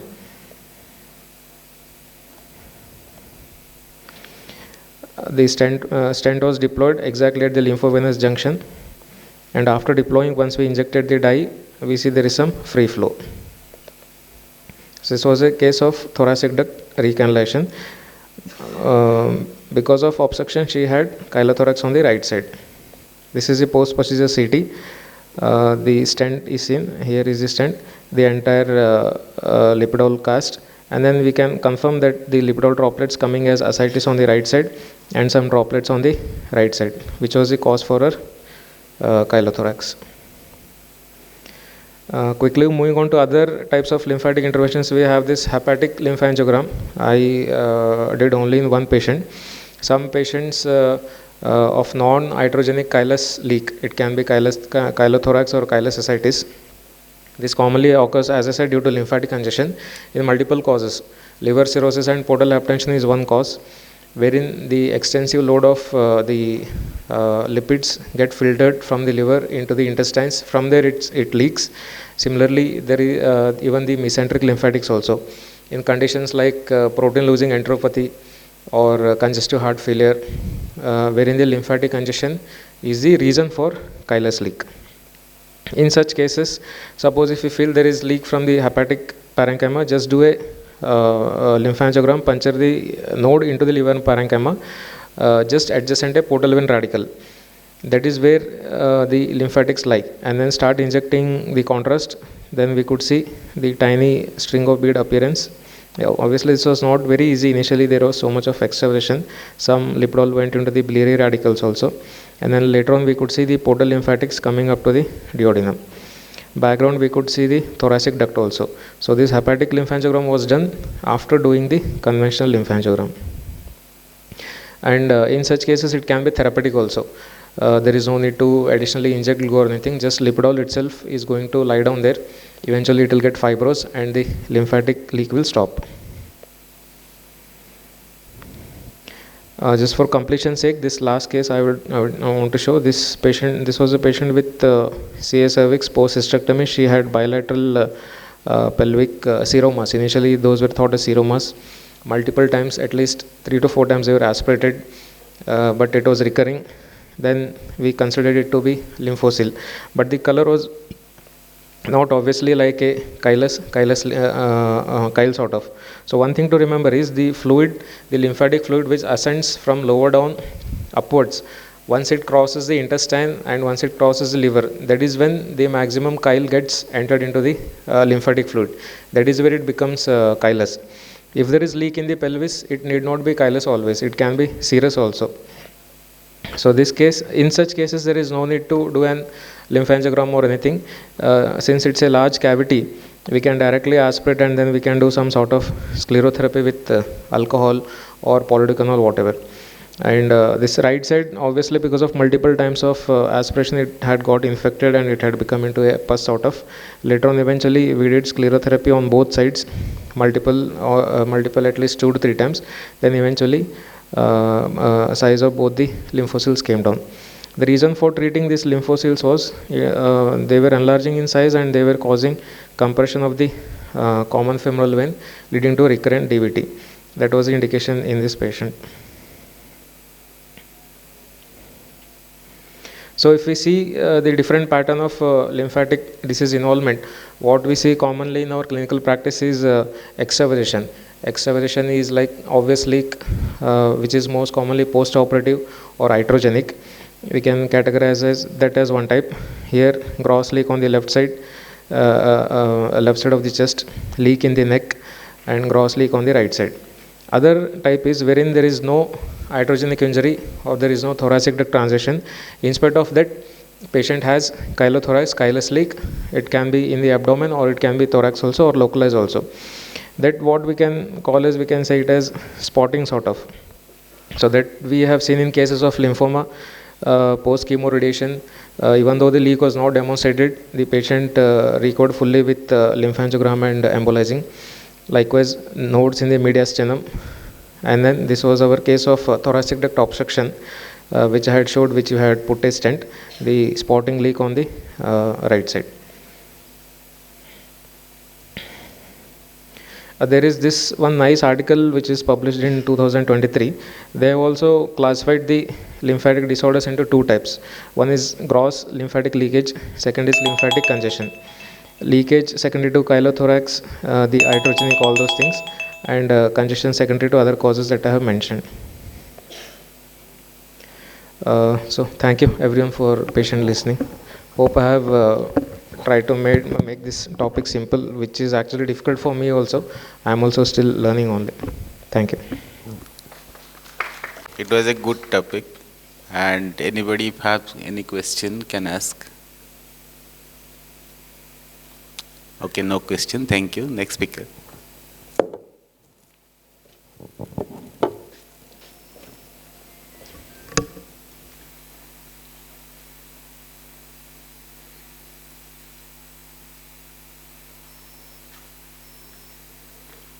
Thank you, sir. Now I would like to call upon Dr. Ujjwal Gorsi for the next topic of IR management of failing dialysis fistula.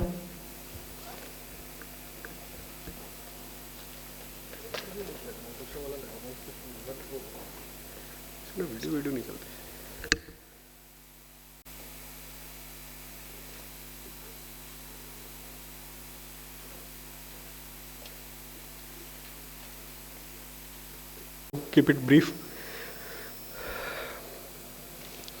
So we all know ESRD is on a rising trend, and patients who have ESRD, they need some sort of renal replacement therapy. So they are mostly treated with hemodialysis, then few of them will get peritoneal dialysis, and around 28% of the patients will need renal transplants. So if you are doing hemodialysis, so then there are ways of doing hemodialysis. You can either put a central venous catheter, which is typically put through jugular route, or you can do an arteriovenous graft, or you can do an AV fistula. AV fistula is still considered the best form of renal replacement therapy if hemodialysis is required. Basically, the most common and most useful is radiocephalic fistula, and then it has got least complication and best longevity. So this is how a typical fistula component. You have an inflow artery, then you have a fistula, and then you have an outflow vein. So most commonly radiocephalic, then you can have brachiocephalic and then brachiobasilic. AV grafts are prosthetic interposition when there is no suitable anastomotic site, and they most commonly use is this loop kind of configuration where a loop is taken from arterial side and then it's joined into venous side. So what are the clinical features which tell you that this fistula may fail? So if post dialysis there is prolonged bleeding, if there is elevated venous pressure, if the cannulation is getting difficult, or arm swelling is there, so you know that probably something is wrong with this fistula. So then there are certain dialysis surveillance indicator. If flow within the fistula becomes less than 600 ml per minute, or if recirculation time is there, or pump pressure alarms are there which tell you that dialysis will fail. And what are the causes? If a dialysis fistula is there which was working and which is not working, so what are the causes for that? So most common cause is stenosis. So these stenoses are generally on the venous side. It can be juxta anastomotic outflow, cephalic and central vein. So I'll try to keep myself focused on stenosis element only, and then we will just briefly see the other issues which can cause the failure of dialysis fistula. So these are thrombosis, aneurysms, pseudoaneurysms. There can be accessory veins, or there can be inflow related issues with brachiocephalic, with brachial arteries as well as radial artery. On ultrasound, usually if PSV is more than 400, this is for stenosis, PSV is more than 400 centimeter per second. If there is more than 50% diameter reduction, you can see thrombosis obviously, and aneurysms, you will be able to see them. So goals of endovascular management, what we are trying to achieve. So we want to restore adequate flow for dialysis, then preserve native fistula and minimize catheter dependence. Stenosis anywhere from starting from fissura side to the central venous. The main first thing is you do angioplasty. It has got high technical success rate, and high pressure balloons or non-compliant balloons are used. The problem with that is that it tends to reoccur. So this is just to show you there is a anastomotic stenosis here. So it's a simple, technically simple procedure. You come from the venous side, put a wire, do balloon plasty, and your flow would be restored. Sometimes there can be juxta anastomotic as well as outflow vein stenosis. So you come from the venous side, treat this anastomotic side, go into the outflow vein, and then in outflow vein there is a stenosis, long segment stenosis, and you do plasty and treat that also. So usually these are fibrotic stenosis, unlike arterial stenosis. So they need high pressure balloon. Pressure which you may require may go up to 35 or 40 millimeter, 40 atmospheric of pressures. So these are high pressure balloons. So sometimes if high pressure balloons are not working, then you can use cutting angioplasty balloon, which have got these small atherotomes. So they cause this longitudinal cut in this fibrotic tissue. So through which, so now if high pressure balloon is not working, this cutting angioplasty balloon will open that vein. So then there are studies which tells you that drug-coated balloon, they perform better rather than plain balloons. Problem with drug-coating balloon is that they don't have more than 12 millimeter size available yet. And then the KDOQI guidelines still not recommend it as a drug, as a routine therapy. However, if the stenosis is recurring in a very short span of time and you don't want to put a stent, then probably these drug-coated balloons can work. Stents are not recommended primarily in hemodialysis fistula. It's limited only when there is a dissection, flow limiting, or there is a recoil, or there is a rupture, or if there is a restenosis, which is occurring after 3 months. So patency rate, primary stenting, still not different from primary PTA. Stent grafts, as I already told you, if you're trying, there is a plasty, if you're trying to do it and there is a rupture like in this vein, then you can use a covered stent just to exclude that point. So treatment of fistula thrombosis. So any fistula, any thrombosis does not usually happen unless there is an underlying stenosis. So once you are treating thrombus, treat the thrombus and then treat the underlying stenosis also. So you can do mechanical thrombectomy, you can do thrombolysis, or aspiration, or mechanical dissolution, typical standard as we do in all other body parts, except for the thing that here we typically use 2 sheaths. One is from arterial to venous side, one is from venous to arterial side. So you can aspirate from one side, you can get a better clearance, and then at the end you can also do the plasty or of the same segment which has actually led to this thrombus formation.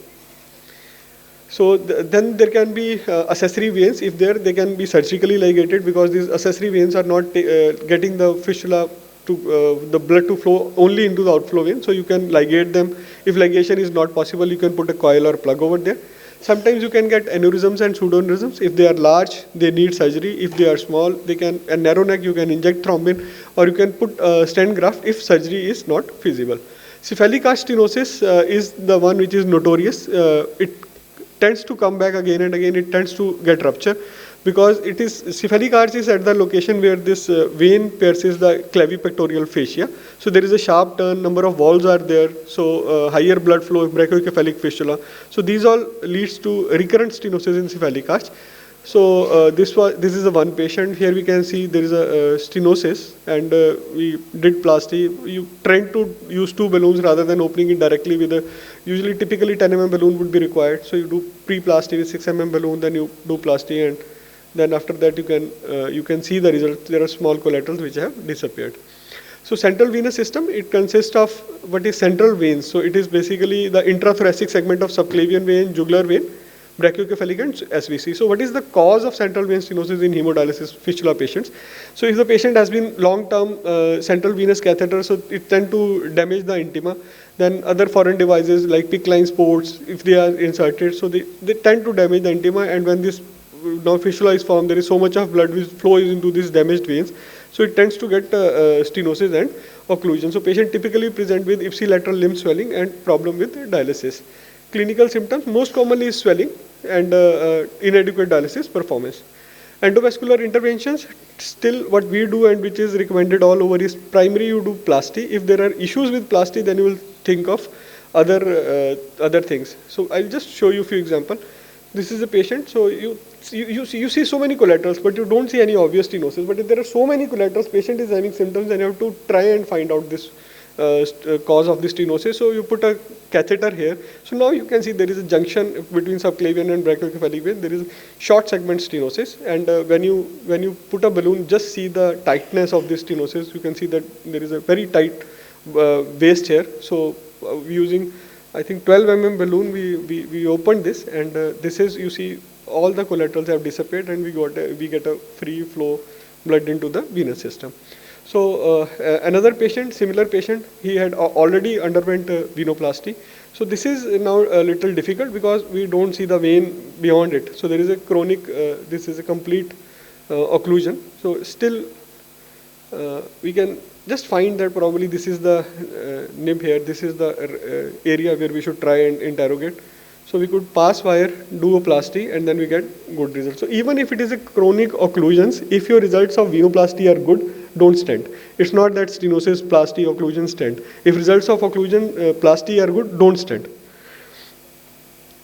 So another patient, right-sided fistula.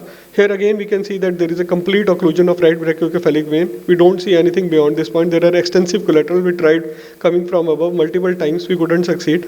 Then we did a retrograde puncture, femoral puncture. Then we came here. We tried to come from down, but again we were not able to go from brachiocephalic vein to up. Then we did a sharp recanalization. So in sharp recanalization, you can use various techniques. So we use a overlaid wire backend.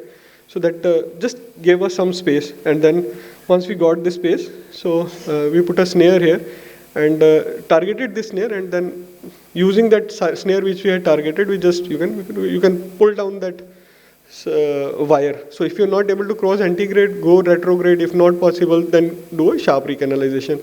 So then we did a serial plasty, and we got good result, but then there was elastic recoil. So you can see that the diameter has increased here, but after 3 minutes when we took run, there was again recoil. So in this subgroup of the patient, you can put a stent, which was done in this patient. Just try to make sure that you don't reach till thoracic inlet. It should be beyond that stent, and good fistula flow is achieved. So there can be complications. It's not that everything is, nothing is safe, everything is safe. So this was an initial patient, 2016. So we were doing plasty, recur, again plasty, again recur. So after 3 plasty, we thought we'll put a stent.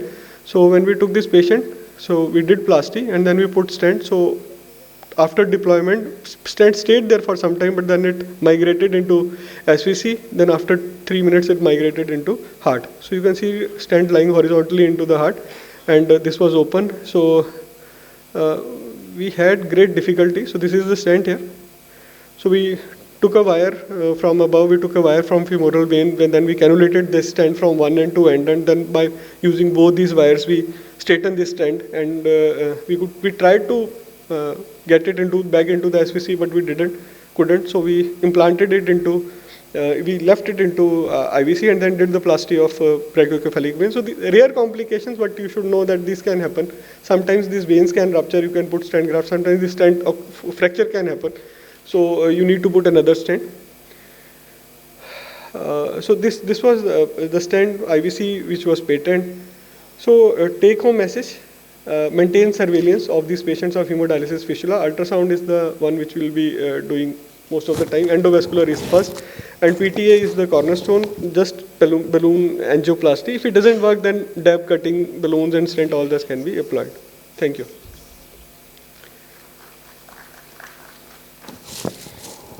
Dr. Uzel, it was a nice topic, and anybody from audience, if you have any question?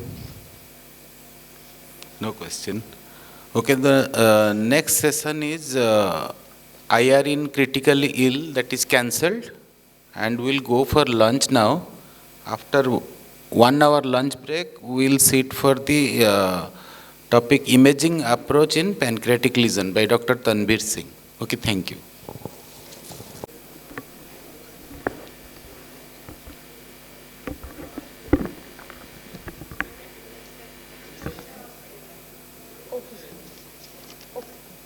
Okay, sir, thank you. After lunch, yes. Free of calcium and its typical blooming artifacts. Dedicated pure lumen recons can also be sent to any PACS system for further review. Based on the information in our spectral post-processing data sets, these additional reconstructions can also be created retrospectively, long after the patient has left the imaging department. This will enable radiologists and cardiologists to potentially evaluate more patients with larger amounts of calcifications based on their CTA images alone. In summary, Pure Lumen utilizes the unique combination of high spatial resolution, temporal resolution, and spectral images from the neotome alpha to create an additional series at the time of the scan or retrospectively that allows clinicians to assess the coronary vessels even in the presence of severe calcifications, potentially saving patients from additional, avoidable, more invasive imaging procedures in the cath lab. Furthermore, Pure Lumen can be applied not only to coronary CTA, but to any CT angiography performed on neotome alpha. For more information, go to siemens-healthineers.us/neotome-alpha.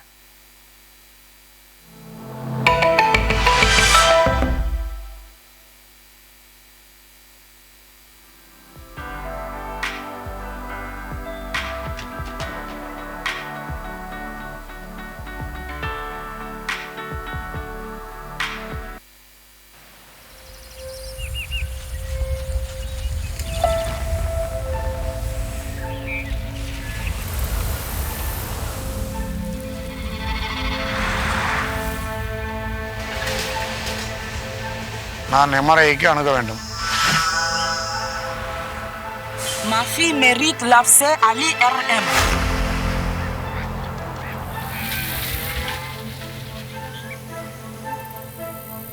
People are still waiting.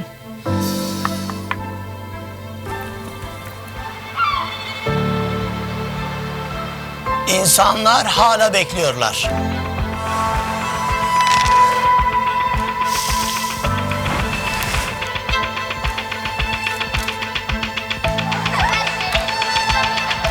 हम सारे अभी भी इंतजार कर रहे हैं.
நான் எம்ஆர்ஐக்கு அணுக வேண்டும்.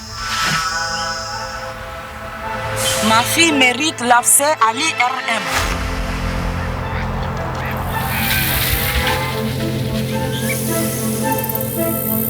People are still waiting.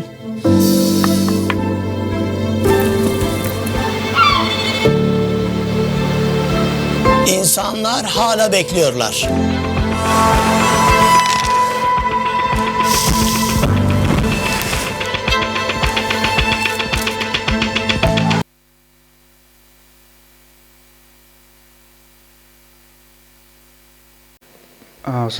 We will be starting the post-lunch session. I request Suprabha Madam to please come on the stage to felicitate the chairpersons for the previous session that was not completed. So.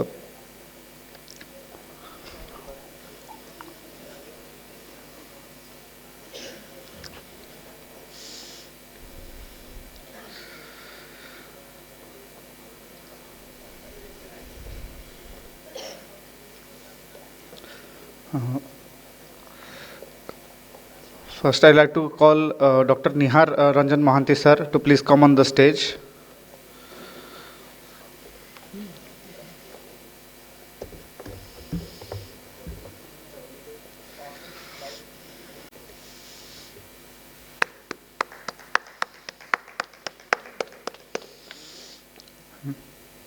Next, I'd like to call Dr. Ranjit Meher sir on the stage.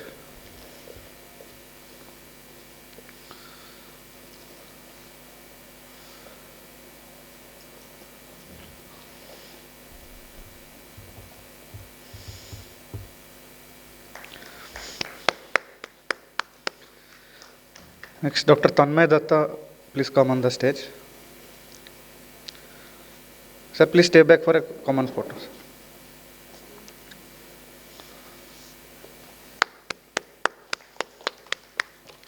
Next, Dr. Jayanti Misra, madam, please come on the stage.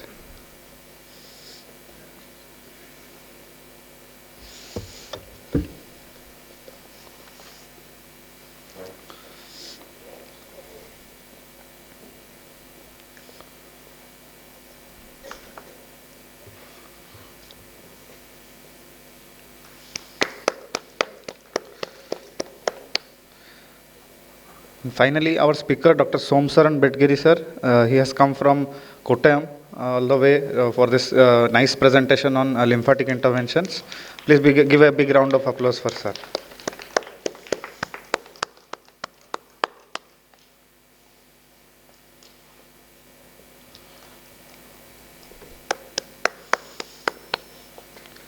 I'd like to request all chairperson and speakers for a common photograph, please. Sir, please stay back for a common photograph.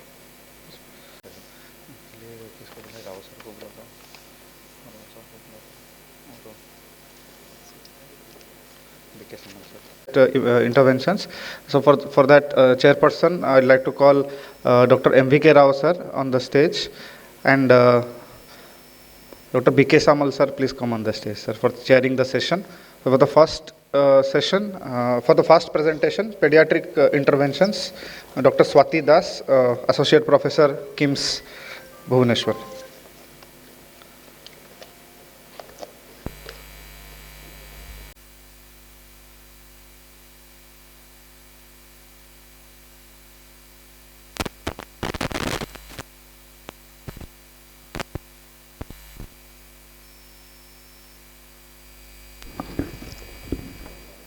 Good afternoon. Before starting my talk, I want to congratulate ORIA team as well as ISBR IR outreach program to conduct such a nice academics event. So I'll be discussing on IR in pediatric patients. So what is special in IR in pediatric patients? Why it is important? First, because in this age group the size of the organs are small as well as the tissue is delicate. So we have to be very cautious while handling the tissue. Second, there is definite role of anesthetist. Anesthesia is a must for doing IR in intervention because IR in pediatric patients because the patient will not be cooperative. So we have to take the anesthetist team with us. And in most cases, we also require the pediatrician as well as the critical care people. And third, according to the weight of the patient, the dose of the drug instillation has to be calculated before starting the procedure. And fourth, there is definite increased risk hazard of radiation in pediatric patients. So while doing fluoroscopy, we have to stick to the LRI principle. That's why we have to be careful doing procedures in pediatric patients. In intervention radiology, usually we use sclerosants in case of pediatric patients like ethanol, STS, bleomycin, etc. And when it is infused intravascularly, the dose has to be 0.5 to 1 milliliter per kilogram. And the basic hardware difference for vascular access in case of pediatric patients is 5 French radial sheath in contrast to the 6 French sheath which we use in adult, and the Gelco needle instead of the 18 gauge puncture needle which we require in adult patients.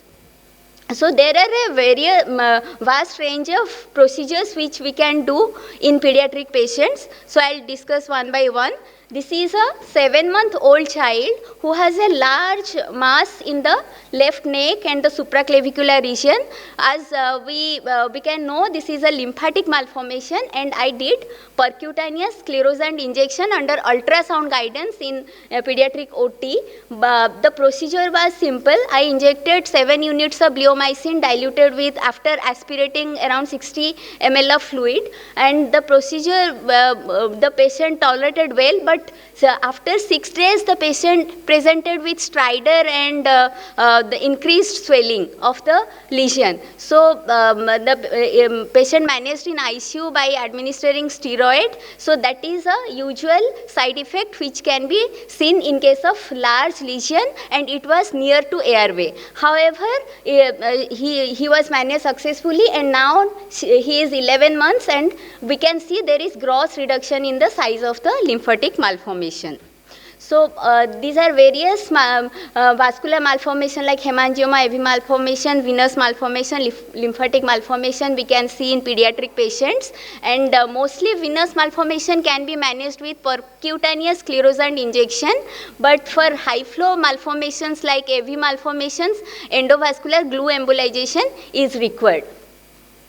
So for venous malformation, I usually prefer the ultrasound only. I don't go for fluoroscopy, and the sclerosant I use is cetrol, and it's diluted with air and distilled water in 1:1:1 ratio, and that is instilled percutaneously into the venous. We can see multiple anechoic structures. These are the venous channels, and by injecting the foam sclerosant, this is the echogenic appearance, and after that, usually in one session, most of the patients respond, and few, when large in size, they require 2 to 3 sessions, but they respond very good. This is a case of 6-year female child who had a AVM and had recurrent bleeding. So the CT angiography was done, and it was a AVM in the buccal mucosa, in the upper lip and oral mucosa, and the feeder was found to be facial artery, and it was draining to the internal jugular vein. And I, with my colleague Dr. Chinmay, we took the case, and this is the catheter in the external carotid artery, and the angiogram shows a feeding artery, a facial artery into the, this is the nidus, AVM nidus, and that is seen to draining into the cavernous sinus over here. That is a dangerous thing.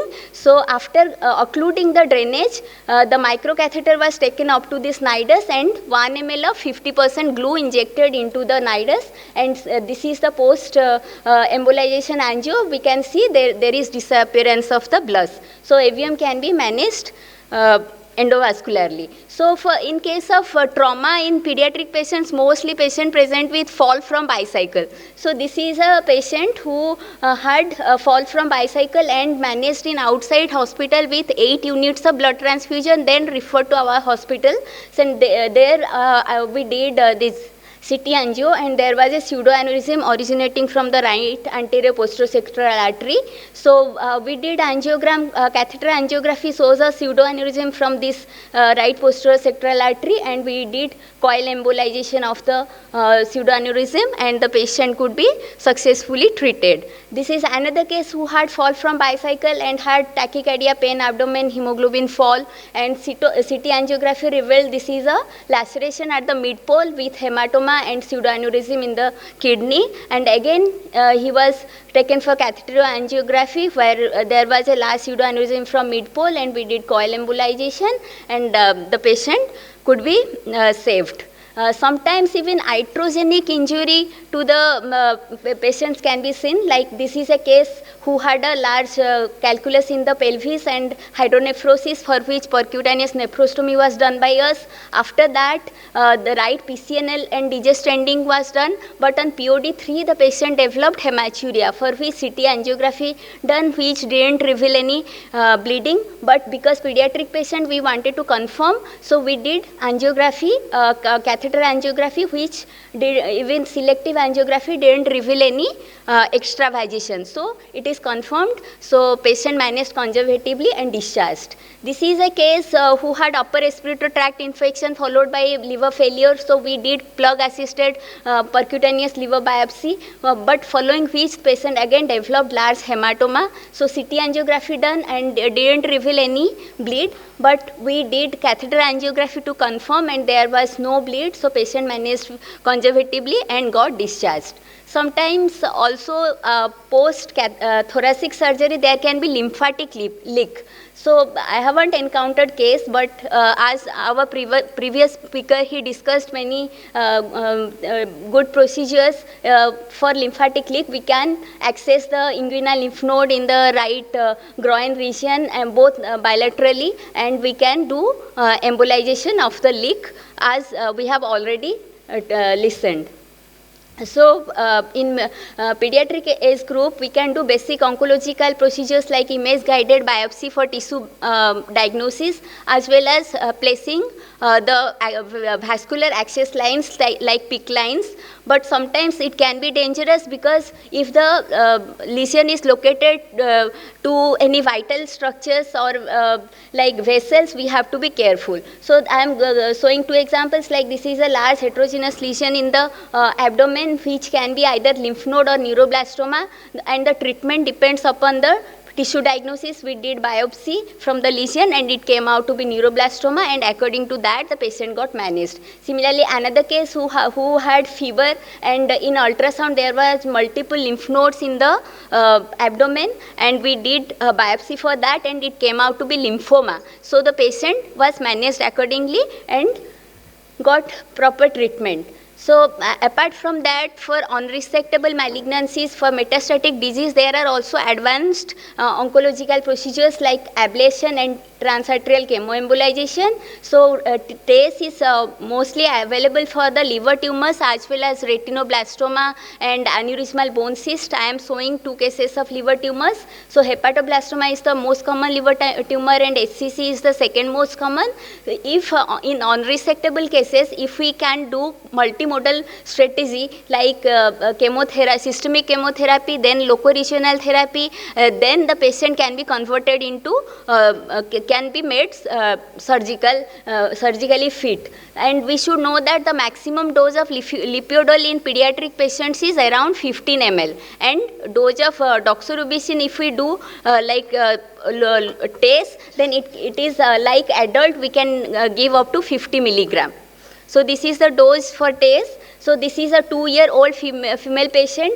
We can see there was multinodular hepatoblastoma in the patient, occupying almost the entire right lobe of liver as well as segment 4 of liver. So this is unresectable, and it has to, for which the patient started with chemotherapy, but with chemotherapy the AFP level significantly raised, and the patient developed pancytopenia. So we decided to take for TACE. So first we ruled out any presence of arteriovenous shunt, and then went for TACE with SIM1 catheter, 2.7 French microcatheter, and injected about 40 milligram of doxorubicin with 7 ml of lipiodol followed by gel sponge. And here we can see in the catheter angiography, these are the feeding arteries to the tumor, and here we are depositing the lipiodol, and this is the entire tumor deposited with lipiodol. And the patient tolerated the procedure well, and post-procedure we can see this is the pre-procedure CT scan, and post-procedure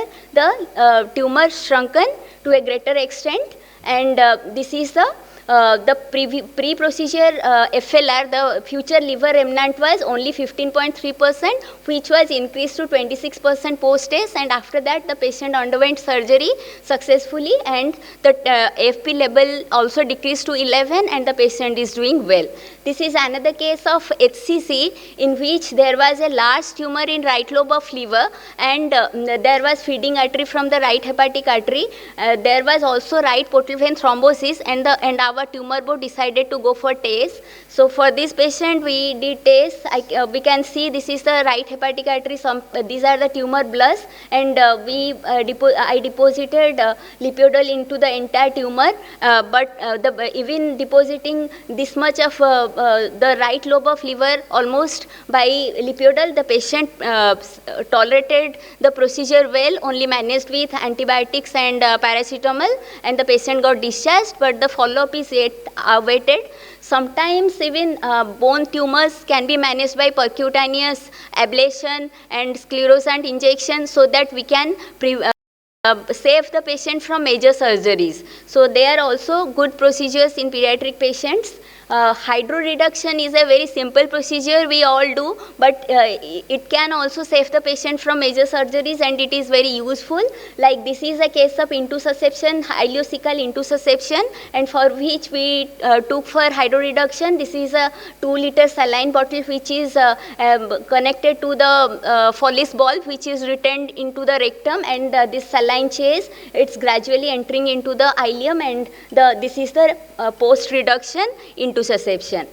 So hydatid cyst is common in pediatric patients. This is there are 2 large hydatid cysts in this child, and the patient cannot undergo surgery. So we took for pair, that is with IV sedation and pre-procedure medication with hydrocortisone. We drained it, around 750 ml of fluid drained. After that we did cavitogram, which didn't reveal any biliary communication.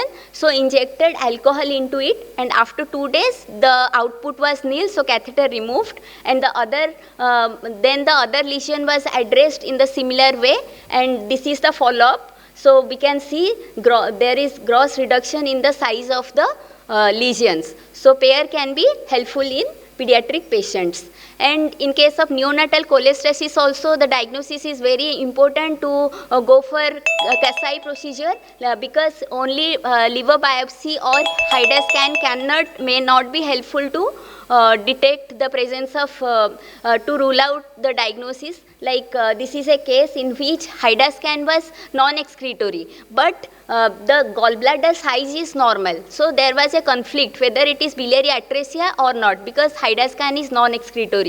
So we took for percutaneous cholangiography. So by puncturing the gallbladder, we can see the biliary tract is well opacified. So it confirms it rules out biliary atresia. So these are also other cases in which we did PCC and that ruled out biliary atresia. How biliary atresia will be seen? It's like this, where there will be no biliary channel, only the bile duct is opacifying. So we need to confirm the diagnosis by doing PCC. Even contraindicated cases of percutaneous liver biopsy can undergo transjugular liver biopsy using the usual RUP set.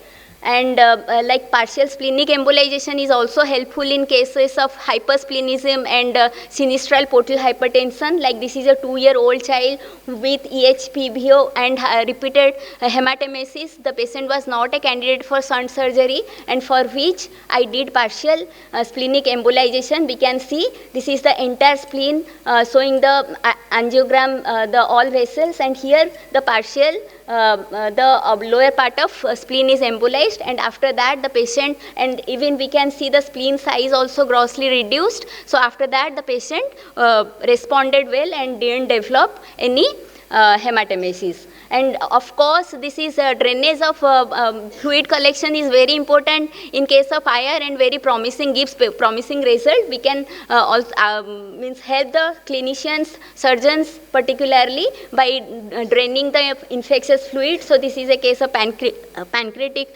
collection in which catheter is placed, and in that we can avoid major surgeries. And partial PUJ obstruction, complete PUJ obstruction are well known pediatric conditions for which we can offer percutaneous nephrostomy, and in that way we can help to increase the renal function.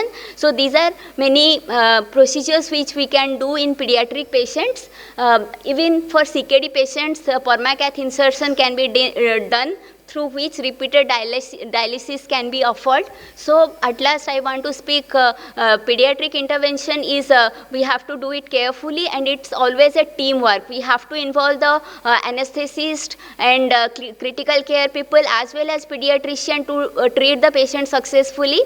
With that, I finish my talk. Thank you. Thank you. Thank you, Swati, for an excellent presentation. And your cases are very nice. And do you face any procedural complications?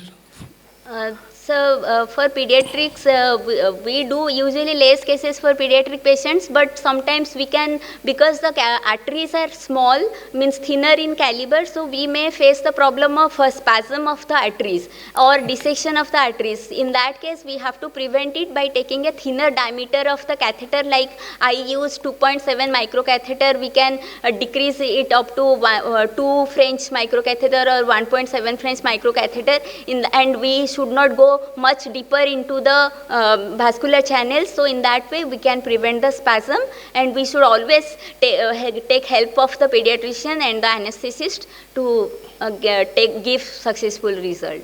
Thank you. Thank you. Any question from the audience? Thank you so much, ma'am. Next, I would like to call upon Dr. Sudipta Mahakud, ma'am, for her talk on targeted breast interventions, biopsy localization and beyond.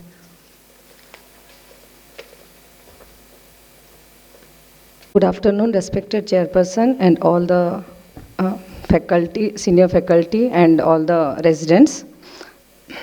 So targeted breast interventions. I think all of you must be doing some kind of breast intervention, and the commonest breast intervention you know is the breast biopsy. So we will just discuss the basics.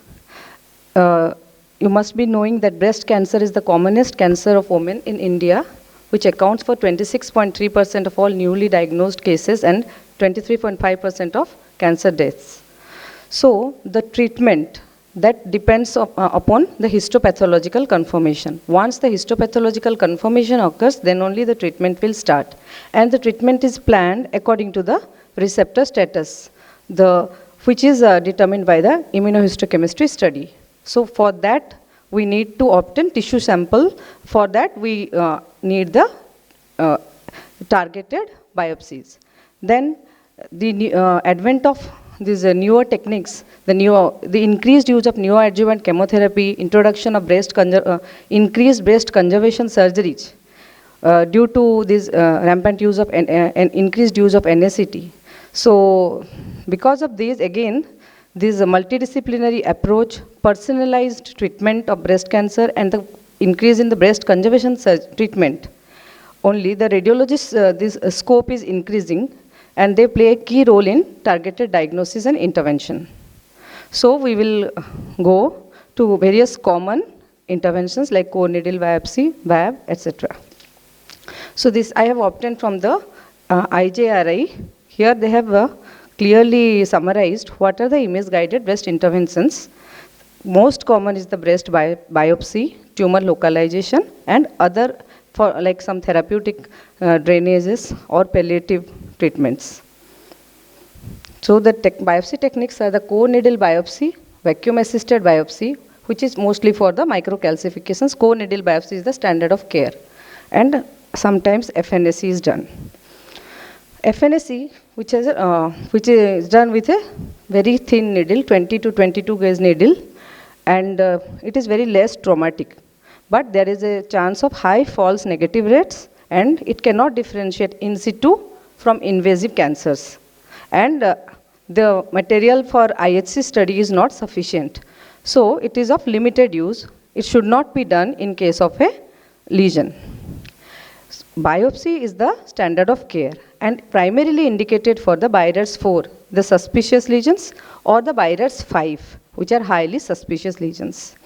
So usual clinical practice, you must be facing this one. The larger palpable lesions undergo blind biopsy percutaneously, and the non-palpable, small, deep-seated or vaguely palpable, they are sent for image-guided biopsy.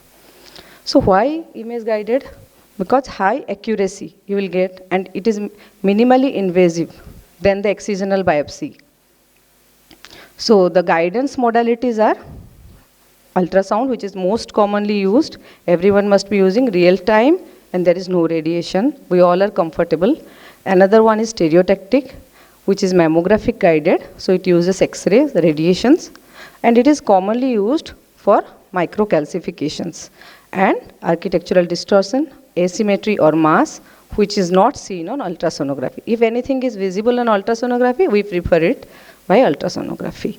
And if the lesion is visible only on MRI, then we do it, then it can be done by MR guidance.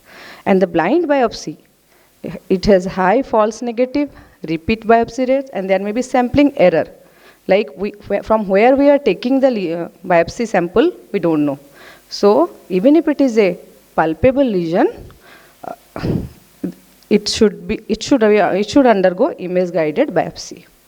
For example, in this case, this patient presented initially with a lump. The initial image is not presented here. It was when we saw the mammograph, it was a dense breast and there was some dense lesion. The corresponding ultrasound image showed 5 to 6 centimeter cystic lesion.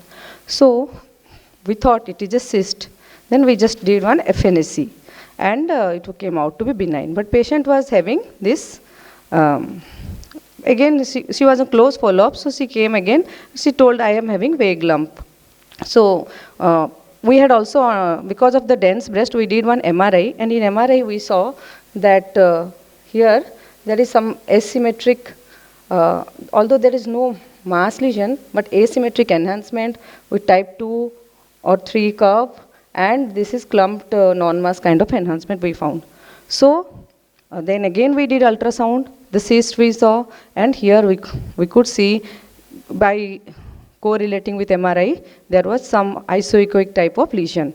Then we did a biopsy, guided biopsy. Here I want to say, if in this patient you do, because patient was presenting with a lump, so if it is a blind biopsy, we can just sample this cyst and we may miss the tumor.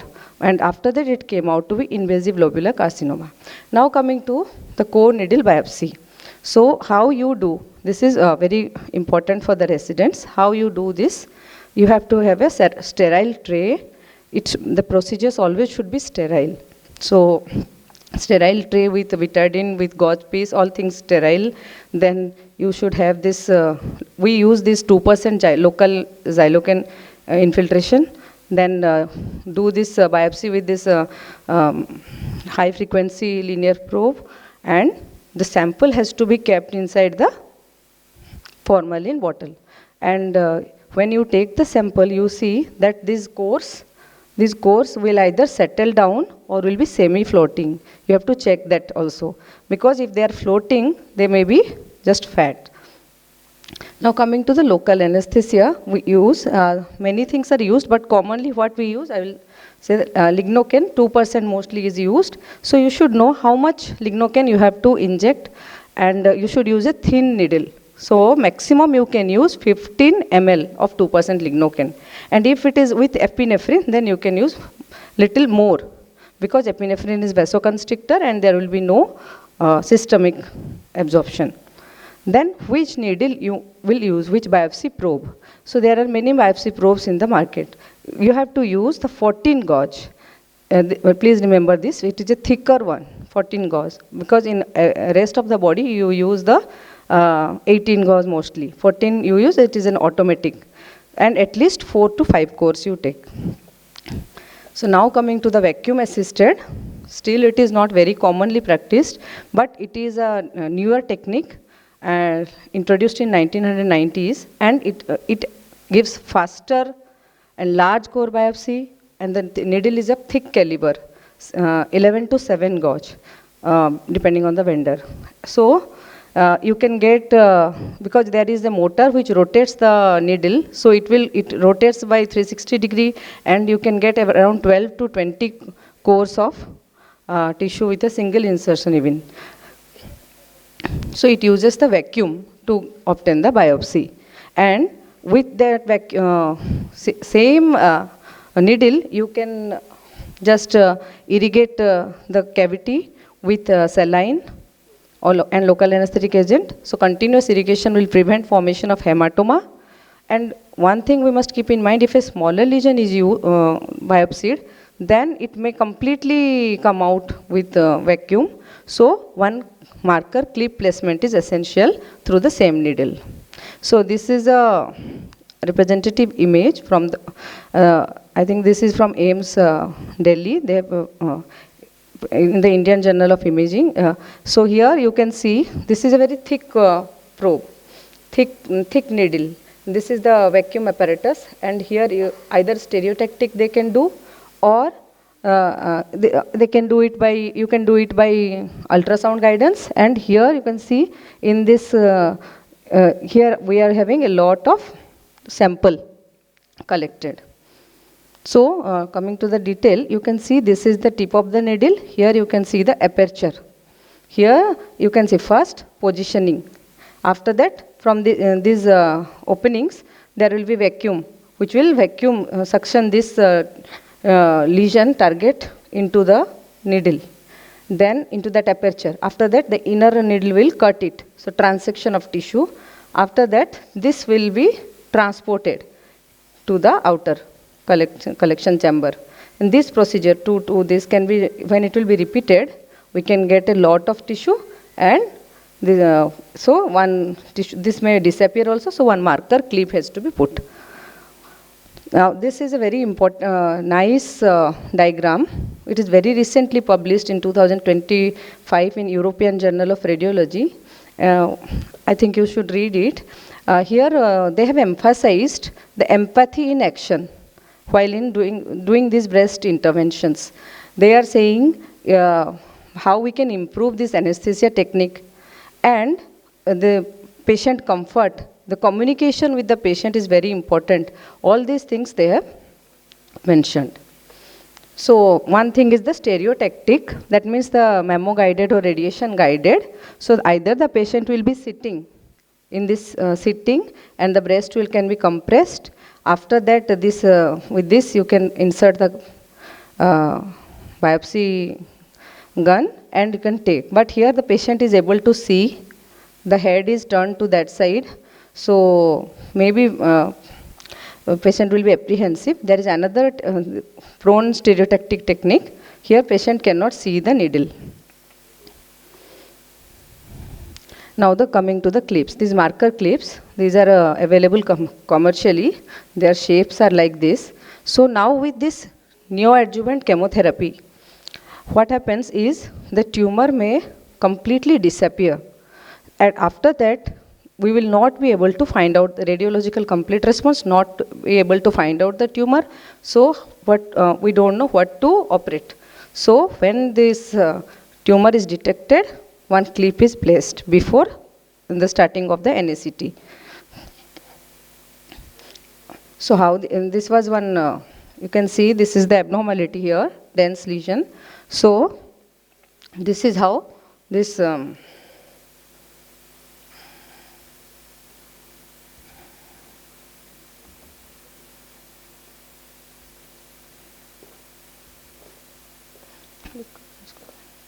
इसको हटा के click करो.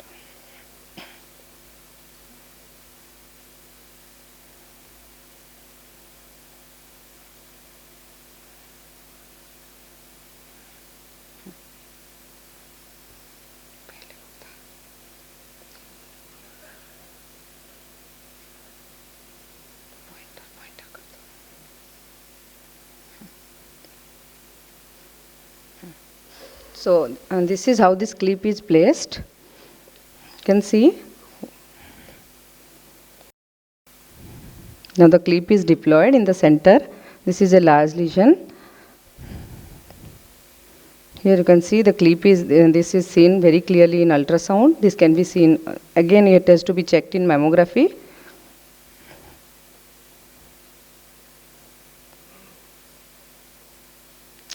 So here you can see there is a clip here, metallic clip. You can see here, this one, the ribbon type of clip is placed here.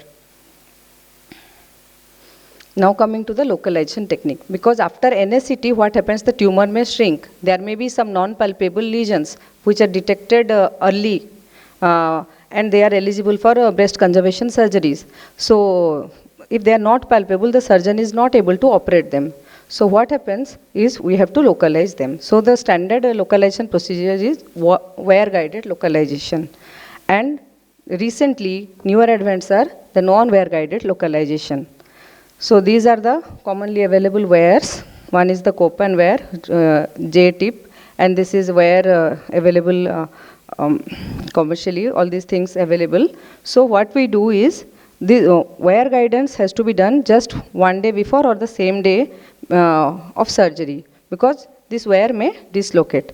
Like here, already clips were placed before the neoadjuvant chemotherapy, and after neoadjuvant chemotherapy, tumor has disappeared. We can see the clips. So here this surgeon cannot palpate and get this operated out. Ultrasound guidance, under guidance, either ultrasound guidance or mammography guidance, you can put this wire. After that, check mammograph can be taken. Here you can see there is no tumor left, but this wire will guide the surgeon. And here you can see this is again non-palpable lesion.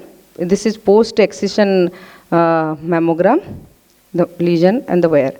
So how this helps? Wire guided. This is the wire guided dissection.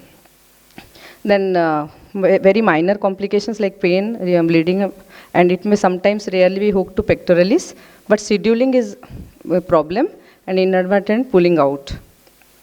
So newer localization techniques are radioactive, MagSeed, which is magnetic, all these things. But again, they are non-adjustable. Wire is adjustable. If you have done wrongly, you can pull it out again. You can reposition it, but these are non-adjustable. You have to put another one if you have done it wrong. Now another very underutilized thing is the intraoperative ultrasound. Actually, studies have shown this gives 100% result in terms of negative resection margin, because you are directly seeing the mass and its margin under real time. So like the excision volume, you will be directly guiding during the intraoperative procedure, the tumor, the margins, so less amount of tissue will be resected. So cosmesis is also better in this case.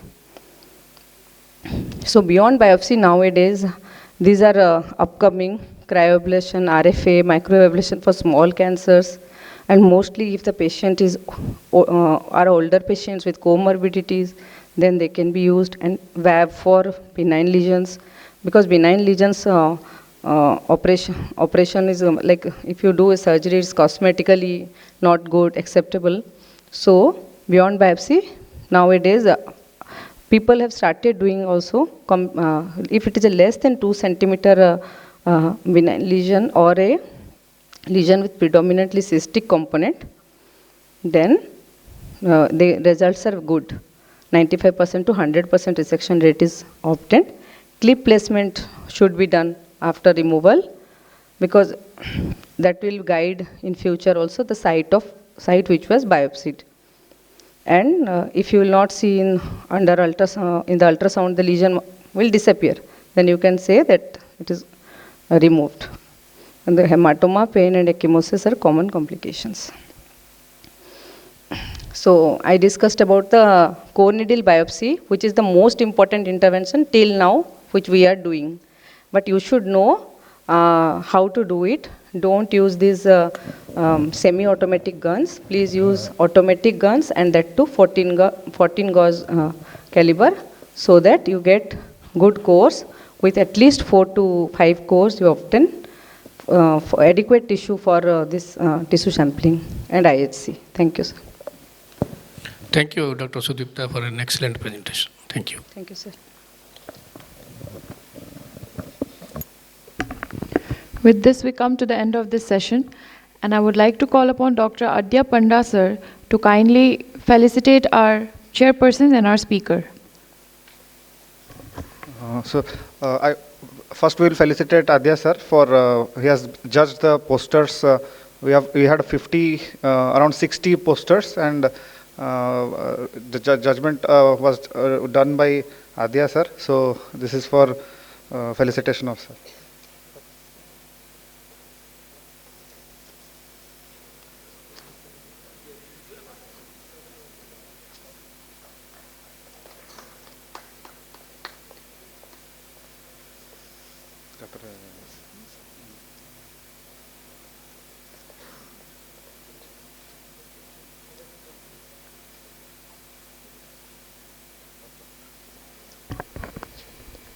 I would like to request Dr. Adya Panda sir to felicitate Dr. M.V.K. Rao.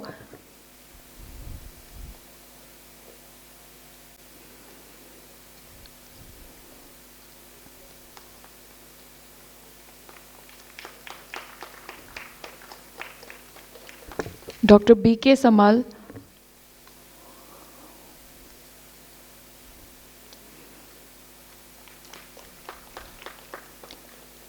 Now moving on to our speakers, Dr. Swati Das.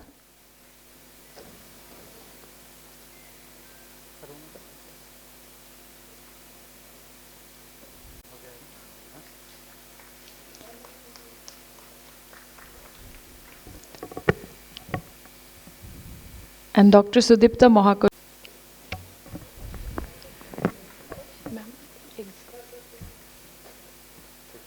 Group photo नहीं चाहिए.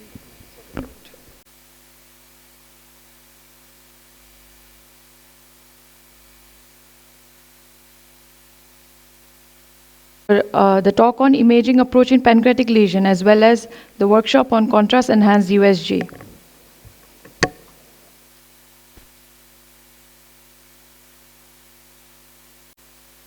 Organizers, ORIA, ISWare chapter Chandigarh, Punjab, Himachal Pradesh for inviting me here. So I'll be presenting upon pancreatic cystic lesions imaging approach.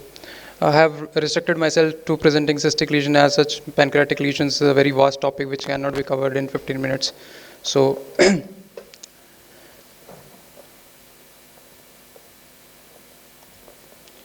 so imaging techniques, we have ultrasonography, CT, MR, and endoscopic ultrasound.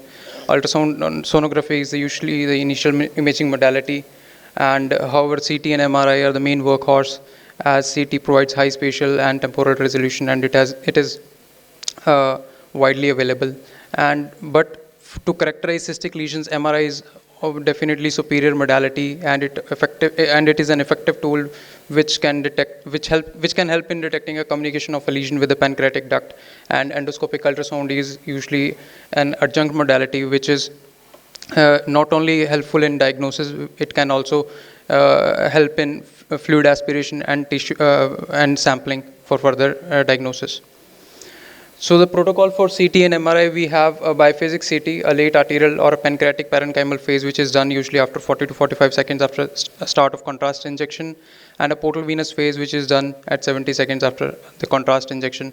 And in MRI, we have to do a T2 weighted diffusion, MRCP, and T1 weighted imaging.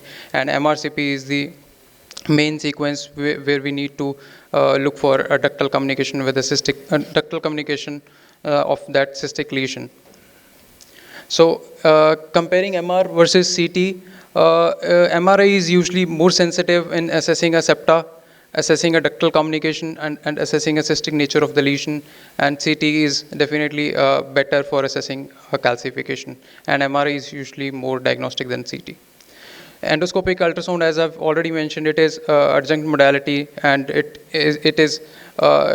can be helpful in fluid analysis by aspirating the contents of the cyst, but it has limitation, like it is operator dependent and it is invasive.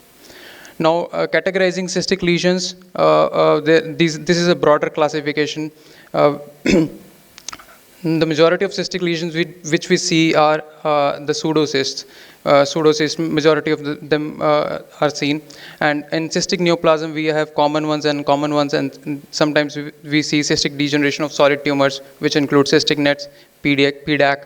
And in common tumors, we have serous cystic neoplasm, mucinous cystic neoplasm, and IPMNs. So morphological patterns which we can see in cystic lesions, it can be either a unilocular cyst with no septa, it can have few septa, and it will give a macrocystic kind of appearance. And in few cystic lesions, we can have multiple small microcysts, and multiple microcysts can be seen. And in some lesions, we can see a cystic lesion with a solid papillary or mural nodule within the lesion. So a systematic approach has to be should be taken whenever we are seeing a pancreatic cystic lesion. When we see a pancreatic cystic lesion, always ask for history of pancreatitis, alcohol abuse, stone disease, or any abdominal trauma, because if it is present, then most likely the lesion is pseudocyst.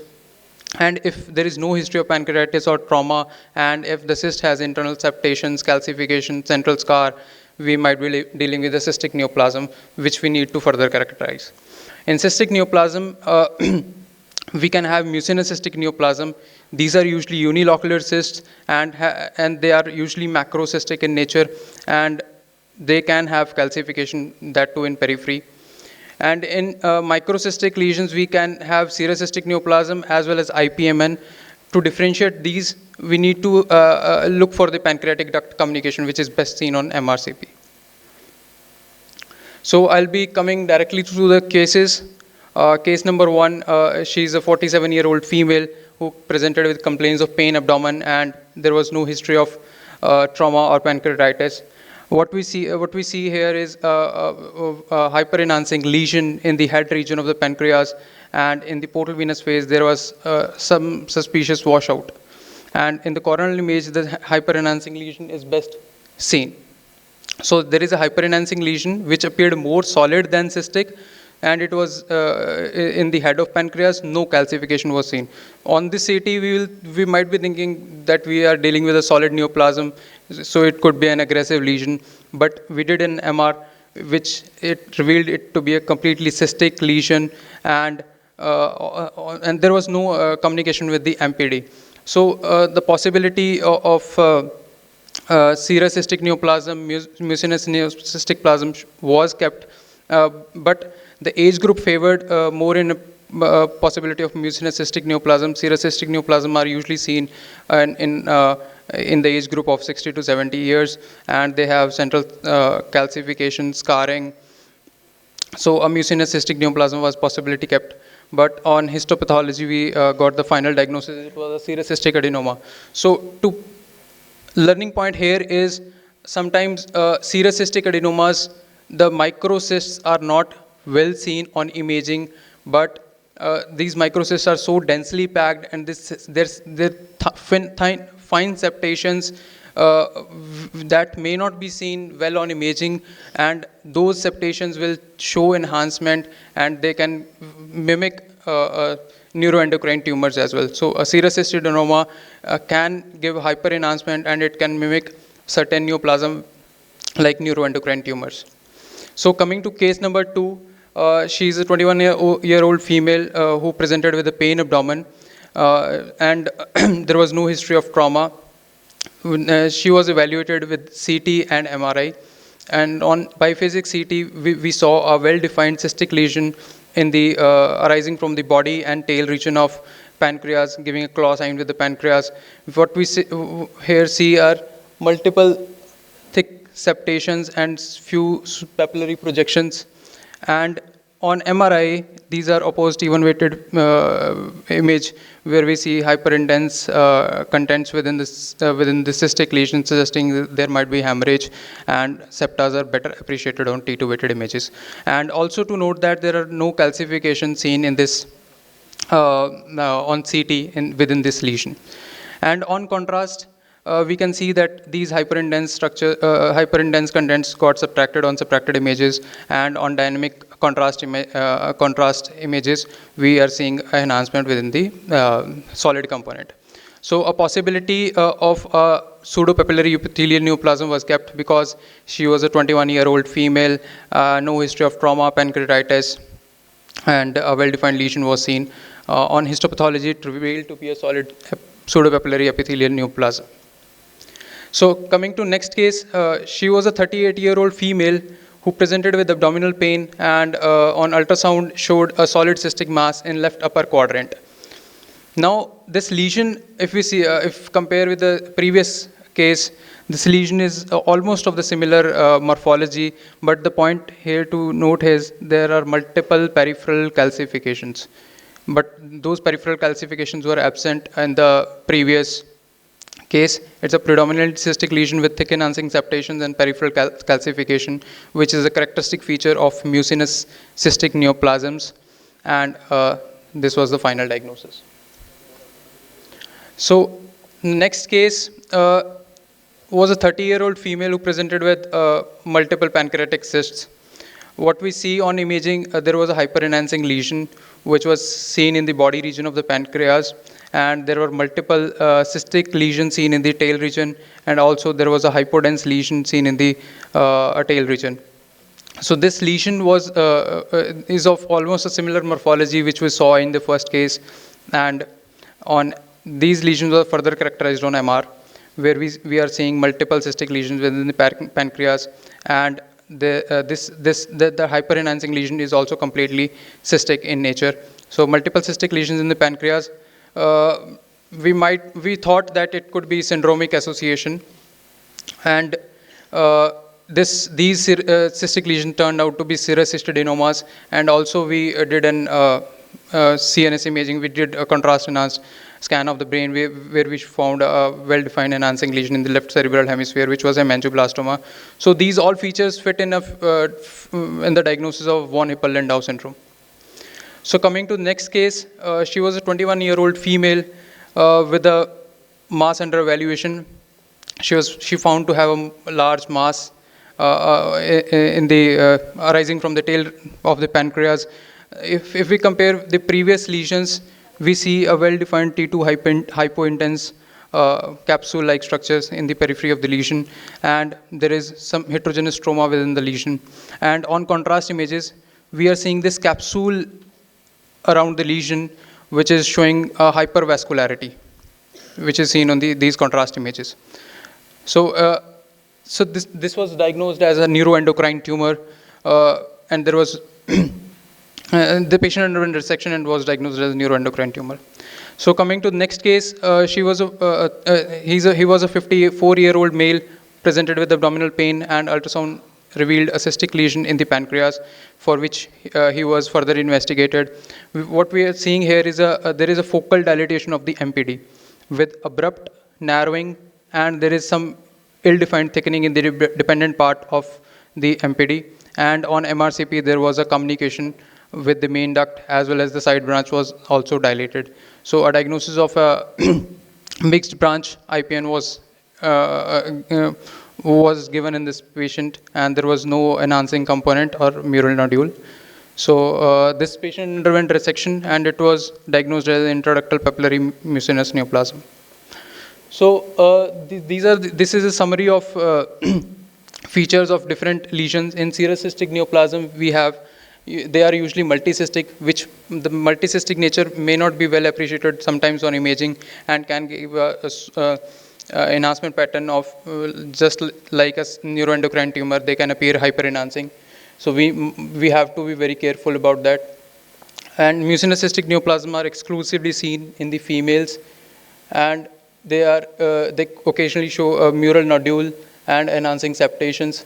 Spens are usually seen in the younger age group. They are called as the daughter lesions, and they usually have necrosis, hemorrhage. Hemorrhage is most common in spens. And coming to cystic nets, we saw enhancing capsule in the periphery of the lesion in neuroendocrine tumor. That is a very characteristic feature. And in IPMNs, we need to establish a communication of a pancreatic duct with the cystic lesion. Now, after diagnosing, we need to know we need to guide the management of pancreatic cystic lesion. For that, we have Fukuoka guidelines, which were revised in 2017, and they are also known as Tanaka guidelines. These guidelines helps us differentiate whether to do a resection, whether to do an imaging follow-up. So, cystic lesion with no worrisome feature or a high-risk stigmata, we can follow up. And cystic lesion with worrisome feature, we need to do further sampling. And cystic lesion with high-risk stigmata, we need to do resection. Now, what are worrisome feature and high-risk stigmata? So in worrisome features, if the cyst size is more than 3 centimeters, if the mural nodule is there and it is less than 5 mm, MPD diameter 9 mm, wall thickening, abrupt change in MPD, distal pancreatic atrophy, lymphadenopathy, rapid cyst growth, these are all worrisome features. And in high-risk stigmata or features, We have obstructive jaundice, enhancing mural nodule, MPD dilatation more than 10 mm. And a patient who have high-risk features should directly undergo resection. So among revised features, enhancing mural nodule of more than 5 mm has the strongest association with malignant IPMNs, and CT and MRI have comparable sensitivity and specificity, though MRI is better. And lesion with one high-risk stigmata or 4 worrisome features are usually malignant. So to conclude, this is a cartoon which I took from a radiographics article which was published in 2022, and this gives a summary of various cystic lesions. The first one is a serous cystic adenoma. This is a classic pattern where we can see multiple microcysts within the lesion.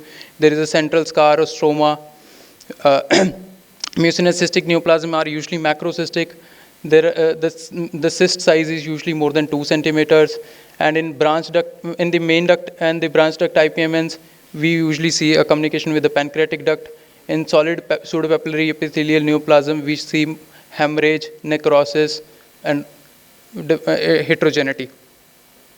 So first, we saw this case, which was diagnosed as a serous cystic neoplasm, which was mimicking as a neuroendocrine tumor, and second was a mucinous cystic neoplasm and SPEN, then cystic neuroendocrine tumor, and this was IPMN.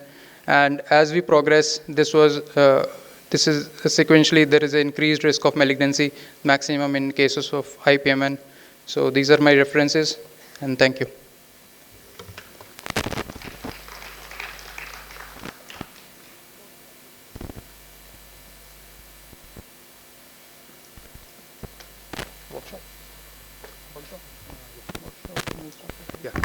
So thank you, doctor. So what we will do is we'll start the workshop contrast enhanced ultrasound. For that 10 minutes, 5 to 10 minutes lecture will be taken by Dr. Sunil. By that time, we'll prepare the patient for the contrast enhanced ultrasound.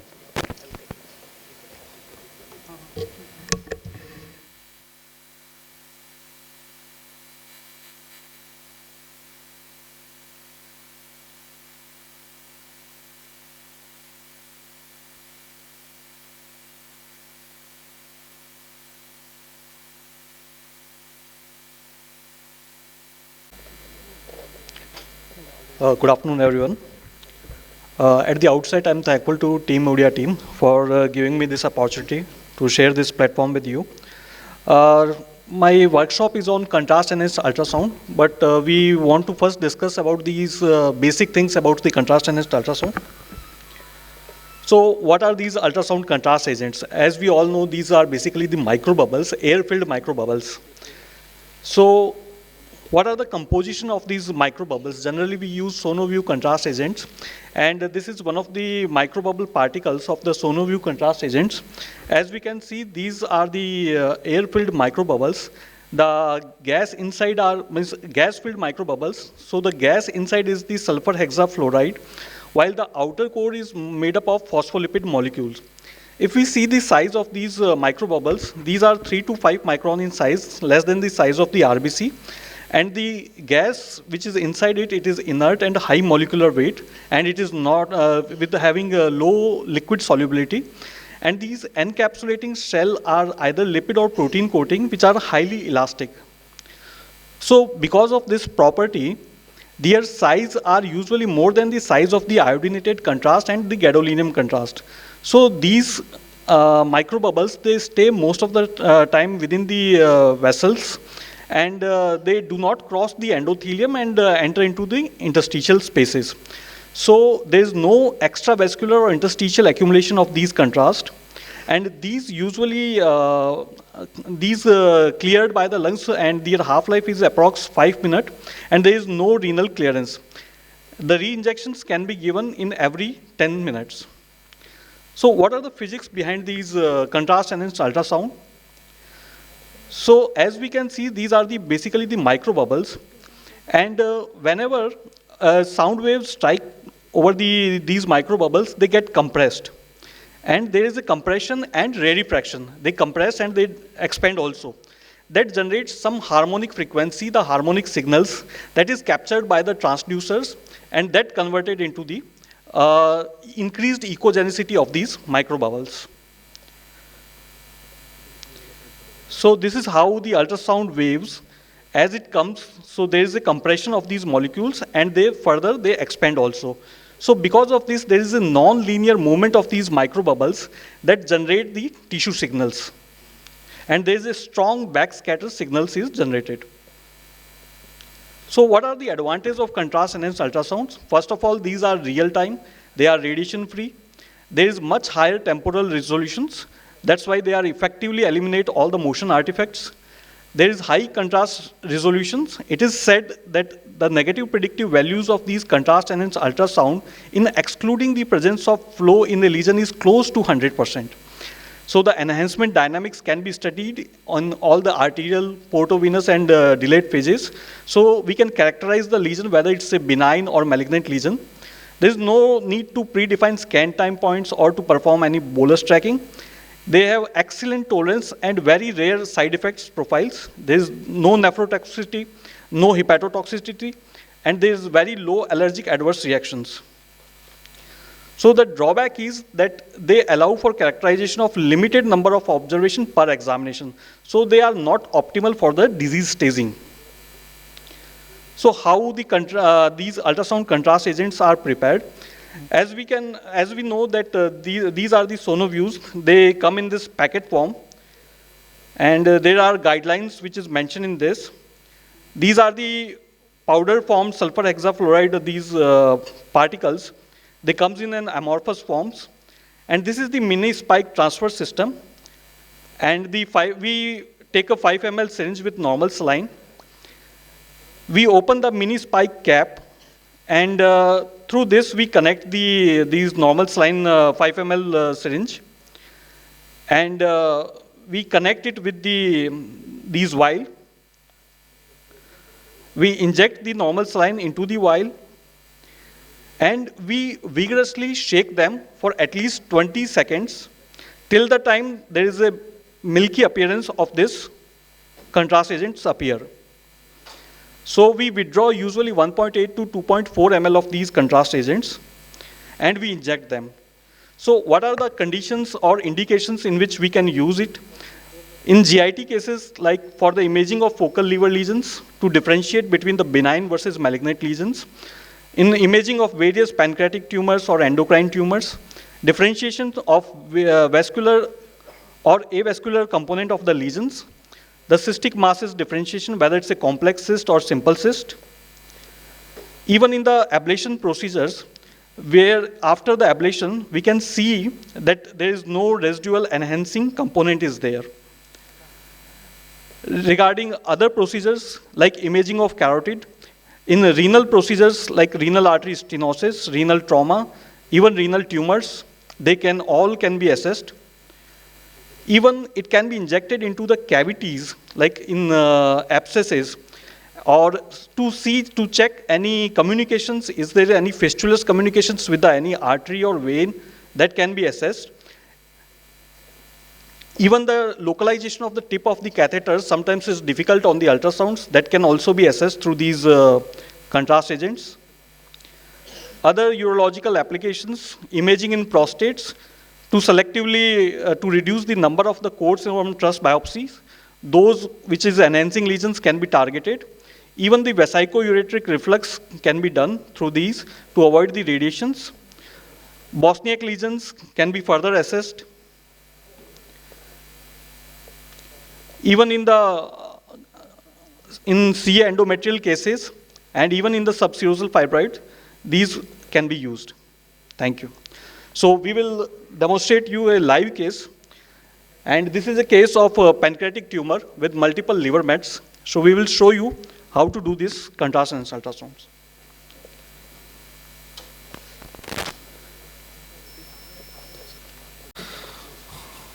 I'll ask Mr. Vaides. He will be showing how it is prepared.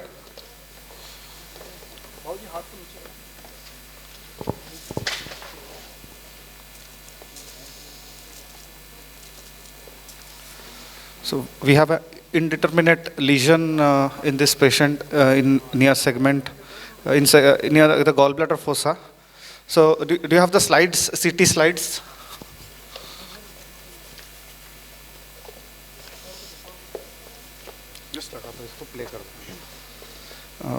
Switch the screen to the laptop screen.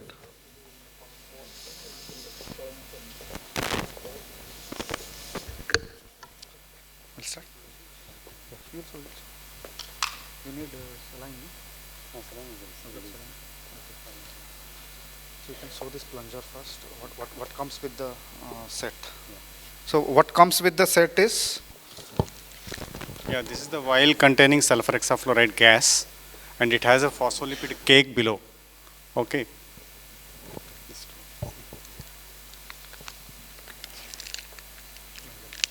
Yes. There are only 3 steps to follow. The first is a mini spike. You have to open the green lid and keep the 5 cc saline ready.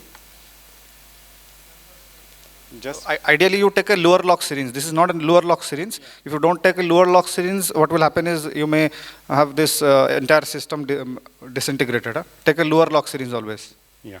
And other thing is the most important precaution you take, always the vial comes last. If you push the vial first and then put the thing, the gas will disappear and you will not get any contrast. So this is the precaution you should take. Remove the cap. So please connect the PMO line there for contrast injection. PMO line. I'm just holding this with the thumb. Okay? Just press it hard and you will hear a click sound. Now the vial is not going to fall off. Just push the saline, shake it for 20 seconds, the microbubble is prepared. Just ensure that there is nothing touching below, because once you invert it, entire solution will come down. If the phospholipid cake is not mixed, then you keep mixing it again and see that it is completely in solution form. Yeah, thank you, sir.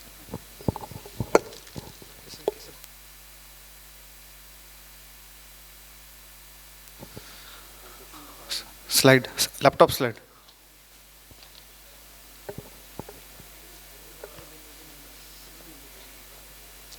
Play.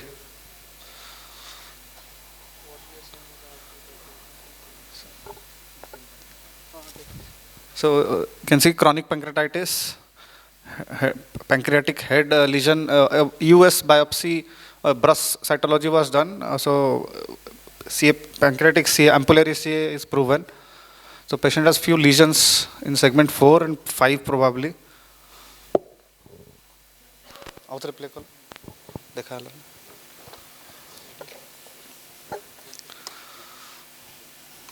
So this is one lesion.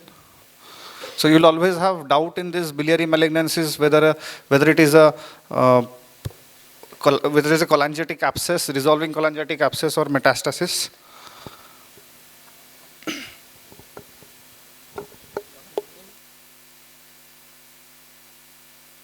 We should start the ultrasound screen.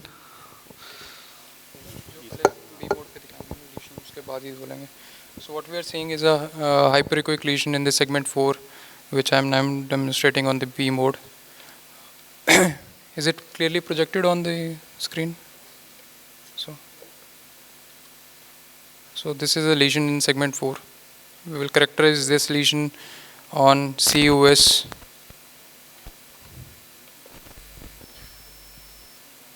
So first of all, we will need to localize the lesion, and we have to assess that lesion on the grayscale imaging, and then put in contrast. So we have seen the lesion in the grayscale. So in the contrast enhanced ultrasound, the image becomes grainy because we are acquiring the image at a low mechanical index. So that will not be well appreciated on these. थोड़ा बड़ा सकते हैं, ठीक है.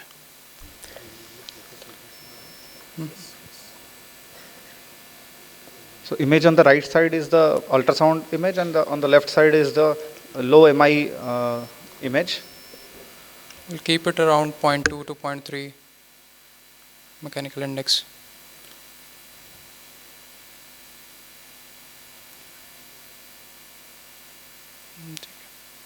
So see the right upper part of the screen where once you put the contrast mode on, the MI it will be coming down, where ultrasound bubbles, the contrast bubbles will remain stable for a longer time. So now we can inject contrast. contrast injection should be followed by a saline chase of 9 ml, 9 to 10 ml. And for HCC imaging, any liver lesion imaging, your timing will start. The timing is important. So timing will start once your saline chase is ending, not the time when you are starting contrast injection.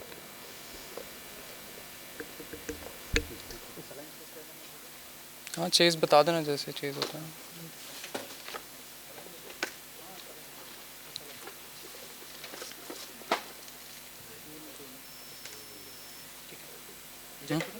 हाँ करो inject उसके बाद saline You will make a total of 6 ml of contrast solution, SonoView solution, and in each in a single patient for liver lesion imaging, 2 ml of contrast is usually enough. So you can image 3 lesions in one vial, or you can image 3 patients also, individual lesion in 3 patients also. So you can club your patients and do the scans.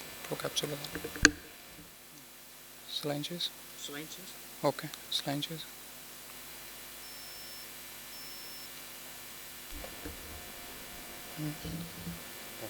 Timer started. So once you have done the saline chase complete, you on the timer you can see the right below the lower part of the screen, there is the timer that is shown. Portal vein is getting nicely perfused, then gradually it will go to the parenchyma.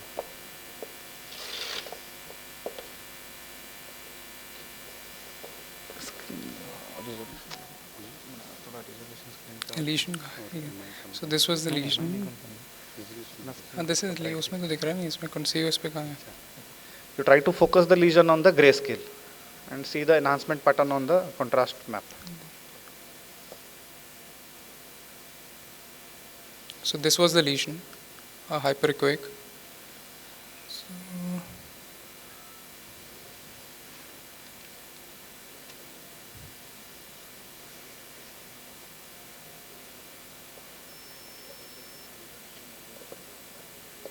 इस पे pick नहीं होगा ये यहाँ पे लीशन है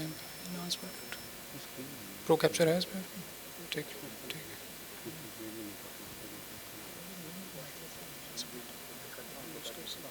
करो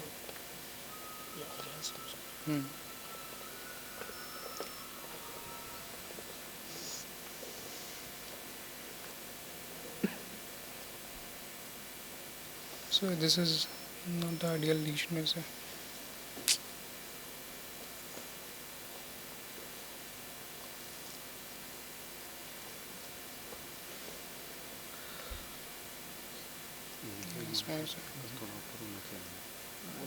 अच्छे से देखने अच्छा कैसे लगने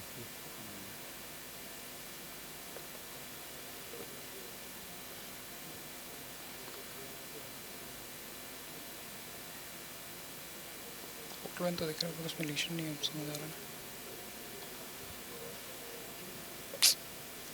ठीक है तो ना लीशन इसमें नहीं आ रहा है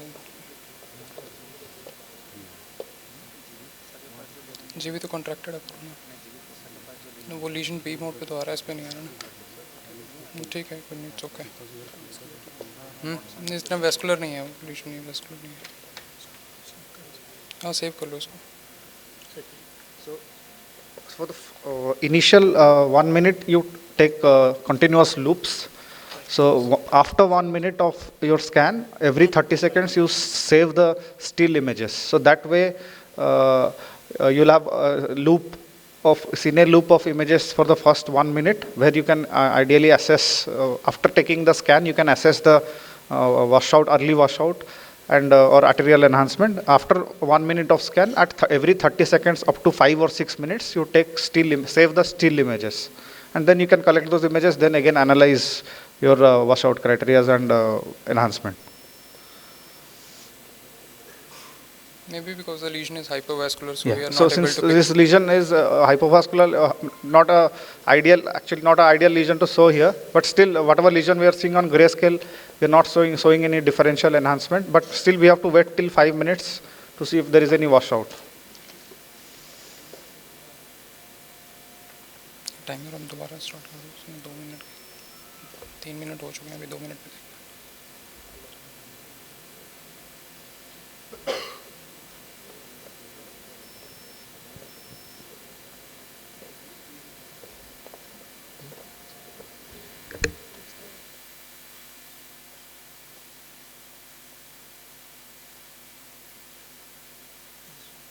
Hmm.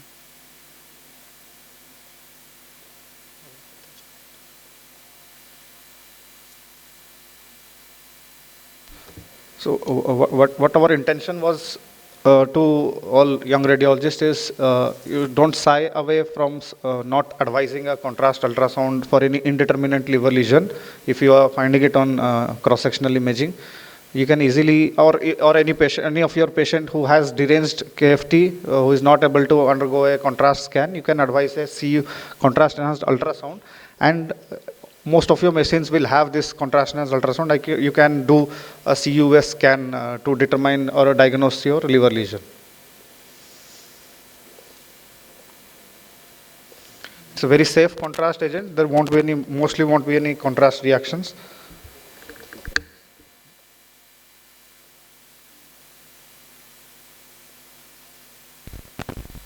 I guess 5 minutes हो गए हैं इसमें.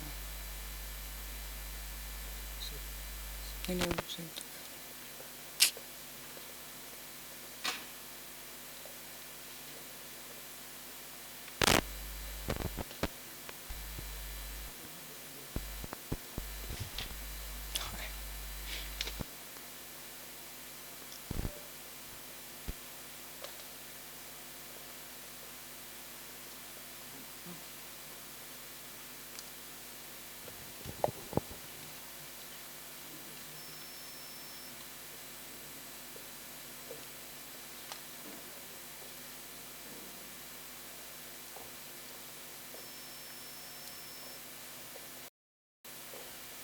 So all your contrast ultrasound scan will be up to 5 minutes at least. It has to be imaged till 5 minutes. You cannot stop at 2 minutes that your ultrasound is done.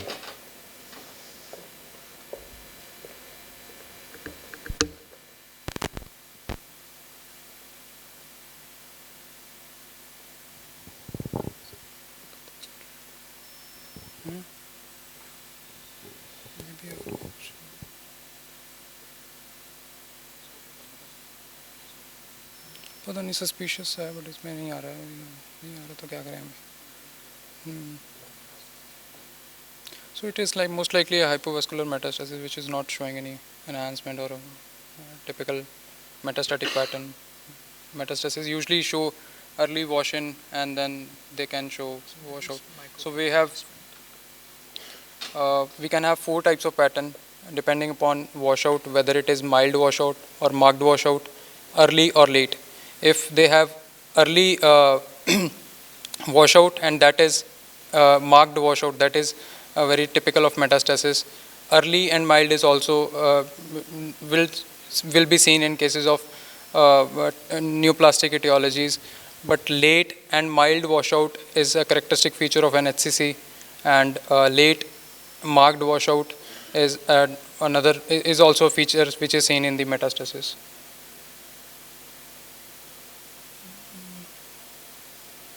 ठीक है, अभी इसमें तो नहीं आ रहा तो छोड़ सकते हैं. ठीक है. अच्छा ठीक है.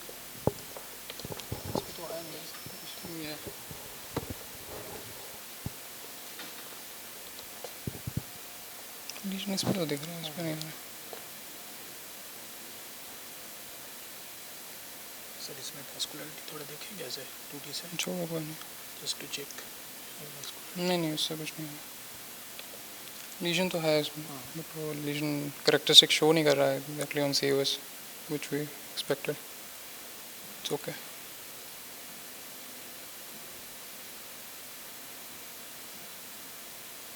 ठीक है. I think we can stop here.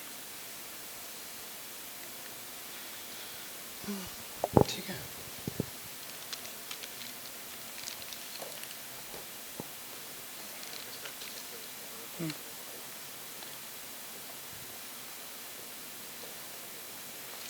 So CUS is very good modality, although we are not able to see any lesion on this because maybe the lesion is hypovascular. But if the patient have deranged renal functions and we cannot do a CT or a contrast enhanced MRI to characterize the lesion, sometimes then CUS may be an adjunct modality which can be used. It is very good. It is very useful to characterize liver lesions and in indeterminate renal lesions, which like type 3 Bosniak cysts, which we are not sure whether they are malignant or not. A solid component enhancement is better seen sometimes better seen on CUS. And in characterizing liver lesions, we have like 4 patterns. We'll see wash in and wash out. And in washout, we see whether it is the mild washout or it is a marked washout. And that washout is whether seen in the early phase. Early phase, what I mean by early phase is it is seen within 60 seconds. And if it is seen after 60 seconds, it is called late washout. So majority of my practice, we see most of the cases of HCCs. So HCCs usually show late and mild washouts. And in cases of metastasis, we see a late and marked washout. Correction there. Usually metastasis will show early and mild or marked washout, but in HCCs we usually see a late and mild washout. So, so it is a very good modality, although we are not able to demonstrate here. So yes, the residents can usually practice this technique in their routine. Thank you.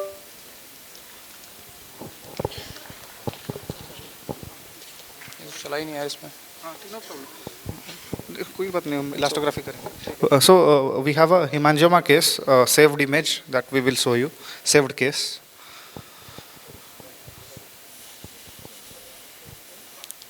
So even those flash filling hemangiomas, those are less than 5 mm that you see on CT. Those you will see the typical pattern of enhancement, peripheral nodular enhancement you can see on contrast ultrasound. That is the advantage.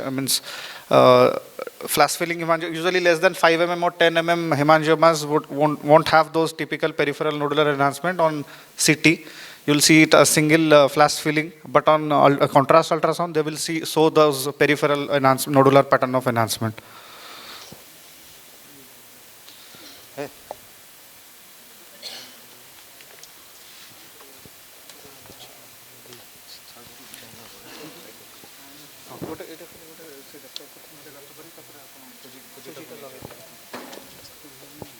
Screen करो, देखो हेमांजिमा देखो.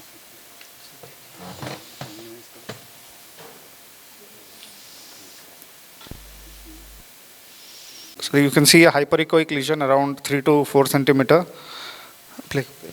Okay. This is the grayscale ultrasound. Now we'll move to the contrast. We'll start injecting the contrast.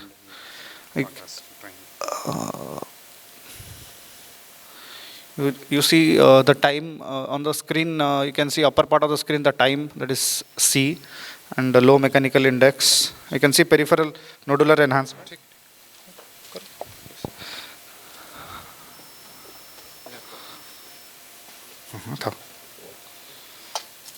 Thank you.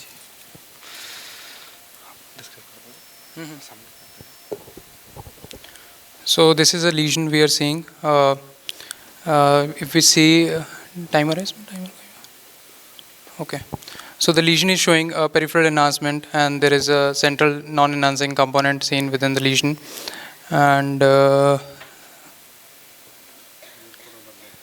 so in the delayed phase, we are seeing that there is centripetal filling of the contrast seen within the lesion, which is a characteristic feature of hemangioma.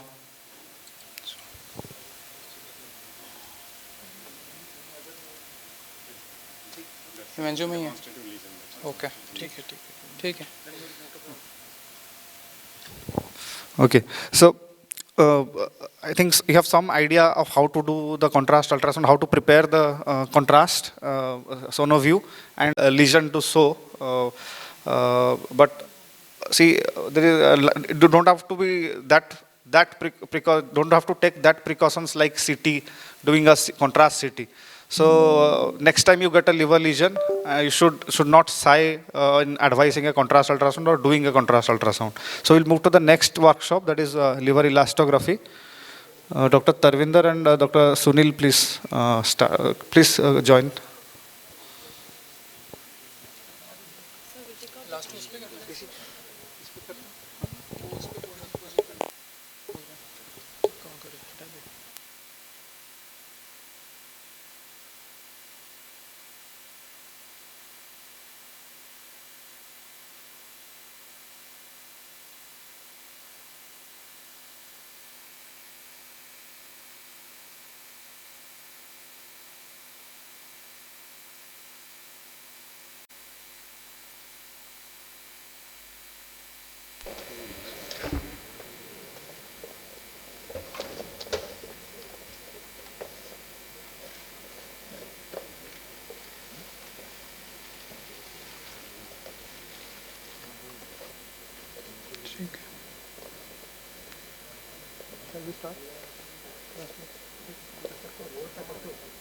So now elastography, now we need to know principle and techniques of ultrasound elastography. It is, elasticity is basically a tendency of a tissue to resist deformation with applied force or to resume its original shape and after removal of the force. And stress is defined as a force per unit area. It can be due to compression, which acts as a perpendicular, which acts perpendicular to the surface and causes shortening of an object, and shear, which acts parallel to the surface and causes deformation and strain when when subjected to stress. An object tends to undergo deformation of its original shape and size, and the amount of deformation is known as a strain.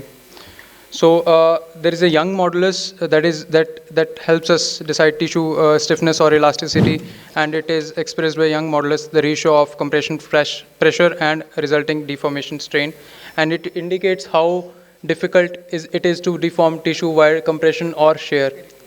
It is expressed in kilopascals or converted to millimeter per second by using a equation using, that is, we don't need to know, that is beyond our scope.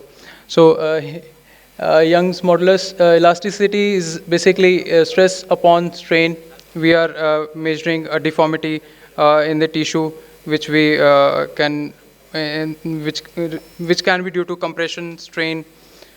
And the aim of elastography is to assess tissue stiffness based on 3 steps: excitation, transmission of stress in a tissue, which can be mechanical or shear stress; acquisition, recording the signal induced by tissue deformation due to stress; and analysis of tissue strain induced by propagation of the stress. So elastography, there are different methods: strain and shear wave elastography.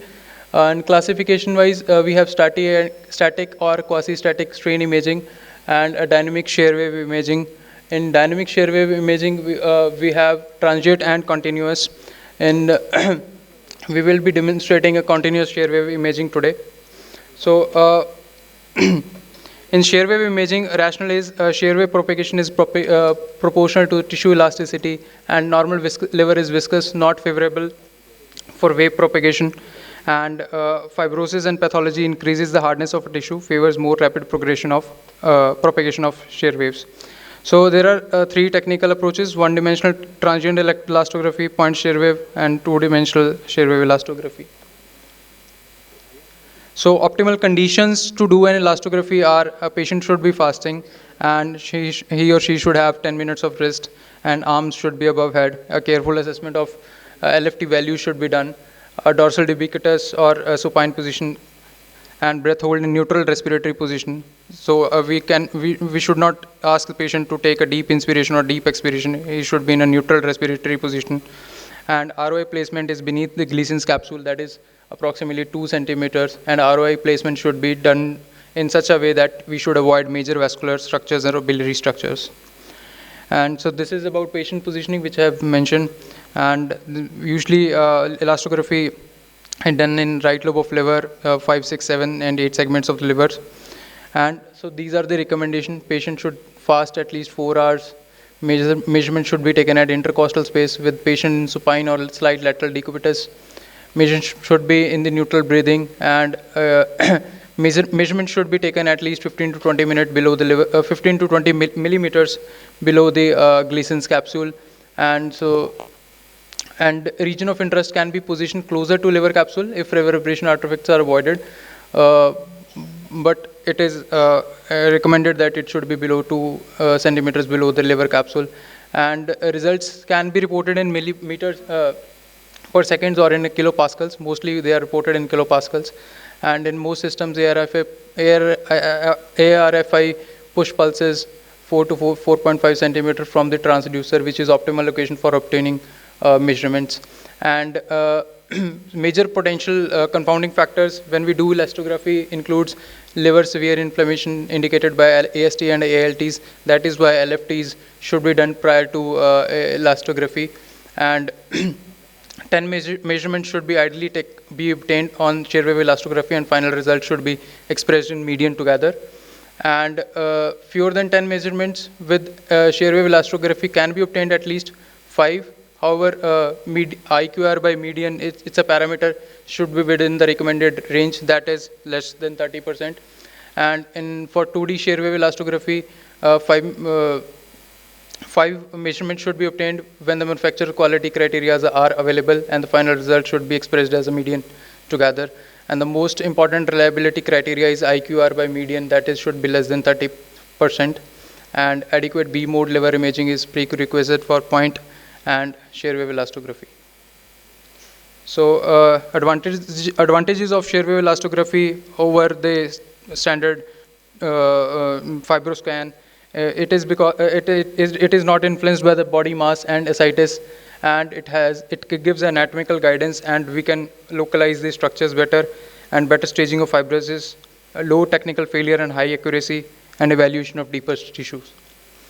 So and this I have already told in the table that less than 10 ideally 10 measurements should be done, and IQR by median should be less than 30% for quality control purposes.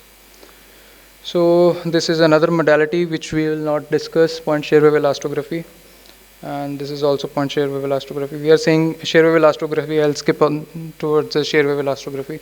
So the ROI area should be 20 centimeter square, 2 centimeter below the liver capsule, and side by side confidence map should be done. Confidence map tells us that we are doing elastography in a good way, and there are no motion artifacts, and there are no blood vessels together. So the green area on the left side indicates the good confidence interval, and on the right side we are getting an elastogram. Thank you. We will demonstrate a case on elastography.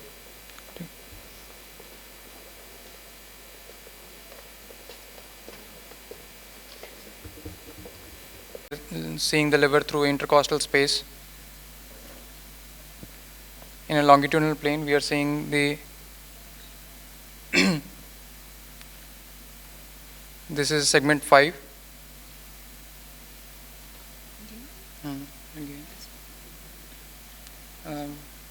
Slightly zoom it. That's it. So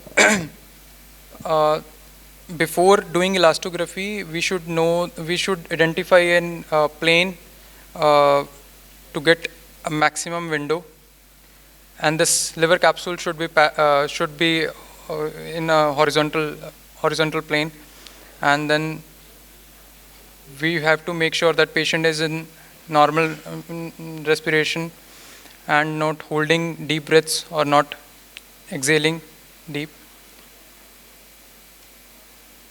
बाबा जी मैं जब आपको बोलूँगा सांस रोकनी है तभी आपको सांस रोकनी है, ना अंदर खींचनी है ना छोड़नी है, वहीं भी नहीं ऐसे नहीं, normal. Hold breath in neutral respiratory position, not to inhale maximum or not to exhale. So we'll put a elastogram. We'll select an area which is around.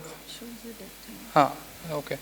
Which is around 2 centimeter from Gleason's capsule, avoiding major vascular structures or biliary structures, and it should be perpendicular to this beam. The ROA should be perpendicular to this beam. So after obtaining this, we'll ask the patient to just hold the breath for some time. We'll update it and then freeze. So we are getting values. So VSN here, this is a, sorry. Yes, yeah. So in this ROI, we got a median of around 8.5 kilopascals, which is slightly on the higher side, although. And VSN is a quality indicator. This is specific to Fujifilm. We are not using this machine in our department, but yes, this I have asked this vendors that this is a sensitivity quality indicator. It indicates that the elastography done is optimal. So the value here is 8.5 kilopascals, a median value. So similarly, we have to take multiple values in the same patient. This is one value, at least 8 to 10 measurements we will take. So, save ho gaye? Okay. So we'll take another measurement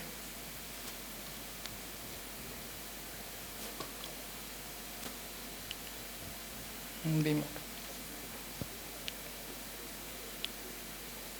Now this is segment 7.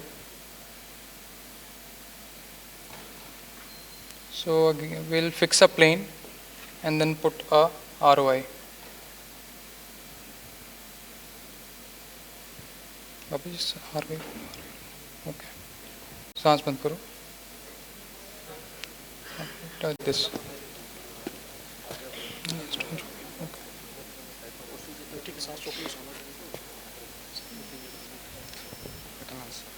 It's good. Take next. ले लो सांस लेते रहो. थोड़ा सा करवट उस तरफ. बस बस.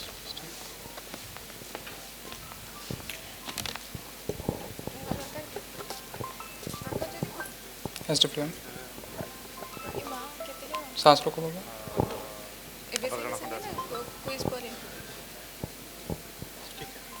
ठीक है. नहीं ठीक है. It can be high also. Different VSN numbers, which it should be around 80 to 80 and more, and it yes. So the median values are here. Median values is this. Keep it. So median value we got is 8 kilopascals here. Normally we see less than 5 to 6 it is normal, 5 to 6 to 10 it is grade 1, and subsequently more than 17 it is frank cirrhosis, and in between 11 to 17 it is moderate to severe fibrosis. So based upon that grading we can label the patient that patient is having fatty liver. Do we have fat quantification in this? Okay. ATT is our fat. Okay. So certain machines can also tell us about the fat fraction.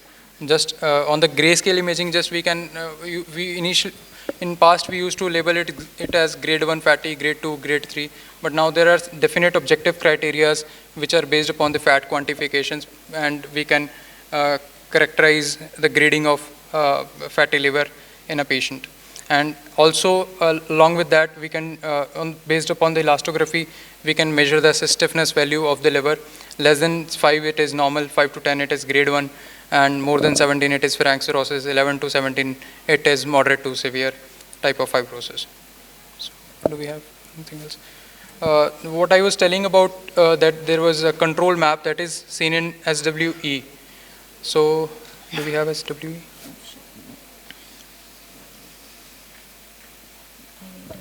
Okay.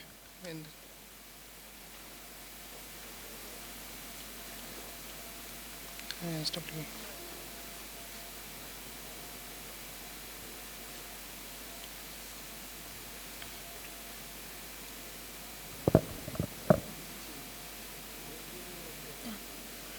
थोड़ा depth कम कर लो. ठीक है.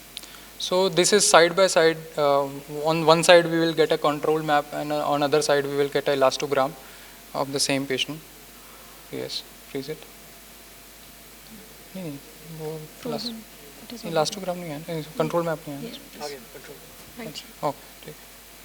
So on this region of interest, we can apply multiple region of interest which will measure. Yes, enter.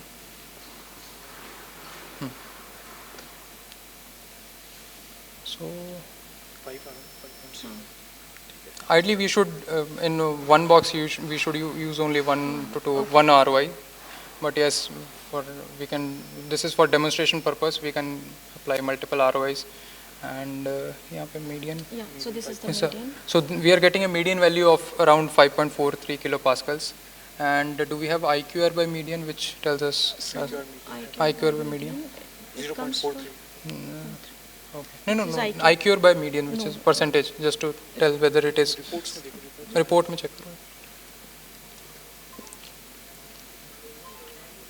So IQR by median is coming around 58%. Okay. It's okay. हाँ. दोबारा करके देख सकते हैं. So this is a basic technique of doing elastography. It is quite helpful in assessing of fatty liver and grading cirrhosis in patients, and it is usually better than standard modalities of fibroscan, because in fibroscan we are not able to anatomically see the different structures. In shear wave elastography we can see the structures and we can measure the elastographic value, and it is quite sensitive. Similarly, elastography can be applied to different organs as well. It can be used to assess stiffness of different tissues, thyroid, various malignancies. It is not just limited to liver, and of course you can read about the literature about that. So that's it. So we'll conclude, Dr. Tarvinder. Okay. So thank you, Dr. Tarvinder and Dr. Sunil for this excellent workshop. I'd like to call Dr. B.K. Samal sir to felicitate both our faculties.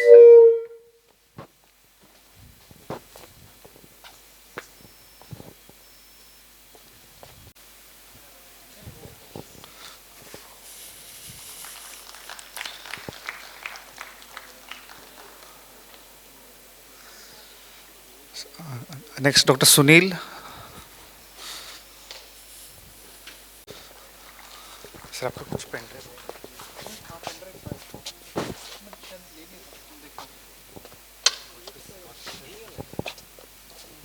So we will be starting the quiz, and there will be 40 questions with no multiple choice question. You have to write your answer, and we'll evaluate the answer. Everyone has to sit one seat apart. If you are sitting together, then you will be disqualified. So please sit one seat apart. All have to sit one seat apart. No participation post JRSIP. Post JRSIP, no participation. Those who have appeared exam, they can't participate. Please sit one seat apart. Last row can come ahead. Our quiz master is Dr. Srikanth. 3 of them will be taking the quiz.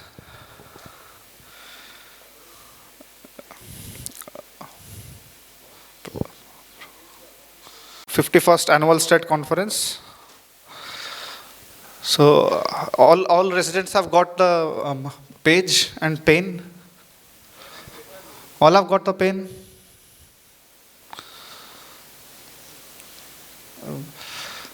Sandeep, raise your hands.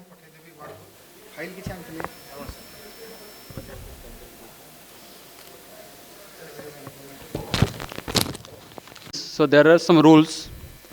First, write your name and your institute name correctly. Okay. So there are 50 questions. And for correct answer, you will get 1 mark. For a partially correct answer, you will get 0.5 marks. And if you don't mention the side of the lesion, okay, you will get half mark. For any ambiguity or for any illegible answers, you will get 0 mark. So be clear in writing your answers. You will get 30 seconds for spotters and 1 minute for when the questions are multiple images. Any doubts? Any doubts you can ask now. And write your name, your college name correctly. All have written the name and college?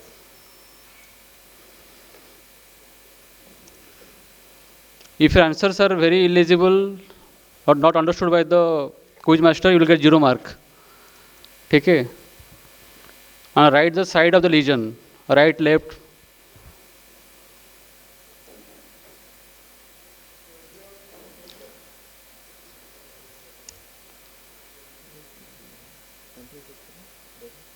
So myself, Dr. Pradosh Kumar Sarangi. So sir is Dr. Srikanth Sundara and Dr. Sitam is here.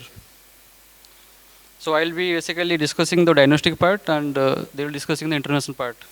So that will have 50 questions. So shall we start now? Raise your hands.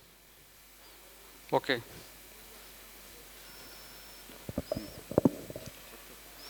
So this quiz is named after our Dr. Prabhakar Swami, sponsored quiz. So sir is a dedicated person in the field of radiology. Okay, next. Already I have discussed. Next. Question number 1. Started, okay.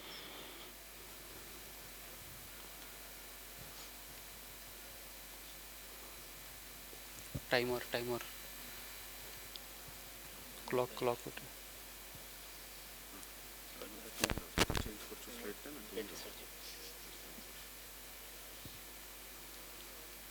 Next.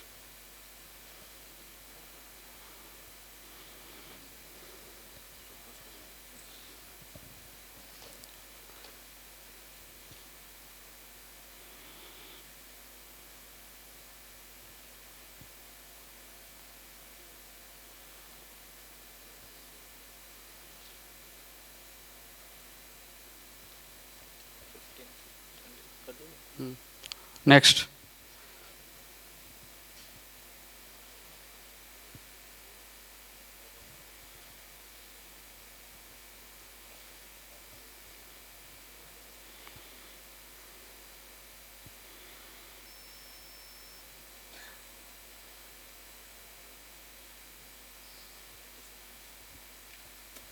Next.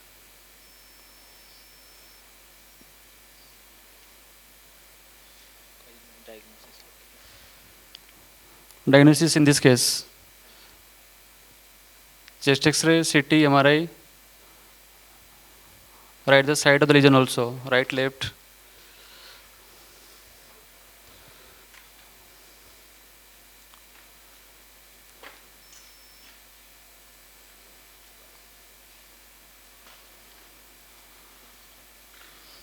Next.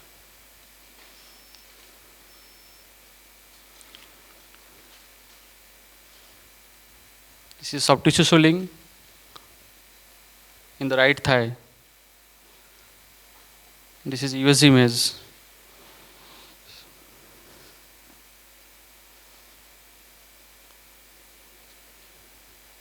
Next.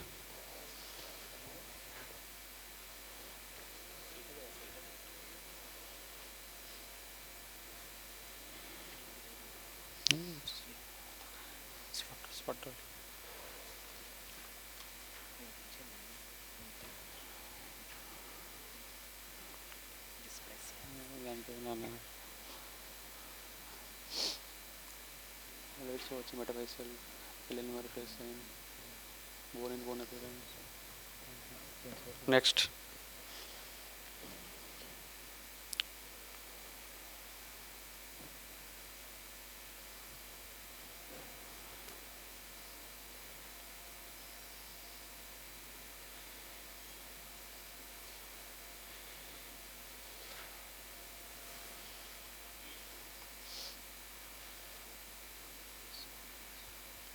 So write the correct answer. You see everything. You see the mediastinum, the lung fields.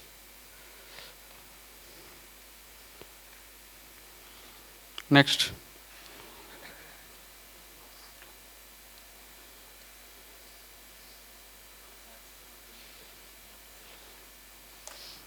I'll give you 1 minute for this.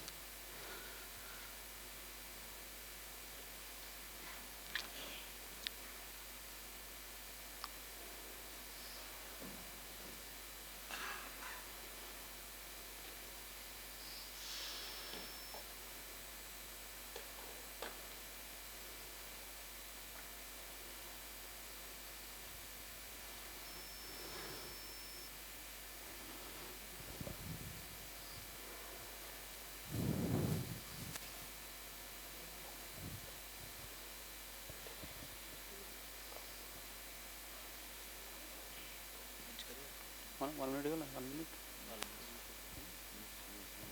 Next.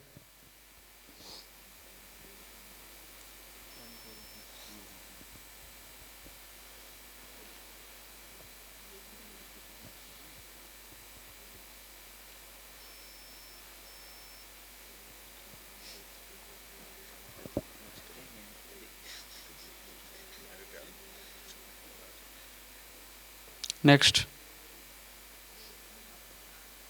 Name the foramen. Marked by red arrow.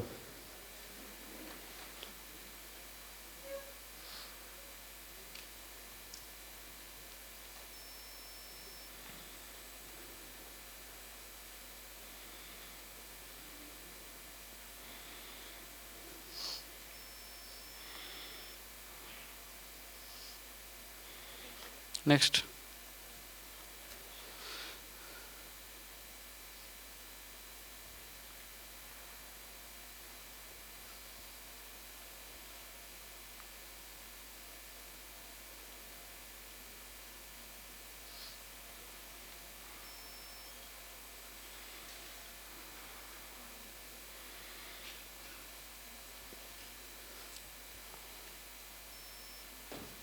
Next. Name the syndrome.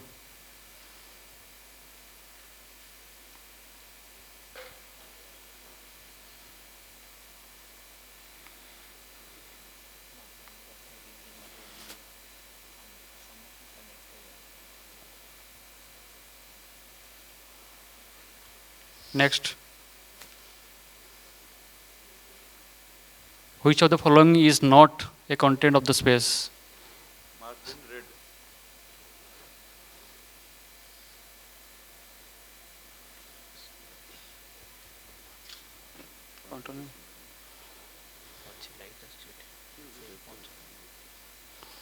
So can you see the red area?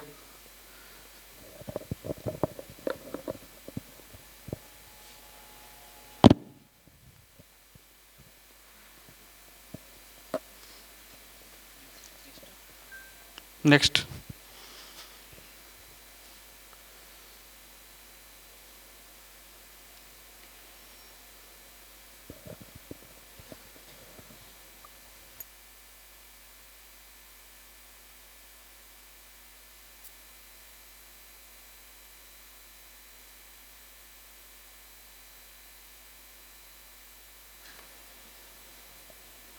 Next.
Connect all the images, you will get the diagnosis. Since this is difficult, extra time was given.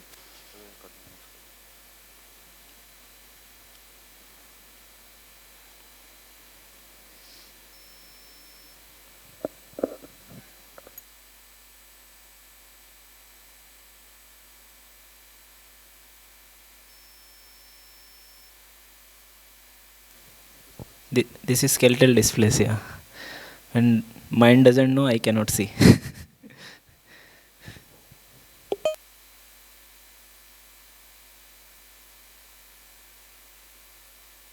think it's 17.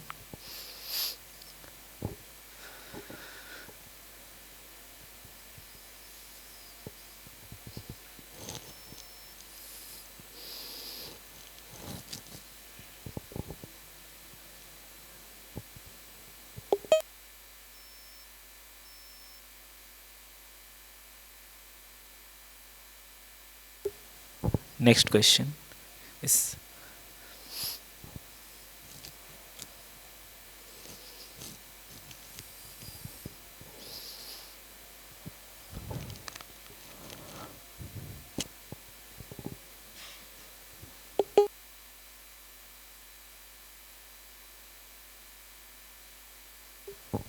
I think this question, who have attended IRAP, they might got a clue.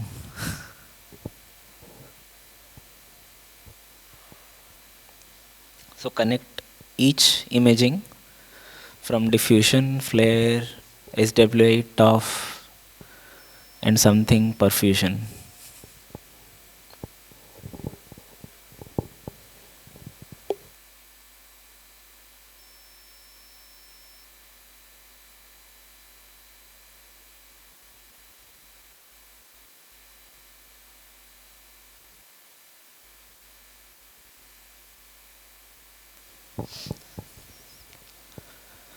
Okay, we'll go to the next.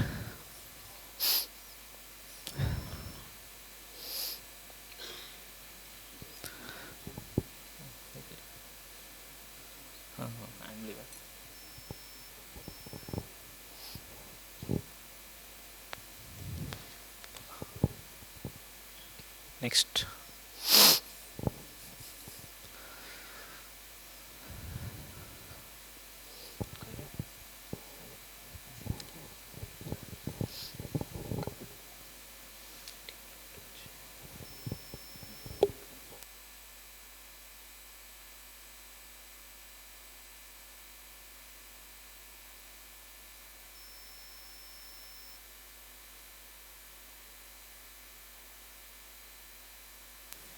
So write both diagnosis and significance.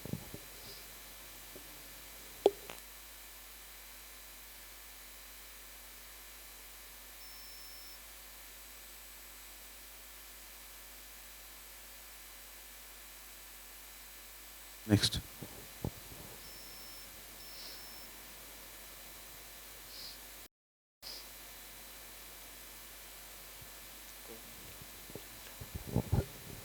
So if you know what is TIPS, the full form of TIPS, and you can understand what is the, whether, I mean to say, which things we do, I mean to say access, whether what thing, whether artery, vein or something we are accessing in TIPS, depending upon that, which one we are using, imaging A or B.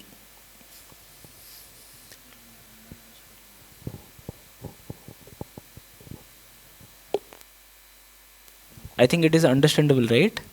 I am saying image A is used in TIPS or image B is used in TIPS. So you have to answer the question A or B.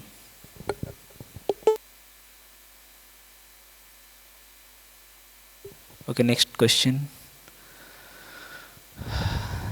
Which IR procedure is this? Just name the procedure and full form.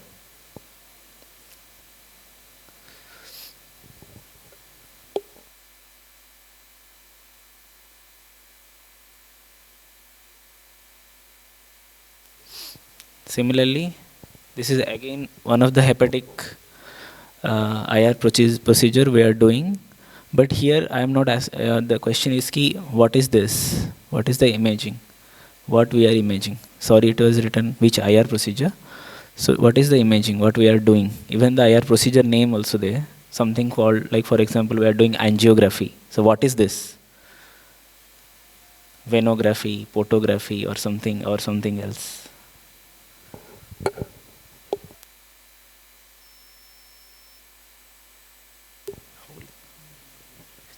Okay, we'll go to the next question.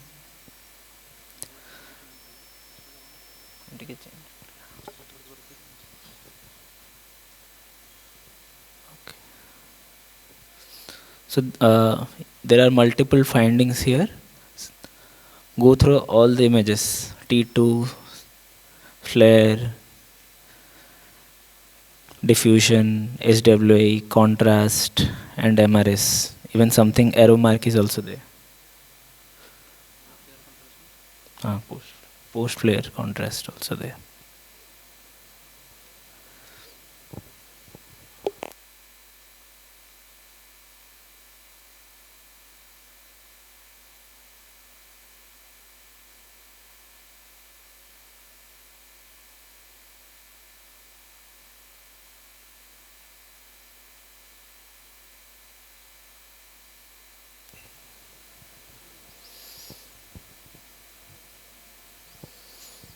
Everybody is written already. We'll go to next question then. So what is the procedure name, IR procedure name, and the diagnosis?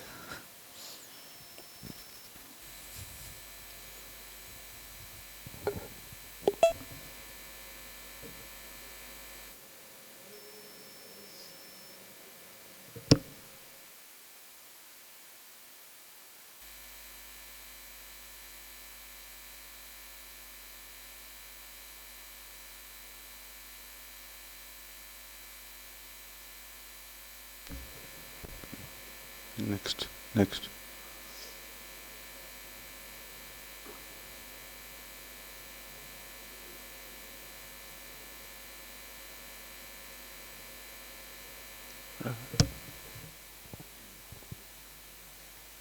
Again, it's a tricky question.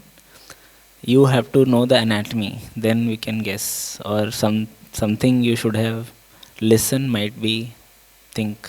Okay.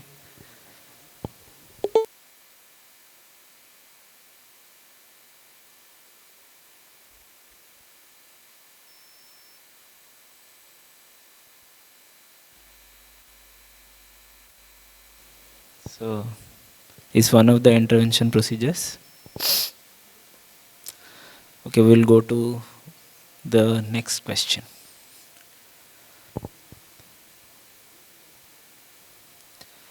So here there is MR angiography thing is there on the my left right hand corner that side, and there is something in the IR procedure been done, and something is there in the IVUS, intravascular ultrasound.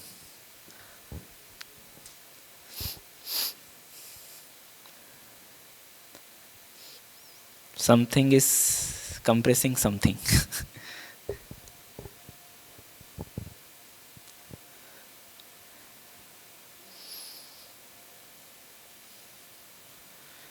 And the vessel names are also written. If you can guess.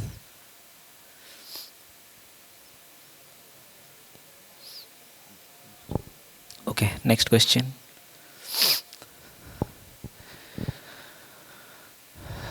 This is in the midline, in the upper abdomen, the 2D images, I mean the B scan, and then further on Doppler, something we are doing with inspiration and expiration. That gives the clue. And something is happening. We have marked how the velocity changes is happening.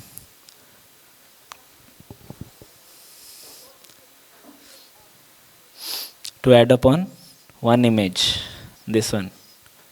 Okay, then the diagnosis. Next question.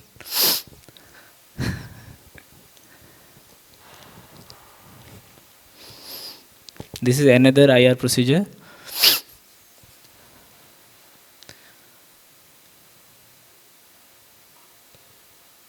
You have to name the procedure, okay? Not about what is been seen. What is the name procedure? And this is a vein we are doing. Venous. Yeah. Something vein we are occluding. By putting glue, by putting coils, by putting plug.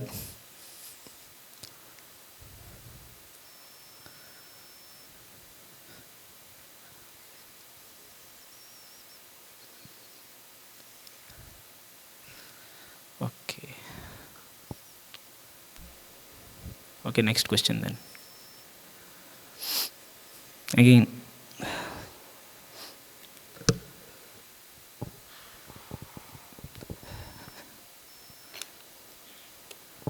this is something we are embolizing, okay, in the pelvis.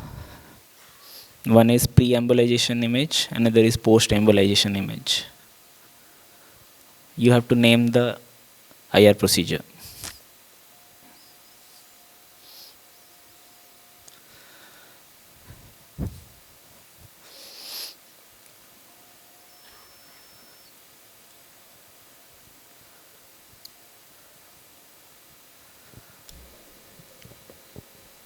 Okay, next.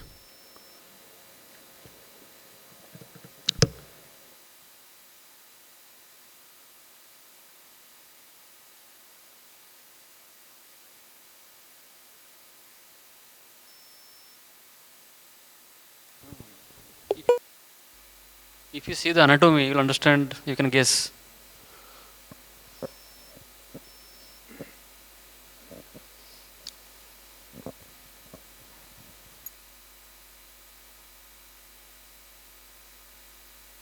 No negative marking, so guesswork will work.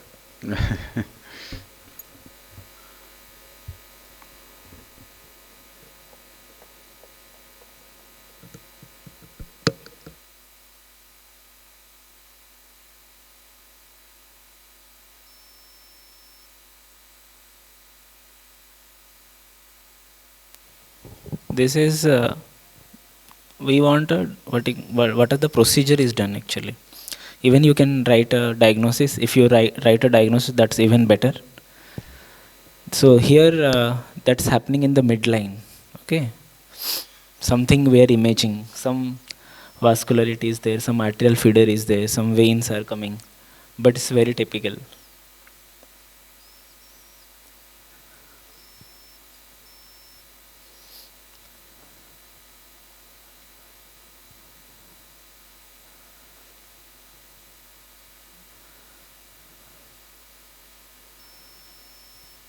I am giving a clue. There is something called ASA PSA. Now you should write. You all should write ASA PSA.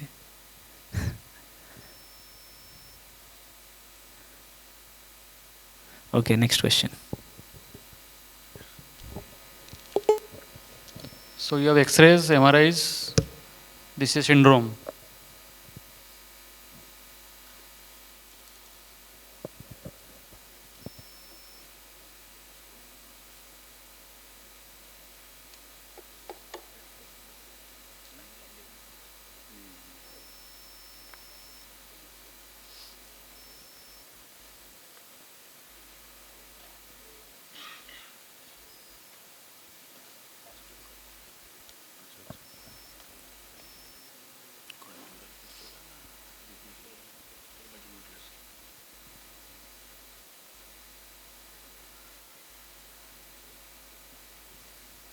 Next.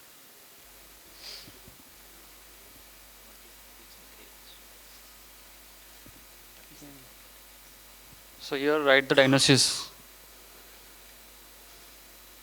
X-ray foot. Very classic appearance.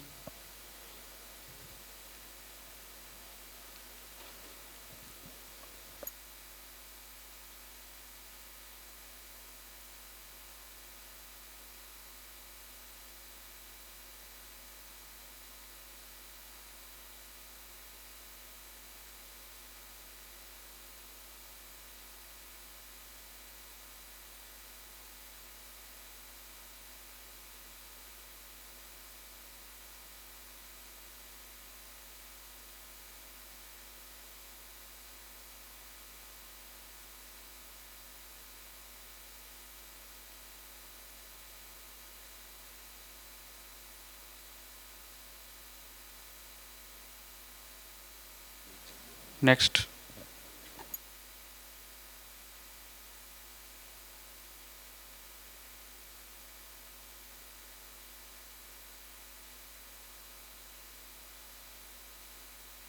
Typical appearance on barium follow through and ultrasound also. So write the diagnosis, not the imaging finding.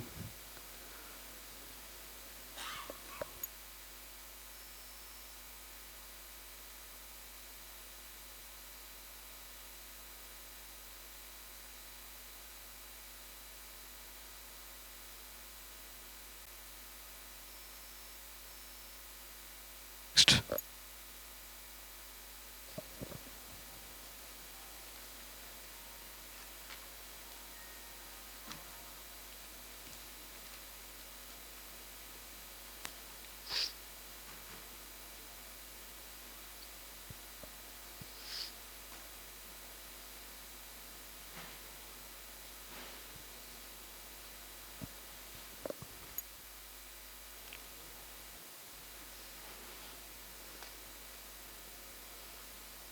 Next.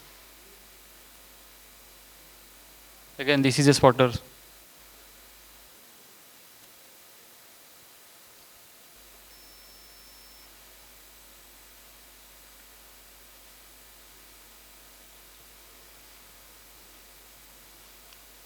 Next.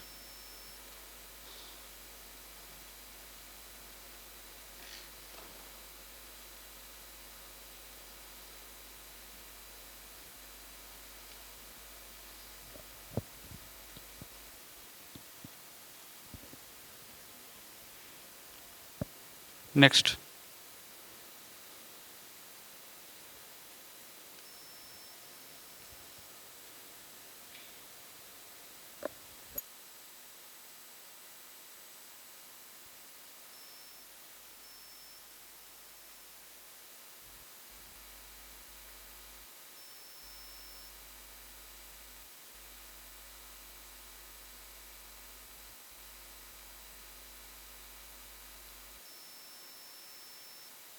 See the wrist X-ray.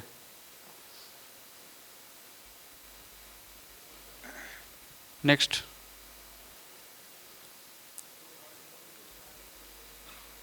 So what is the MRI sequence?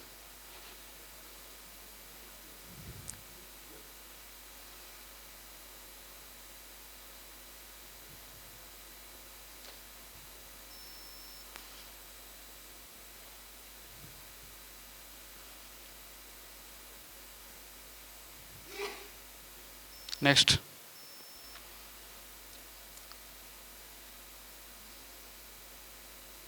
Sorry, patient. So minimum age of the patient.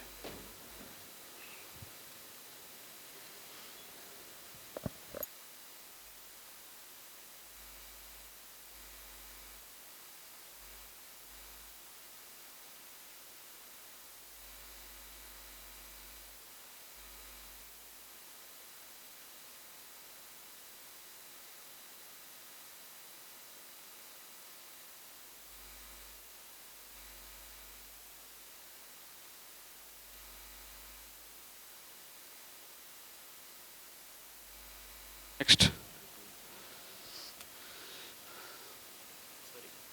I think that the question will be, what is the fracture's name? What is the fracture name actually? And as we told before, you have to write the hand, left or right or something.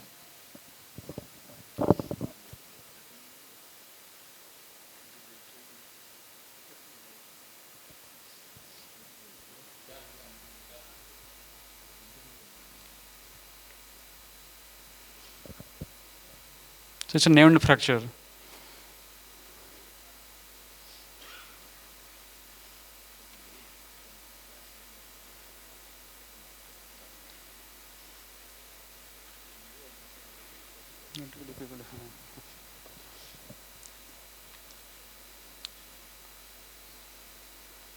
So as MRI pelvis, a classic sign is being shown.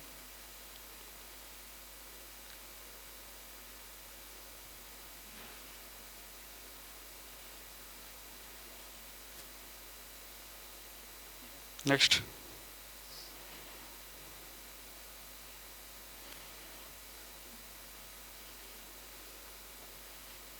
Sequence 5.5 mark, diagnosis 0.5 mark.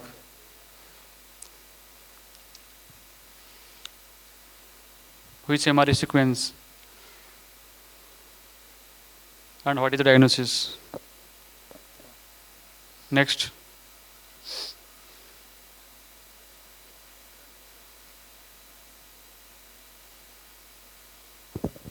It's actually a child, not your girlfriend baby.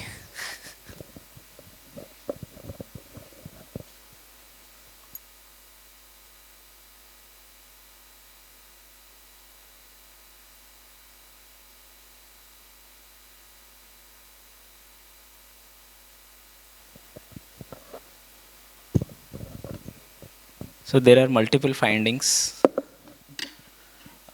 Something is there in the bone, something in around the kidneys, something in the around the orbital, like around the conus, extraconal component. This is whole body diffusion, okay? And you can able to see what is the marking is given. That is one clinical diagnosis. Multi-organ involvement, skeletal, soft tissue, abdomen, orbital.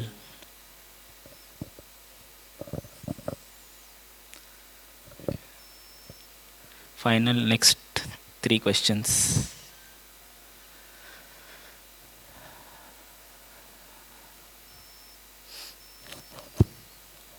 Okay. So something is there in the ultrasound. If you feel there is something in MR. If not, actually, these are the diagnoses when patient comes to directly to MR and we catch something. Then we go back to do an MR, ultrasound. So on ultrasound, we ask something, we do something, and we detect something, and that is the diagnosis.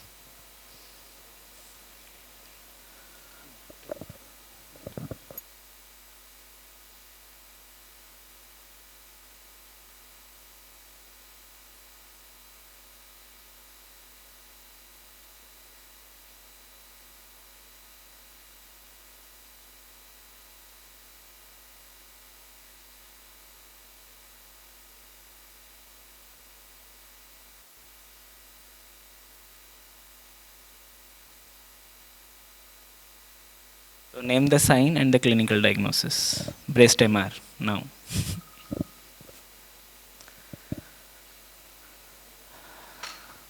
Okay, well that I think everybody knows this one. Spotter. Next question, final question. So we'll get some time here. So which IR procedure has been done here? So first you have to look into CT. Something is there in CT, the typical anatomical location. Then further we are doing some angiograms and post surgery is the last CT.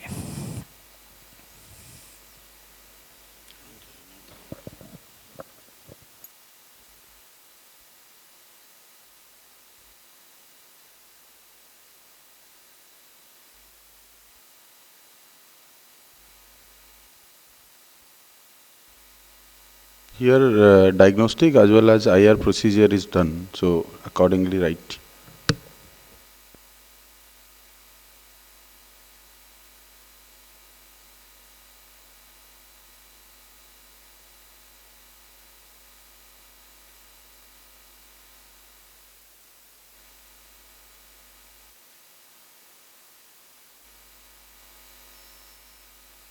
Everybody has written, so we will conclude. So end of the session, please hand over the papers. Please take the individual name and institute.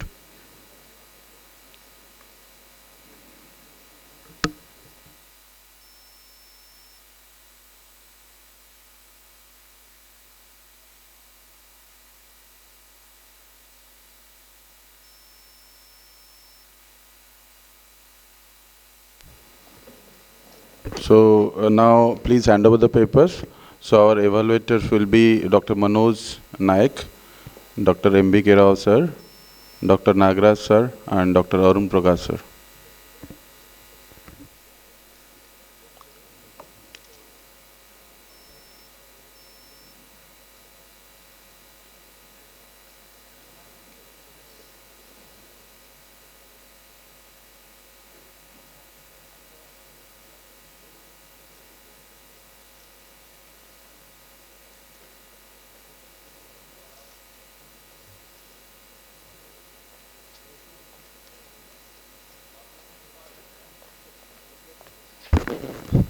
So by the time answers are marks are given, we'll finish the felicitation prize winning ceremony. We'll complete the prize winning ceremony. So for that, I'd like to call upon stage Professor M.B.K. Rao sir. Sir, we will check it, sir. Sir, please come on the stage, sir. Rao sir. Professor Naresh Santuka sir, kindly come on the stage.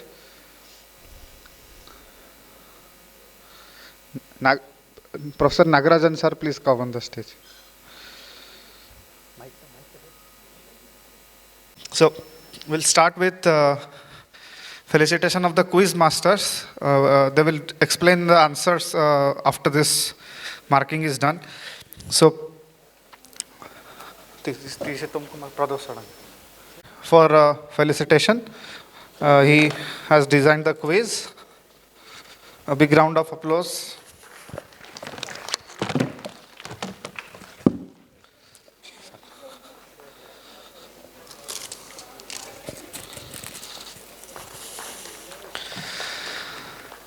Next, Dr. Srikant Sundarai.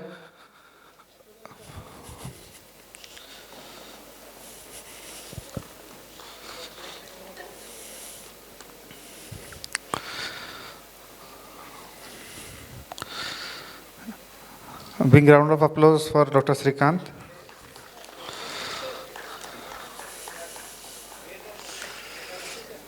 Next, Dr. Sitam Kumar.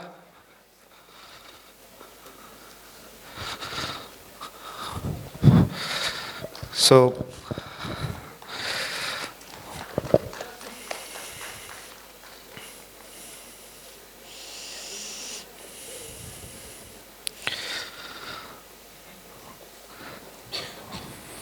we'll start with the poster presentation prize, Dr. Prem Chand Das Memorial Poster Presentation.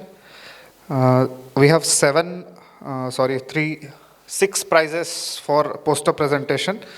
So the third prize for poster presentation goes to Dr. Nidhi. Dr. Nidhi.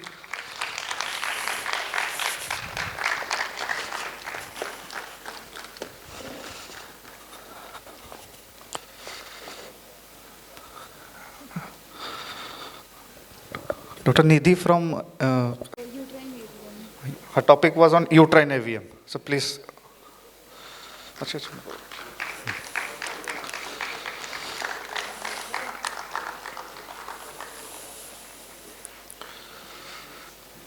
Next, there is a joint third prize winner, Dr. Pratik Padhi, in poster presentation from High Tech.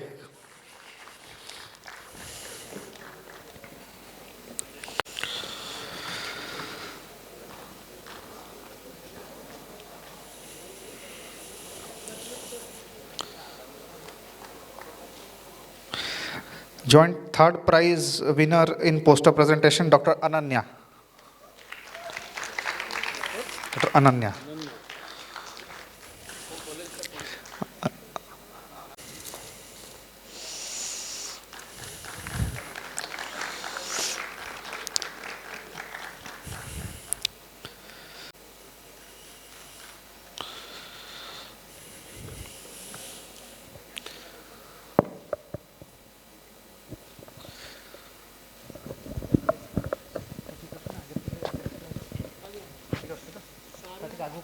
Dr. Isa Kelkar. Which college? Sam? Kim's?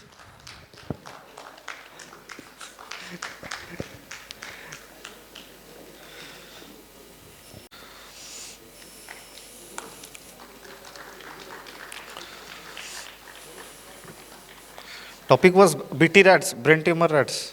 BT rats. Algorithm 2? Presacral masses. Okay. So the first prize in poster presentation goes to Dr. Anu Thakur from AIMS.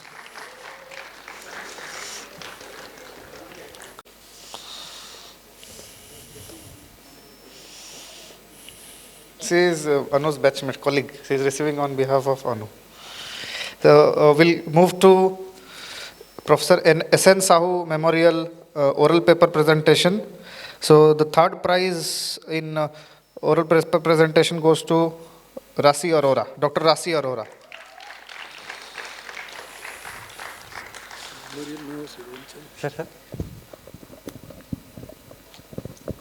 Paper presentation.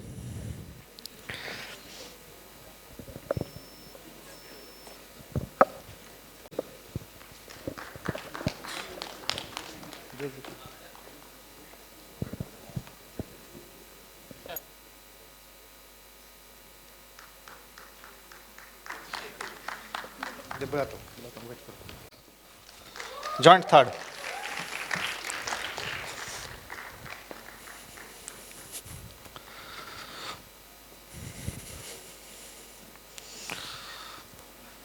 Quiz में third prize रहेगा. Quiz में third prize रहेगा.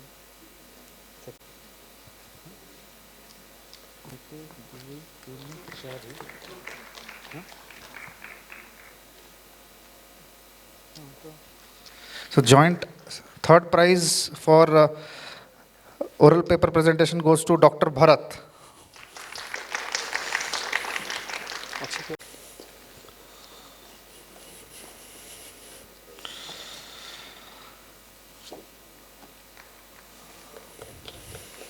The second prize presentation goes to Dr. Mitali. She is not there. Anyone can come on her behalf and receive from her college. Any of her colleagues, please come over. Please come over.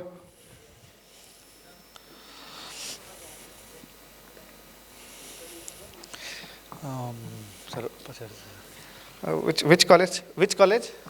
Some.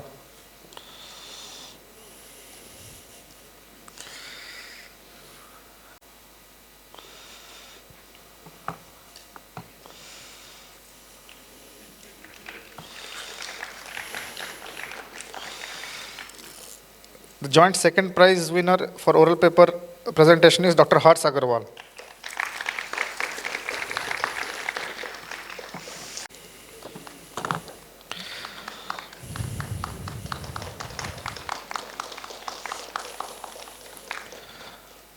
And the first prize for paper presentation goes to Dr. Rinkita Malik.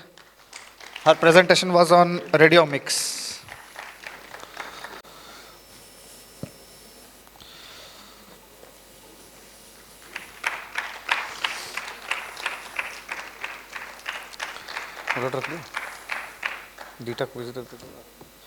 Sir, please, we can. Okay. So, Anu, can you come on stage? She is a winner of poster presentation. Anu Thakur.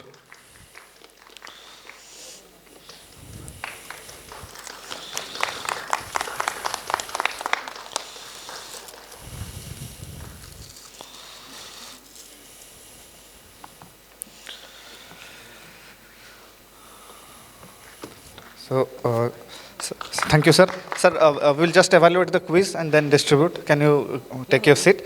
We'll just discuss. Quiz masters can come over the stage and start the discussion. Once the marks are done, in between we can stop and give the prizes, then we can continue.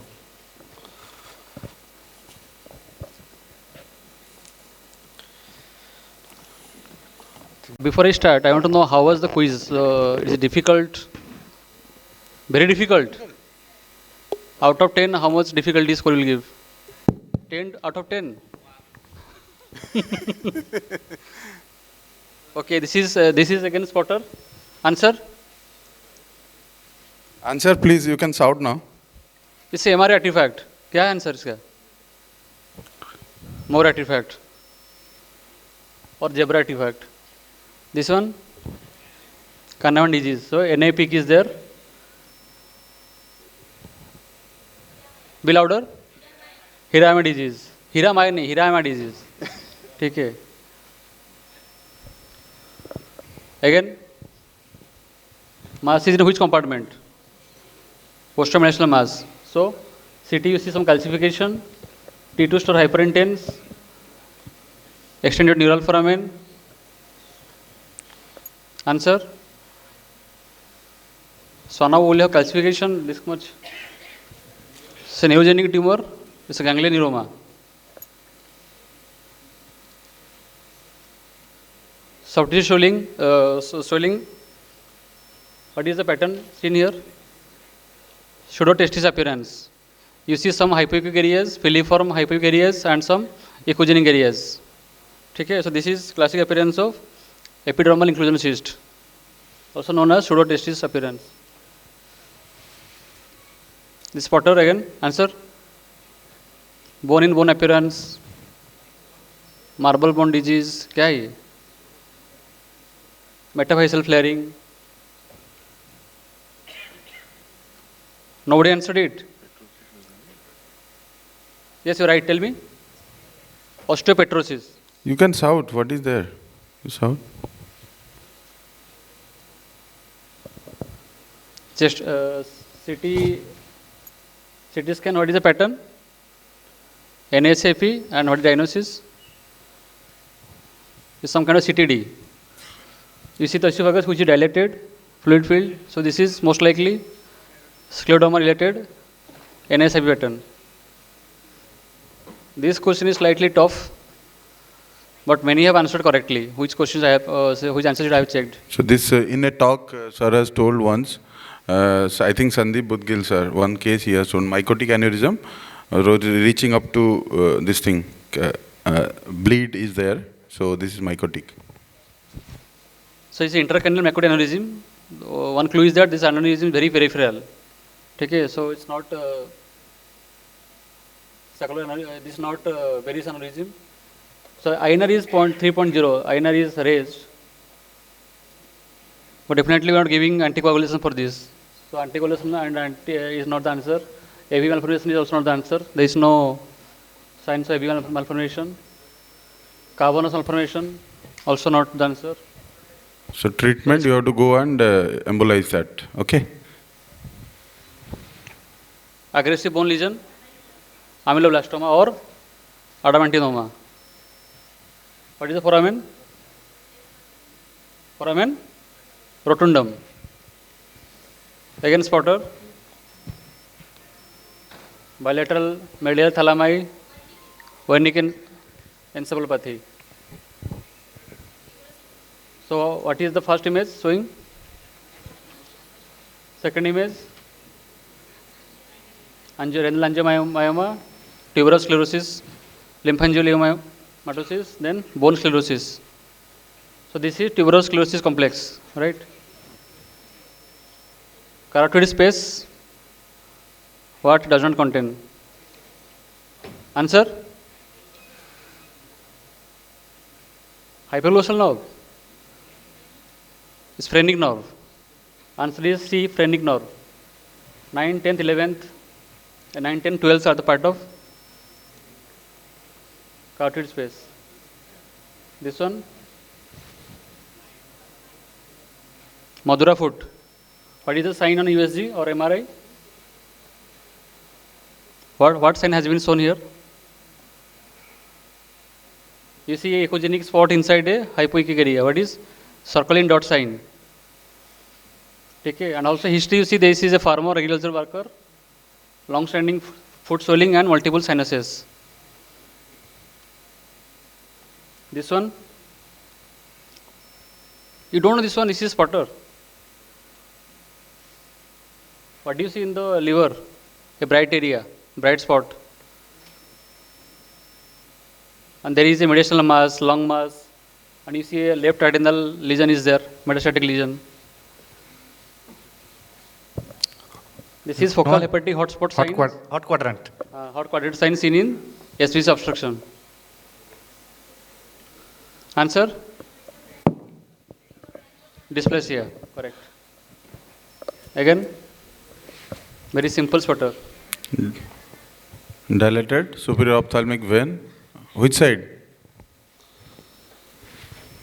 Okay. CCF. Of ACL. What is the sign? Dr. Sitam, your question. So what is this imaging modality? The colorful image. Explain that.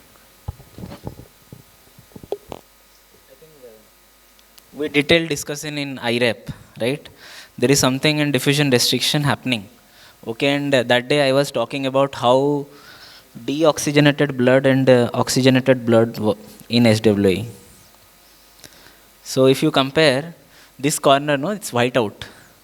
So SWE, when we are seeing some normally hyper ligament black, that is actually deoxygenated blood. So there is nothing here. So this is a stroke happening. We already are aware of. Can anybody say which territory is this? ACA, MCA, something? Tell me, middle cerebral artery territory or ACA territory, PCA territory, anything. It's a MCA territory. And this is? Thalamus is which territory? Huh? PCA. So whenever we say stroke something, no, it has to be territory. So there are multiple territorial involvement is there. But on top, is there anything occluded? No, no, it is normal. But when on perfusion, there is, this is ASL, arterial spin labeling. There is raised perfusion. So this is a case of MELAS. Okay. What is MELAS?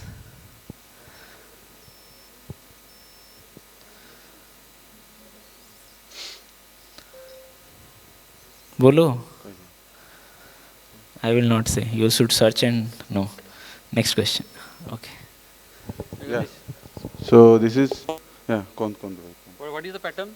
These are all spotters. Huh? Target pattern seen in? Okay, what is the, again, what is the actual name? Cerebellar dysplastic angiocytoma. What is seen in this image? The SPECT image. There is hyper. Okay, so this is a benign tumor or a malignant tumor? The dysplastic lesion, right? This is benign. Next. So this is what? Anybody corrected? Somebody has written. Web. Good. So what is the significance? Yeah, yeah. That is no. What is the importance means we should take some step, no?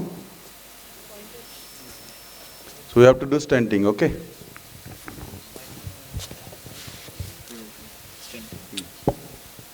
Okay. So what is this procedure? Both. These two are different procedures.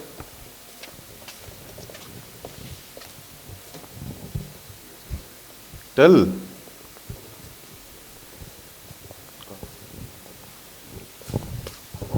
So, we, all should know what is TIPS. TIPS is what? T for? Okay. Then intrahepatic. Then portosystemic shunt. So, you have to see where is the portal vein. What do you think? A is what? Portal vein or something else?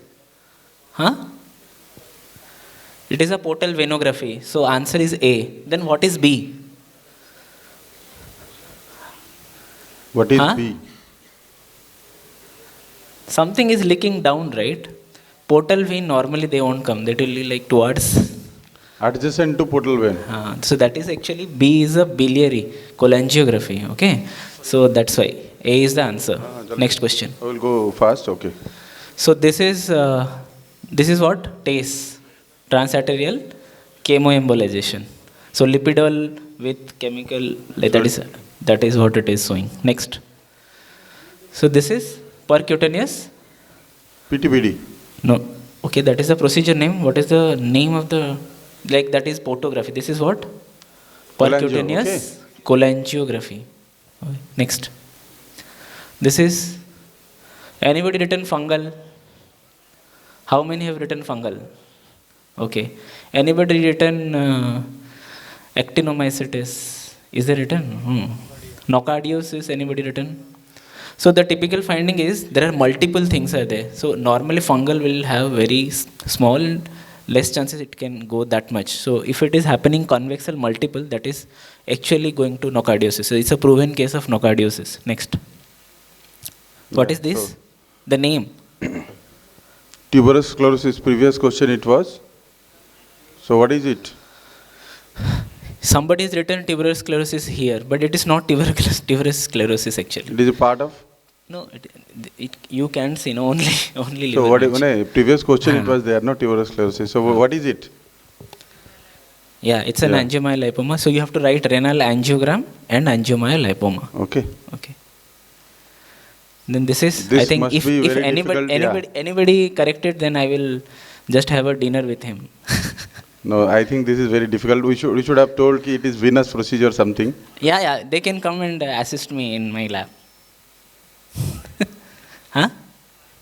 No, not part. This is a venous procedure, diagnostic. But he guessed because that is related to like that, no? From vein. Okay, but there is something else. So during part 2, we normally go into that. So this is adrenal venous sampling. Okay, it's right adrenal vein on this side, and that side is left adrenal vein. Okay, next. So this we did last week at our institute. What is this? May-Thurner syndrome.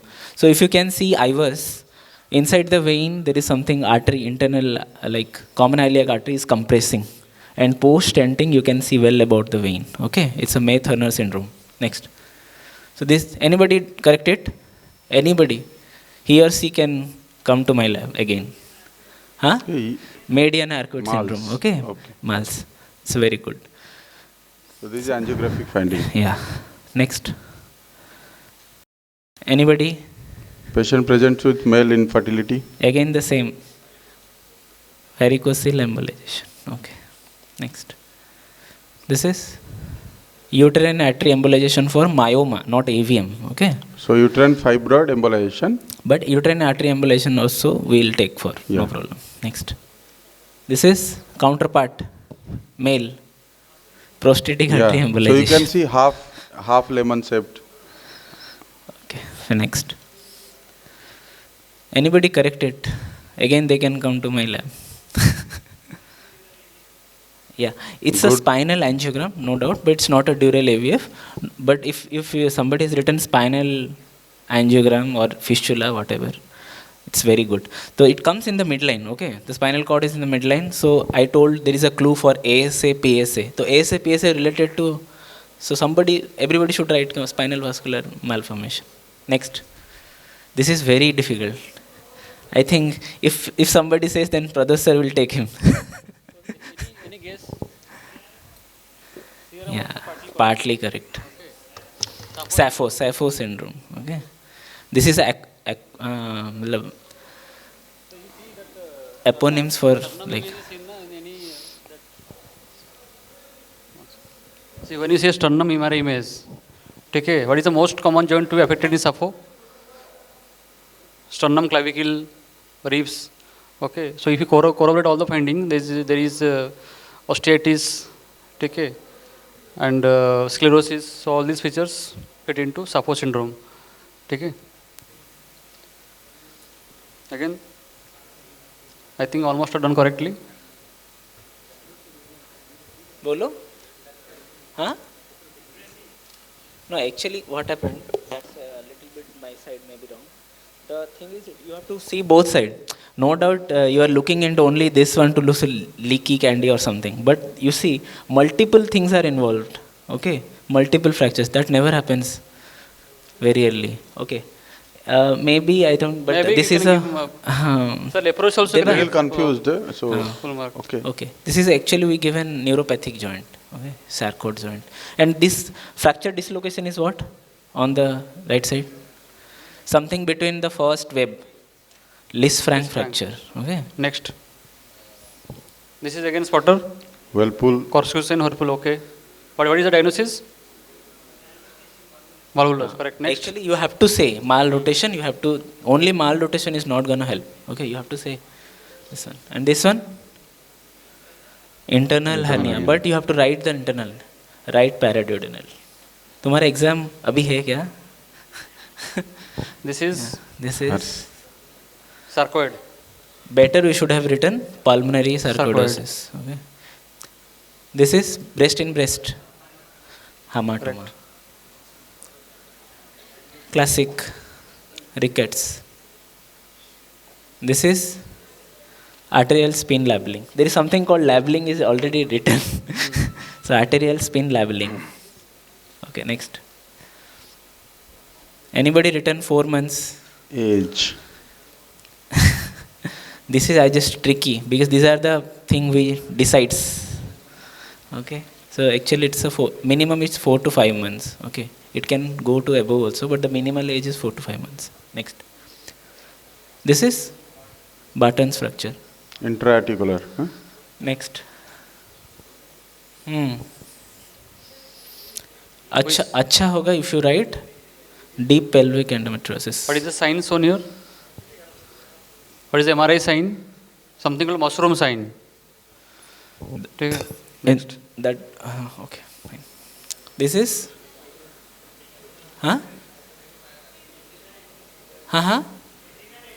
adenoma, lipid rich adrenal adenoma, phase, not lipoma. phase. In and out phase. Okay. This is the first intervention of this case done in Odisha by Dr. Biswa. Not this case, he did the first Budkyari angioplasty in AIIMS Bhubaneswar when he came back. No?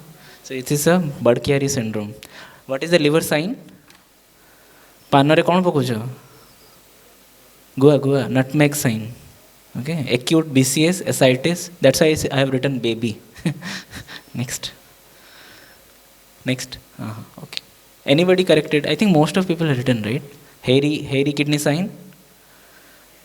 Ardham chester. So you always have a spotter on non-Langerhans cell histiocytosis, Langerhans cell histiocytosis. These will come in spotter for sure. Next. Anybody correct it? Again, this is, I will be very happy. Correct. Yeah, facial defect. So there is muscle herniation. If you see, the subcutaneous fat on this side, that is reduced. So the patient comes with pain on the here. Then you do MRI, you are not able to see anything.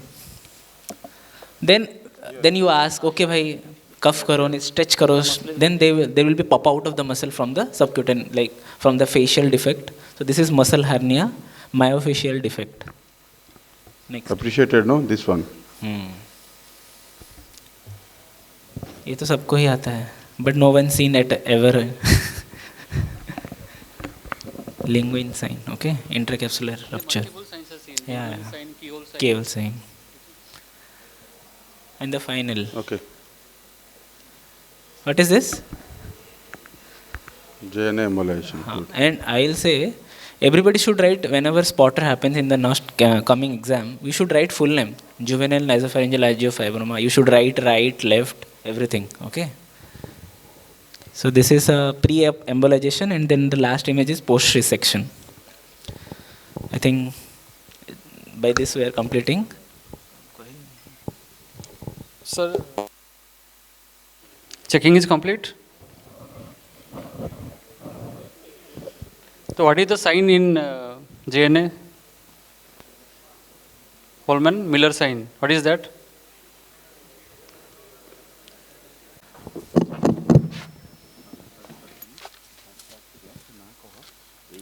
So we have four third prize, 3 second prizes, and 2 first prizes because of tie.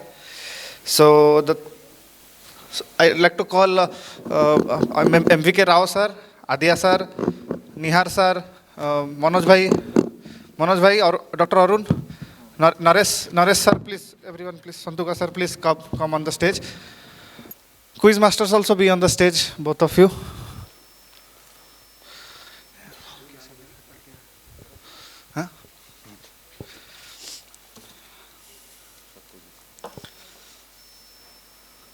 So, for the third prize, Sitam, come on. भाई टे एपटू पळे आसंतु ताको जे जितिबो ताको मझरे छाड़ दवा जे जितिबो से मझरे भाई आसंतु प्रदर्श एठी आसंतु so third prize goes to Dr. Vishesh Kejriwal from IMS and SAM Hospital.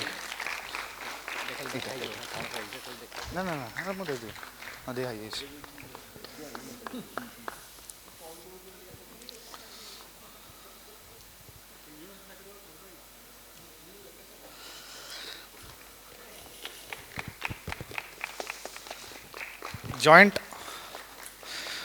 third prize goes to Joint third prize goes to Susmita Patro,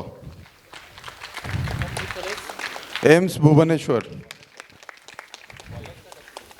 हाँ तापर सिद्धांत ये Abhijit then next Abhijit, please come nearby. Siddhant also come nearby. Abhijit and Siddhant Tripathi, Abhijit, please come here. Next is Abhijit, Dr. Abhijit from Apollo, Dr. Siddhant Kumar Tripathi from SCB. Both of you can come one by one.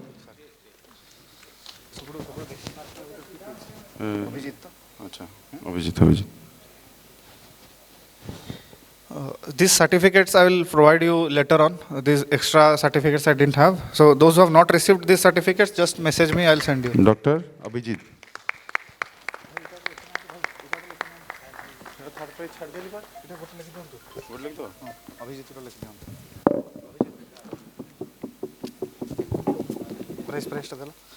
Abhijit है ना? Who is Abhijit? हाँ सिद्धांत. Wait.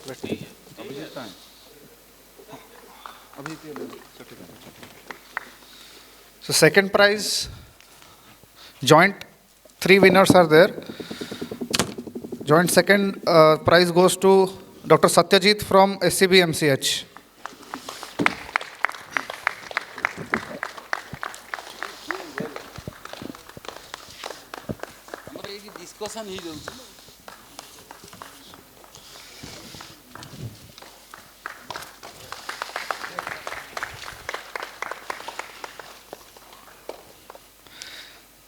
Joint second prize goes to Dr. Adarsh Kumar Mahapatra from AIMS Bhubaneswar.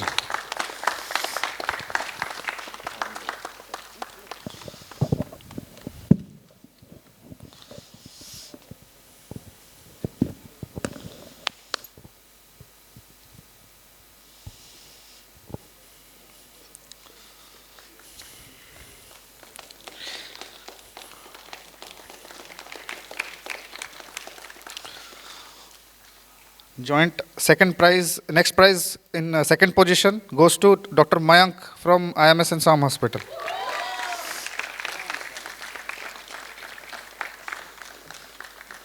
नीचे अरे first prize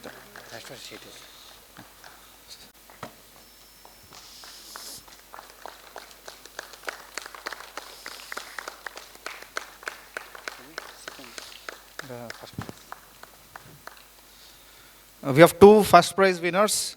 First one goes to Dr. Sneha from AIMS Bhubaneswar.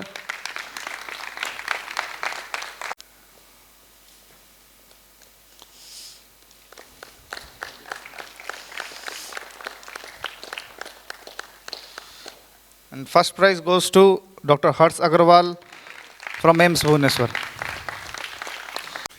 Yes. The score is 39.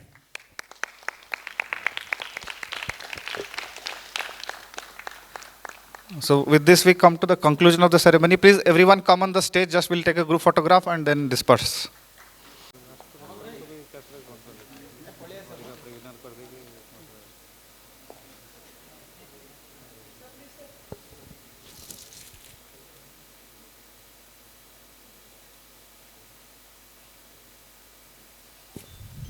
Rest of you please come on the stage, all residents. उठी दियो तापर देखियो आगे आगे बैठ सकते अच्छा मैं अच्छा residents please come forward अच्छा सादत अच्छा आगे अरे तुम्हें भी आसो अरे जो हाइट छोटा है आगे आ जाओ stand as per the height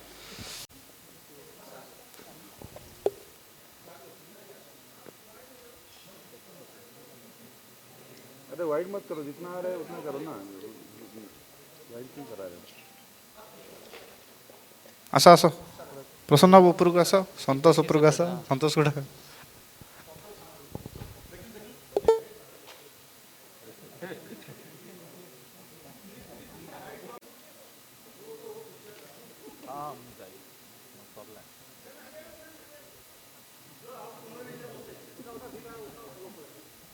हाँ